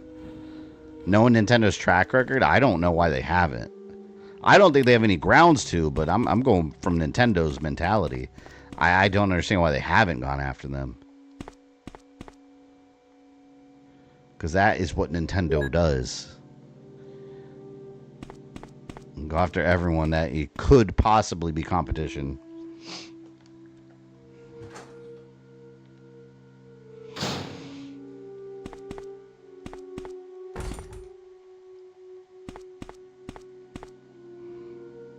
Digimon's been around since the 90s. Yeah, I remember when the animated series came out back in the day. Pokemon did come first, though, right?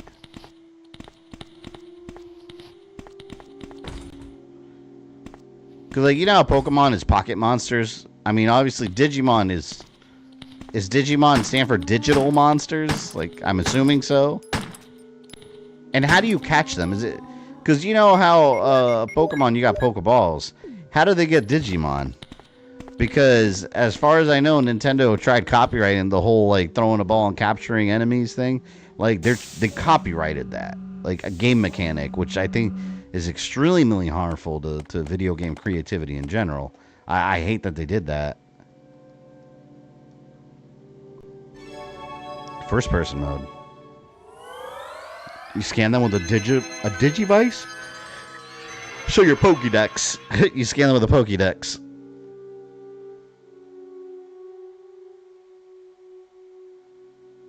Alright. And the games, do they all connect to each other? Or is it like Pokemon where you don't have to play one to like understand anything? Like it's a new kid or something.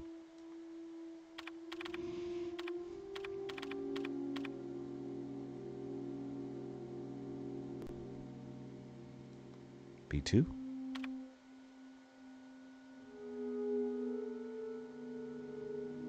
Accessing data. Guys, computer's so slow. Must be an E-Machines.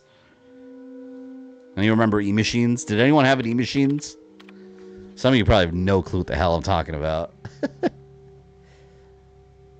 E-Machines. That was like the value brand that like most like low income to medium income American families had in their home.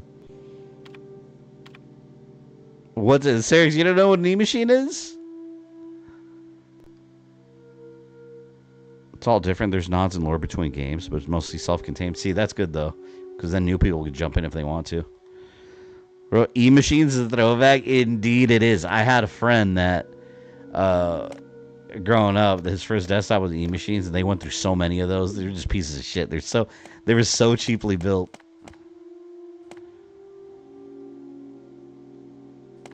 I never actually had one because I always had good computers. I always built my own PCs. Like when I actually I had a couple that I grew up, or I had a couple that like were gifted to us. Like when I first started getting computers, I didn't have a computer in my home till like beginning of high school. Mind you, it wasn't. This is early 2000s. It wasn't common then to have a computer in the home. Like you just eventually everyone started getting them. But I always liked when I learned how to build them. I just started building my own shit, and then it's way better that way. But yeah, E-machines, those things are such trash. They were literal garbage. I don't know if they use like the cheapest parts or what. It's terrible. When I worked at Best Buy, for the first couple of years when I worked there, they were hot computers because they were dirt cheap. They'd be on sale for like $150 a monitor and desktop bundle. And people, they'd be flying out the door. They're just pieces of shit, but people just they just saw price. Our E-machines died after about a year. That sounds about right, yes. They have cheap power supplies. They have cheap everything. Oh, shit. Hold on. They're getting a little close here now. So you can't play Baldur's Gate 3 on E-machines. Maybe it can run Crysis. You know what would be a fun experiment one day? Getting like an E-machine. They're not around, but getting like an old E-machines desktop and just fitting it with like modern parts, making it like a supercomputer. Like you have like a super E-machines.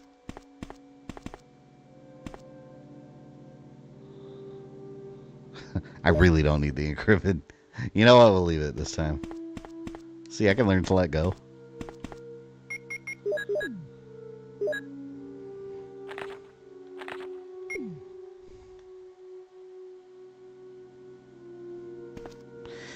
Is it just me or do zombies look like the Re-Dead from Zelda? Yeah, they kind of do. Look, I read that as Redhead, and I was like, Marin?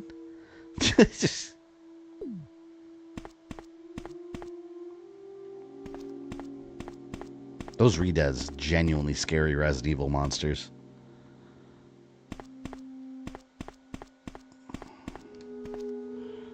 All that Beretta ammo wasted, I know, right? I might not have enough for the Tyrant now. I have to restart the whole game. Terrible. Terrible indeed.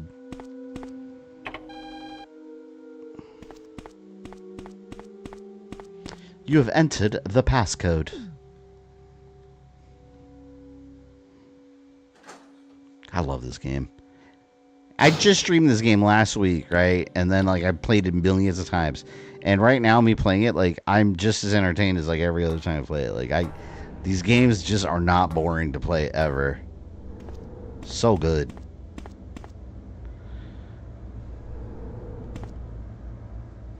Did you have an Apple computer back in the day when it was colorful? No, I never had an Apple.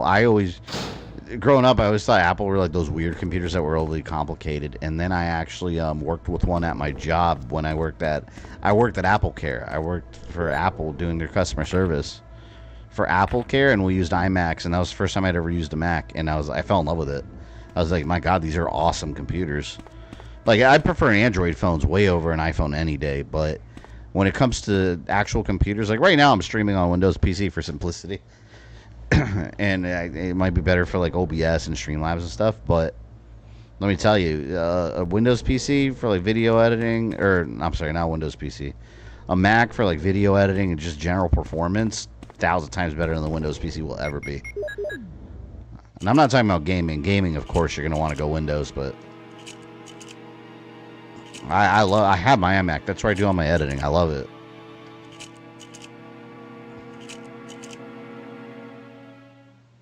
I probably would stream from a Mac computer if, you know, a lot of streaming programs are more compatible with it. Like Streamlabs is. You can have Streamlabs, but any random little program I need for any random reason, then I got to worry about finding a Mac compatible version. It's just not worth it.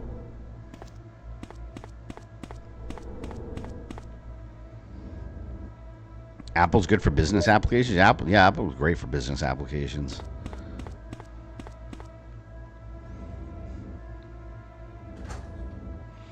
So you connect your PS5 and Series X to your PC? Well, yeah, technically it's connected. When I'm streaming, it's always connected. From my capture card, the console to the capture card, and that goes to the PC. Yep. I never stream directly from consoles. You just do way more. You have more control when you have a capture card. You have nowhere. You can stream from like a PlayStation directly, but you don't have anywhere near as much control. Yeah, I think it's always best to get a capture card, and then you're not limited either. I grew up on Apple. I kind of wish I did, but like, again, when I was a kid, my parents didn't know anything about it. I was the tech person in my house. My parents knew nothing about computers. No one in my family did. And then the only reason I ended up with a desktop in high school is because I kept, my God, it was so embarrassing.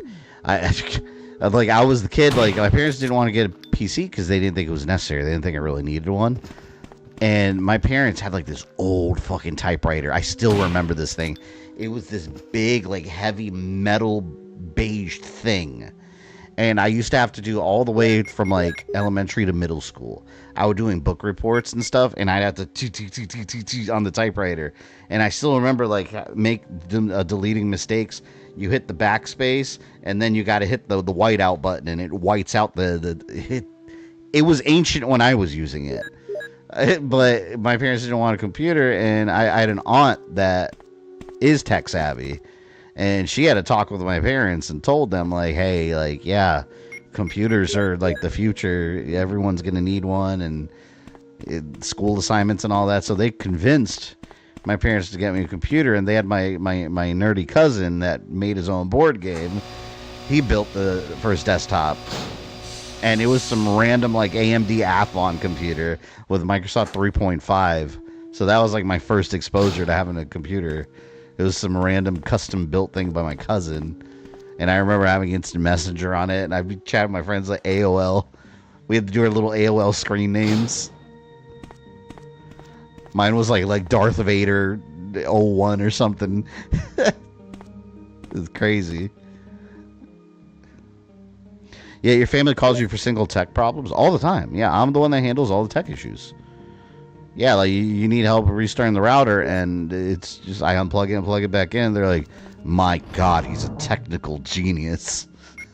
So it's like, it's hard being the tech guru in the family, because most of the tech guru things you do are just very, very basic things. That's how it is. Anyone here that's a tech guru in your family, you know how it is. Most things are like, did you try powering it off, or did you try unplugging it and plugging it back in yet? No. Okay, do that. Hey, it's working. Okay, well, I've told you 100 times to always do that before you call me.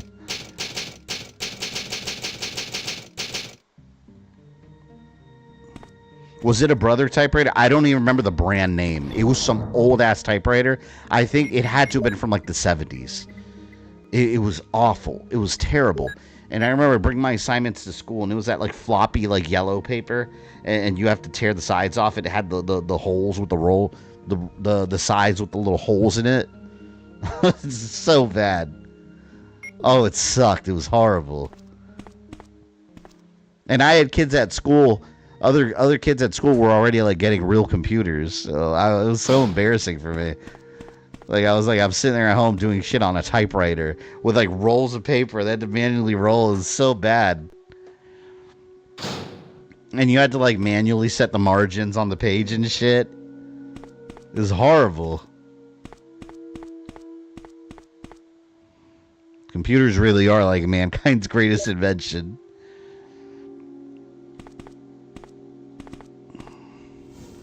Worst part of stuff like trying to convince your family you can't have two different antivirus programs working on your computer at the same time. Well, what about back then when people were just like using LimeWire? Using LimeWire on like Do you know how many e-machines computers were destroyed by people running LimeWire on it with no antivirus? Even with antivirus, it wasn't a good idea. Some of you here that are like in your early 20s are, oh fuck, I messed up. I wasn't paying attention. Some of you here that in your early 20s talking about like e-machines and LimeWire are probably like, what in the hell are they talking about? Like, what is this stuff?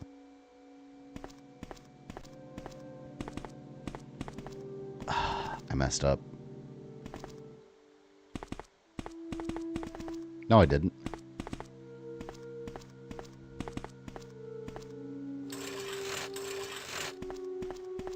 That goes here. Yeah, I think I'm still good. I remember Gateway was big too. That was another kind of cheap computer after E-Machines. Gateway, but that was actually a popular brand. And those went under. I remember we started getting Alienwares at Best Buy too, and those were not good at all. They were just made, I don't know if it's still the case. Back then, they were just made with like cheap Dell parts. And they were just rebranded as Alienware. They weren't that great at all. Overpriced.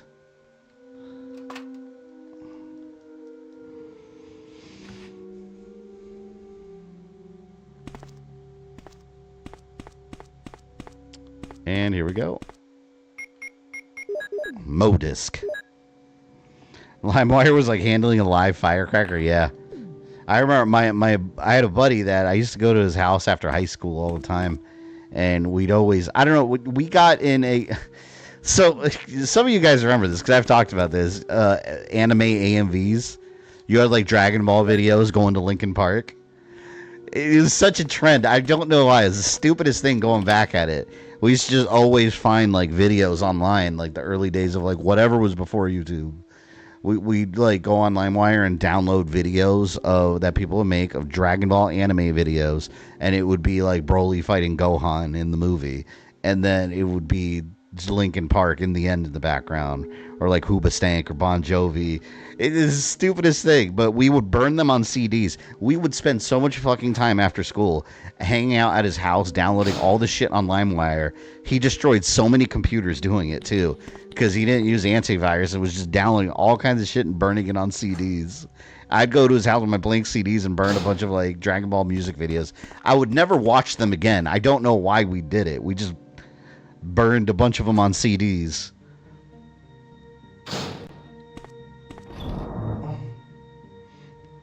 What about Packard? Are you talking about Packard Bell? Like, wasn't that HP's? No, that was different, right? I remember PDAs. Like before tablets, we had PDAs. I remember when tablets first came out. The first one we ever had at Best Buy was a Motorola one, and it was like $900, and it was a piece of shit by today's standards. Back then, it was like the future is now.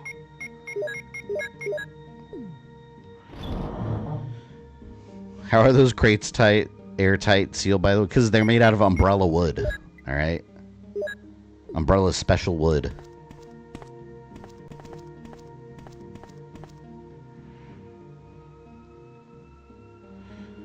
I'm one of the only people alive who still knows how to burn music to discs. I don't even think I have a computer with a disk drive anymore. Like, even that's a thing in the past. I had one of those. Died faster than my E-Machines. Shit. You lucked out then. Alright, see you later, Kendall. Alright, you know what? I am going to kill the Chimera monsters. Miss the days where I had to play the game to unlock everything in cheat codes. You know what? I miss that in fighting games, where you beat the game, you unlock a new character, and you have to play through with everyone to unlock the full roster. That was the shit. Now it's like, you beat the game with all the characters, get all your story endings, and then if you want more characters, you have to wait for the season pass. You have to wait for all the characters to release for that season. Like, takes the excitement out of it. Very different times.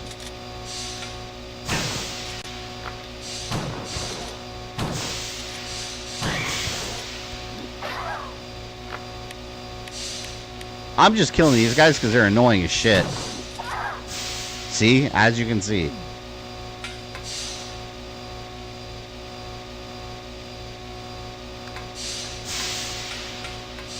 Just go. God. Took long enough.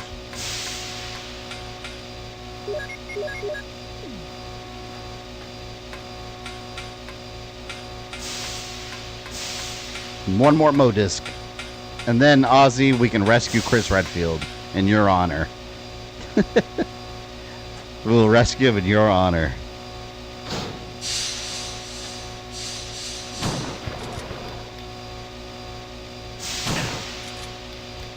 Fuck out of here. You know what's crazy? These things are stronger than hunters, technically. Because they took like 4 shotgun shells. The hunter could take 2. Maybe 3. Let's see.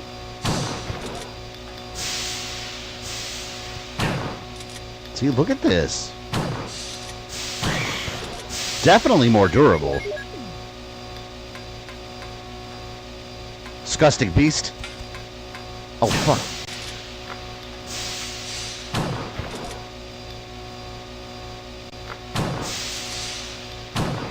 Normally, I don't waste this much ammo, but I have so much of it that it really doesn't matter. Screw it. See, I'm going wild, all right? I'm going wild with ammo. Going crazy.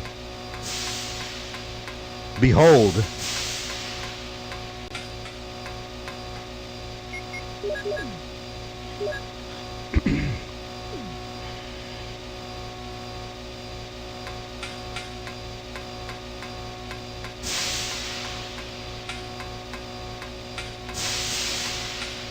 There we go. And that is how you become a monster slayer. That's what I love about this game. Every area is new enemies, yeah. That's one thing about Chronos the New Dawn that I'm like iffy on. Like I feel like all the enemies are kind of the same after a while. Great game, but I do wish there was more enemy variety.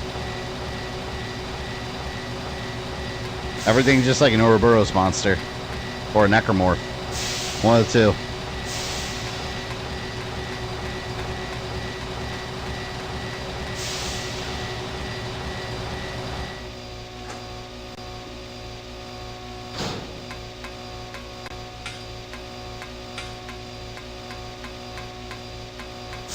They owe me shotgun shells now for using them.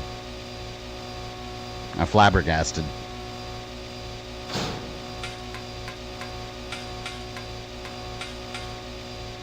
This time Jill might actually get to fight the tyrant. Unlike my remake playthrough where they're just kind of like, okay, bye. And then we just left and the mansion was still standing.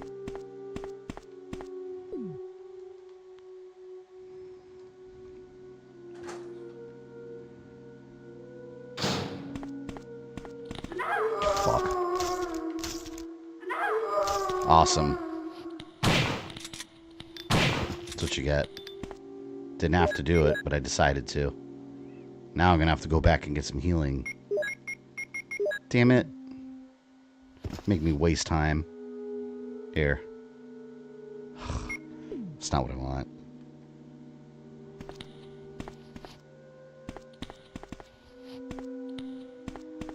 I'm taking a risk here. Taking a very big risk. Oh, you know what? Hold on. Didn't I leave an herb behind in this room? I think I did. I may have. Let's double check.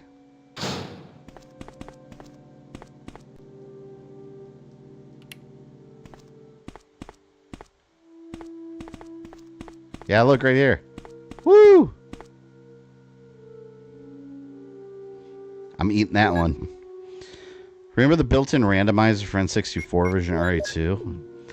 I never really got into the randomizer too much. I did think it was cool they had that extra. The RE2 on N64 is severely underrated. Like, that game is impressive. The fact that they fit all that in a cartridge and you have the FMVs and everything, it's awesome. Beautiful game. Here you go, Ozzy. We're gonna go visit your buddy Chris. The green blood. Yeah, the green blood was so cool. I know it's supposed to be like censored, but I mean, it still made it cool. Jill? There he is. Is that you, Jill? Oh, Chris, you're alive! Of course. Damn it, we're in quite a predicament, Jill. I know, Chris. Anyway, I have to open this room. We're in quite a Doesn't predicament, work. Jill. Well, Chris, I'll be sure to come back and help you soon. Will you wait here? Thanks. I'll be waiting here for you. He sounds so jolly. Like, thanks, I'll be waiting here. I'm like, get the fuck out, get me out. Fuck Wesker. He's a traitor. And 64A2 was the version I streamed, yeah. It was amazing. Who was Jill talking to? In there? That was Chris. Yeah, it was Chris Redfield.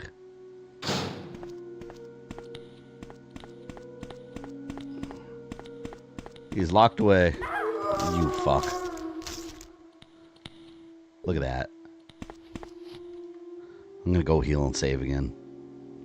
Well, I don't need to save. I'm just gonna get healing items. Bullshit, what? That didn't sound like Chris to you?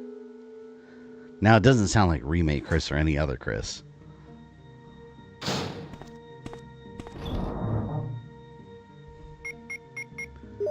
You know what? Let's do this. Colt Python, baby. Colt Python. We're gonna annihilate this fuck.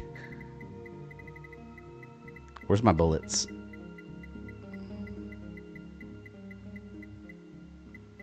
Where are my bullets? There. I really don't need anything else.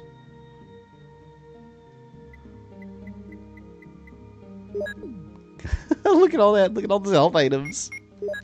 I'm unkillable right now. Alright, you pansy ass. Let's go. Got this Magnum waiting for you.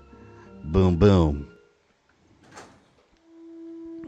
I was clearly told by you that Chris died when I beat RE1. Well, in this game, I literally went back in time. Before Remake. Jill!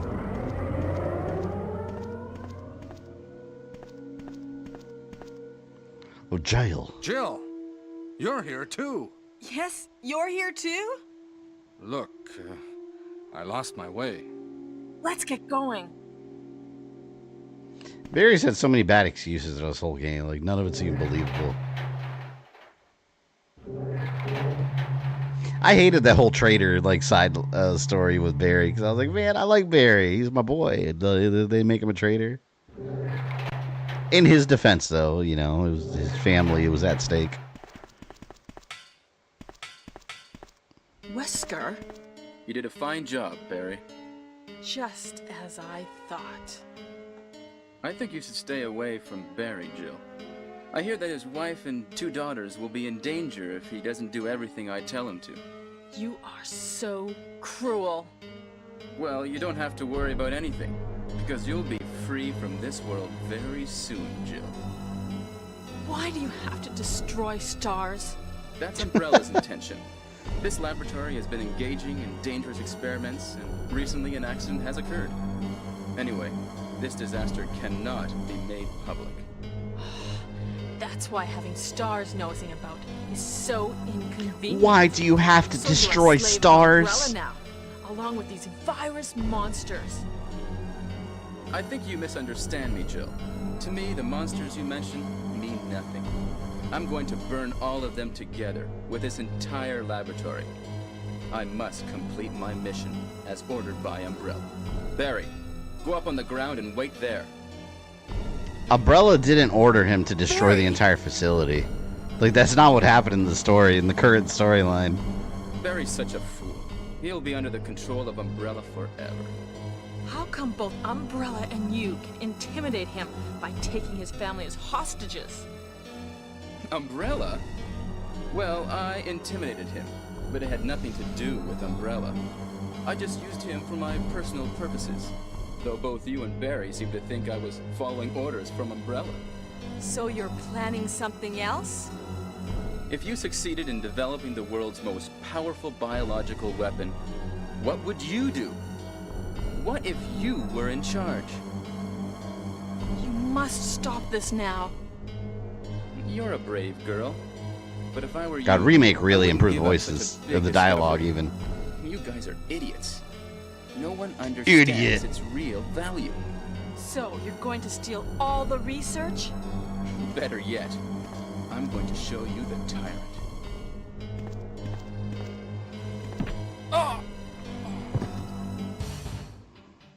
Barry, Yeah! Sorry, Jill. how is your family? I was listening to what you and Wesker were talking about. I wish I realized it earlier. I thought it must have something to do with Umbrella. Did Barry not pick up the phone to call his family and be like, hey, are you okay? And they're like, yeah, we're fine. Masterminded by him. But it's good that you know that now. Anyway, let's get out of this house first. I like that Jill. music. Yes, what? Do you have any idea what Wesker was going to show you at the back of this place? Well, he was talking about the world's most powerful biological weapon, called Tyrant or something, I think. Do you think we could see Tyrant now? Barry, you're so optimistic. It would look bad for Stars if we let such a dangerous creature run loose. Barry, how's your Maybe you're family? right. Still in danger, dumbass Let's Jill. go Technically, then. they're not, though. It was all a lie. They were never in any danger. That's why, like, it never made any sense. Like, why didn't Barry just pick up the phone and call them? Or, like, go to his house real quick and check on them?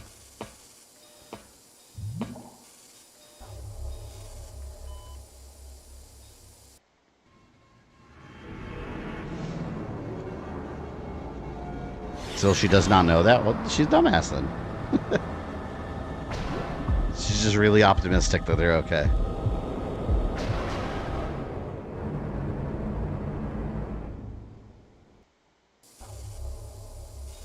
Can a creature like this really be the ultimate biological weapon?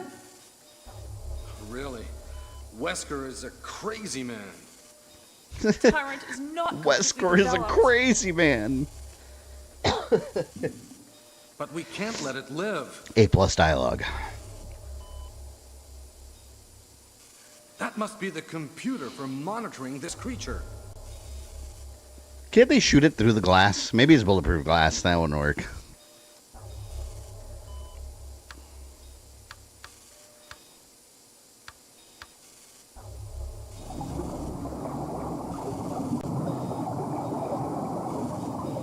No, Nemesis doesn't exist without the first model Tyrant, though.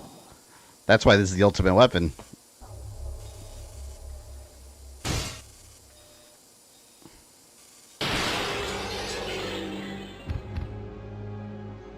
Let's just look at the 8-foot monster and not easily screw this somehow. Yeah, it's funny. It would have died anyway during the explosion. Barry. Can't control what it does.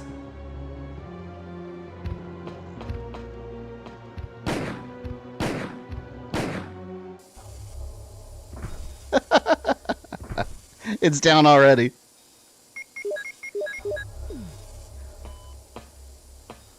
Right next to Barry. Barry? Barry?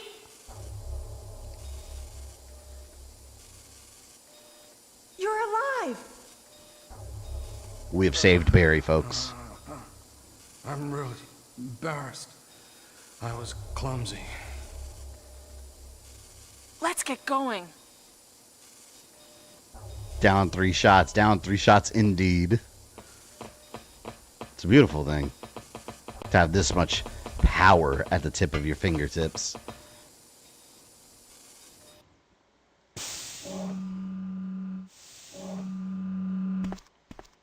What happened to Wesker?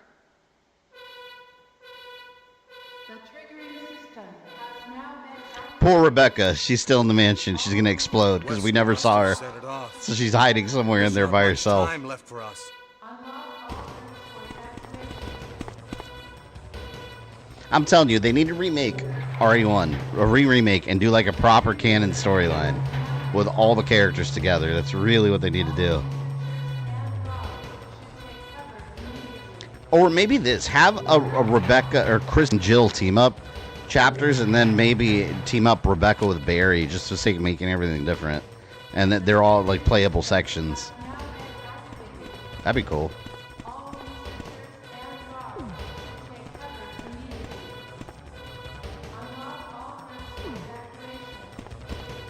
I want to bring the. Let's use the grenade launcher on the Tyrant for a little bit.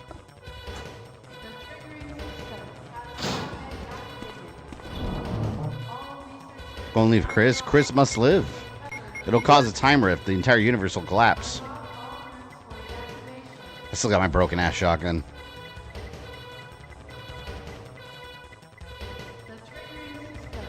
I should take it with me just for the hell of it. It leaves the mansion with me.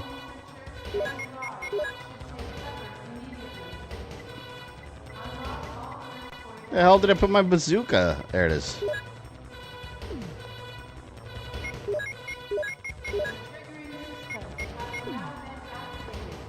Let's leave the shotgun.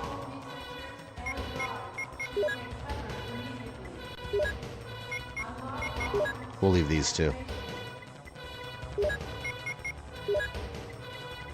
You know what? Let's take the broken shotgun. The broken shotgun is going to survive the Spencer Mansion incident for the first time. Let's go. Surprised took about the same time beat this time around? Well, no, Chris was like a 7-hour stream. We started at 10, 11, 12. Yeah, so like an hour and a half difference, roughly. Oh, shit. Yeah, Chris easily had another extra hour and a half. Mostly it was going back to the storage box over and over. Yeah, well, Chris, I think it was almost like 2 a.m. almost.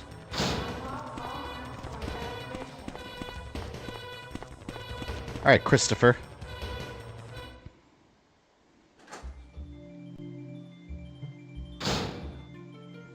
The Metroid games have better escape music. If you're talking about the escape music and specifically, I agree. So everything is done? Well, almost, yes. Now let's go. Chris didn't do shit this whole game. He was just locked in there the whole time. So yeah, this version, Wesker has no reason to hate Chris. All Chris did was get captured and then escape with his life. He doesn't even have a weapon. Look at him. He's not even armed. Ozzy is bitterly disappointed in you. I know. He's looking at Chris with a rage in his eyes. Like, he should have died. Let's go. He just punches right through the metal doors. Alright, we're rescuing the broken shotgun. That was the goal in the entire game. Rescue the broken shotgun from the Spencer Mansion. We're taking it with us from the chopper. Maybe we could resell it on eBay.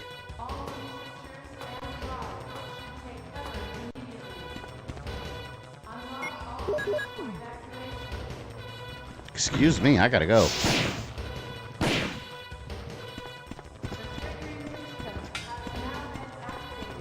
You're on my way too.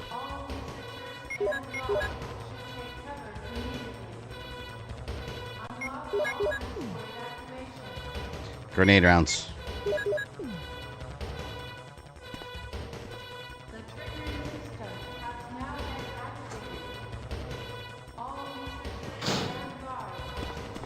Kendo can repair that broken shotgun. I don't know about that one. That one looks all melted. It's like all melted like noodle nose.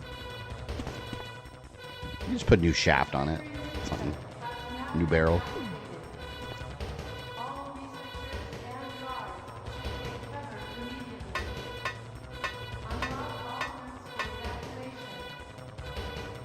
Hurry!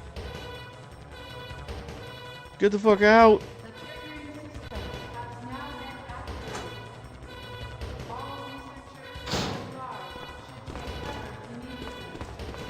Why did Wesker even need Bear? That's never been clear on why you actually needed him. I feel like they just all went in there and just kind of scrambled around and found the lab.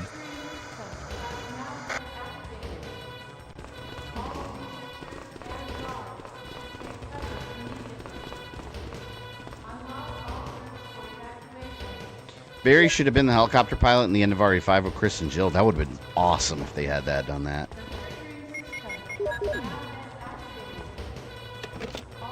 There is 3 minutes until explosion.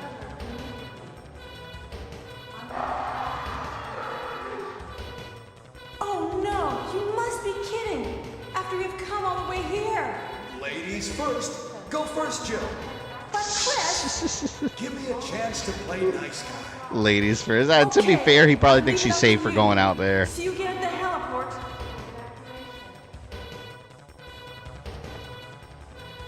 The surviving stars trifecta. That is true. Barry had his role explained in the S.T. Perry novel. Yeah, but that's not the game. The game is they don't even bother explaining it well. He's like, I betrayed you. My family's in danger. Oh, wait. No, they're not. And that was the explanation right there.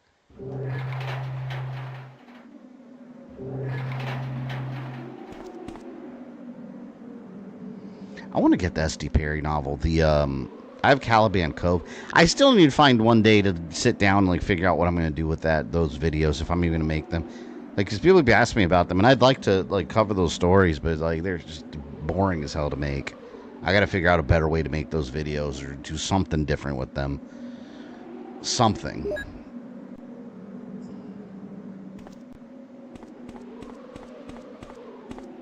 Because I would like to do the ones about the games too. Kind of wish they made a short game out of Caliban Cove. Thing is, too, Caliban Cove, like, that's... The only thing that keeps it from being canon is that right after this, Rebecca said, fuck this, and went back to school. Like, you know, doing medicine and stuff. She didn't really stay part of the stars, because there was no more stars.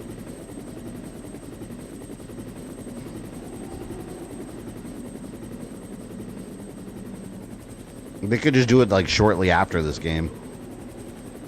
Maybe it's part of their, like, European investigation. But no, that's impossible, because they were still in Raccoon City. So it'd have to be before 2.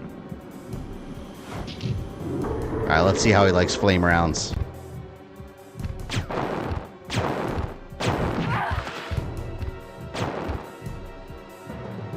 4 flame rounds. Coming! Jill! Kill that monster! You're our Amazon, Jill! What? That's what he said. You're an Amazon, Jill. Sounded like said, kill that monster. I bought this on Amazon, Jill.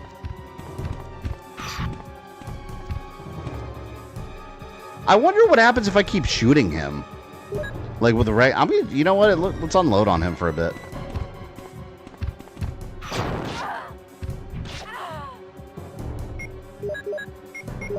I'm very curious.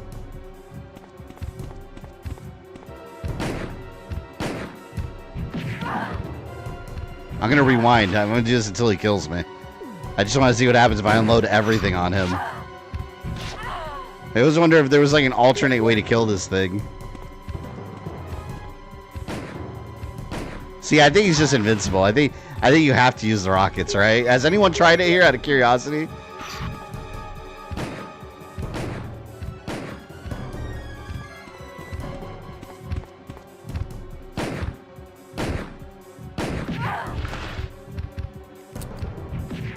Yeah, see, I think they give him unlimited health until you kill him. Ooh, point blank. That'd be cool if you unloaded, like, if they had a special ending where you unloaded, like, 50 magnum bullets on him, it kills him. And there's, like, a special ending or something.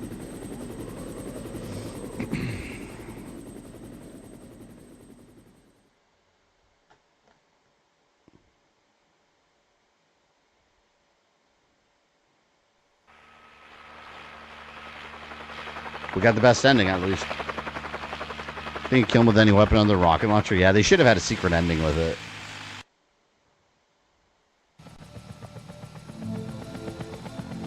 Blow him at point blank range. I had the rocket right in his face.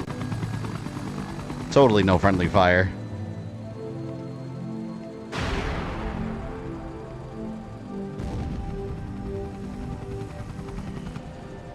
I like how you don't actually see the mansion explode. They just overlay an explosion and video above it, and they turn the opacity meter up slowly. Yeah, if you edit videos, you see all these tricks.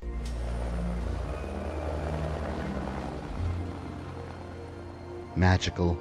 How romantic. The two lovebirds that never got together. It's so good. Here's that awesome music again. But yeah, that was Resident Evil 1 in its entirety. We did both campaigns. An ending where you reduce iron to Swiss cheese rather than giblets would be more badass in my opinion. Yeah, they should give it the option to. Nemesis pulls up a helicopter for it to fall on him like a dumbass in Apocalypse. Yeah, that's good. That wasn't Nemesis. That was Matt, the environmentalist. Where's Rebecca? Who knows? She exploded. Real answer for those that don't know, she's not in this campaign. She's only in the Chris campaign.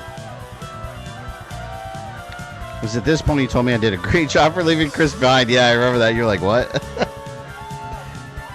That was funny though.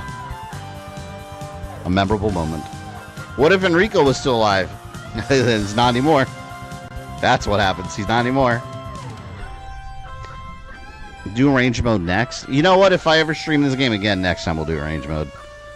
But we're not going to play it 3 times in a row right now. It's enough Resident Evil 1 immediately. But next time, for the sake of making it different, we'll do that. Maybe next year we'll revisit it.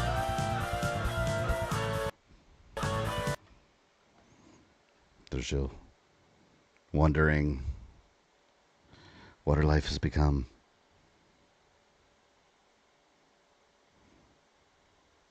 "17 saves. I totally did not need to save anywhere near as much. I always have a ton of saves in these games. I could always get such a better grade in these games when they graded you if I didn't save anywhere near as much. Now we'll stick this here. You were asking if they feel Inez, Jill's actress, more or less confirmed that several people know who she is and where, but she don't want to be a public figure, so no one doxes her. Yeah, I just remember a bunch of like rumors in the past that they found her, and that it always turned out to be fake. But I think I did hear something about that. They actually did find the real one. I'd like to think that Richard woke up after some time receiving the serum. It just cuts to the bitch blowing up. That's so fucked up. You know what? That's possible. What if? Well, then he's now dead, and we'll never know. Even Linda, that plays Rebecca, hasn't publicly given her last name. I mean, there's a lot of, to be fair, though, there's a lot of crazy people on the internet, though. Like, you'll get some crazy, unhinged fan that'll, like, want to go ask them out on a date and start stalking them or some weirdness. It'll happen. Some weirdos out there, man. But, yeah, we'll cut it there. That was the finale of this stream. So, Wednesday, we will be finishing Chronos. Technically, all week we're having finales, because Chronos, and then Terrifier is only going to take, I'm assuming, 1 stream. I don't think there's any reason that game could possibly take 2 streams. Like, it's a beat 'em up. Like, how long can it really be, you know? It might even be a shorter stream, but we'll see. We'll have some fun on Friday night. I have some entertainment planned. But yeah, for now, hopefully I'll catch you guys 7 p.m. on Wednesday. So yeah, I will see you then.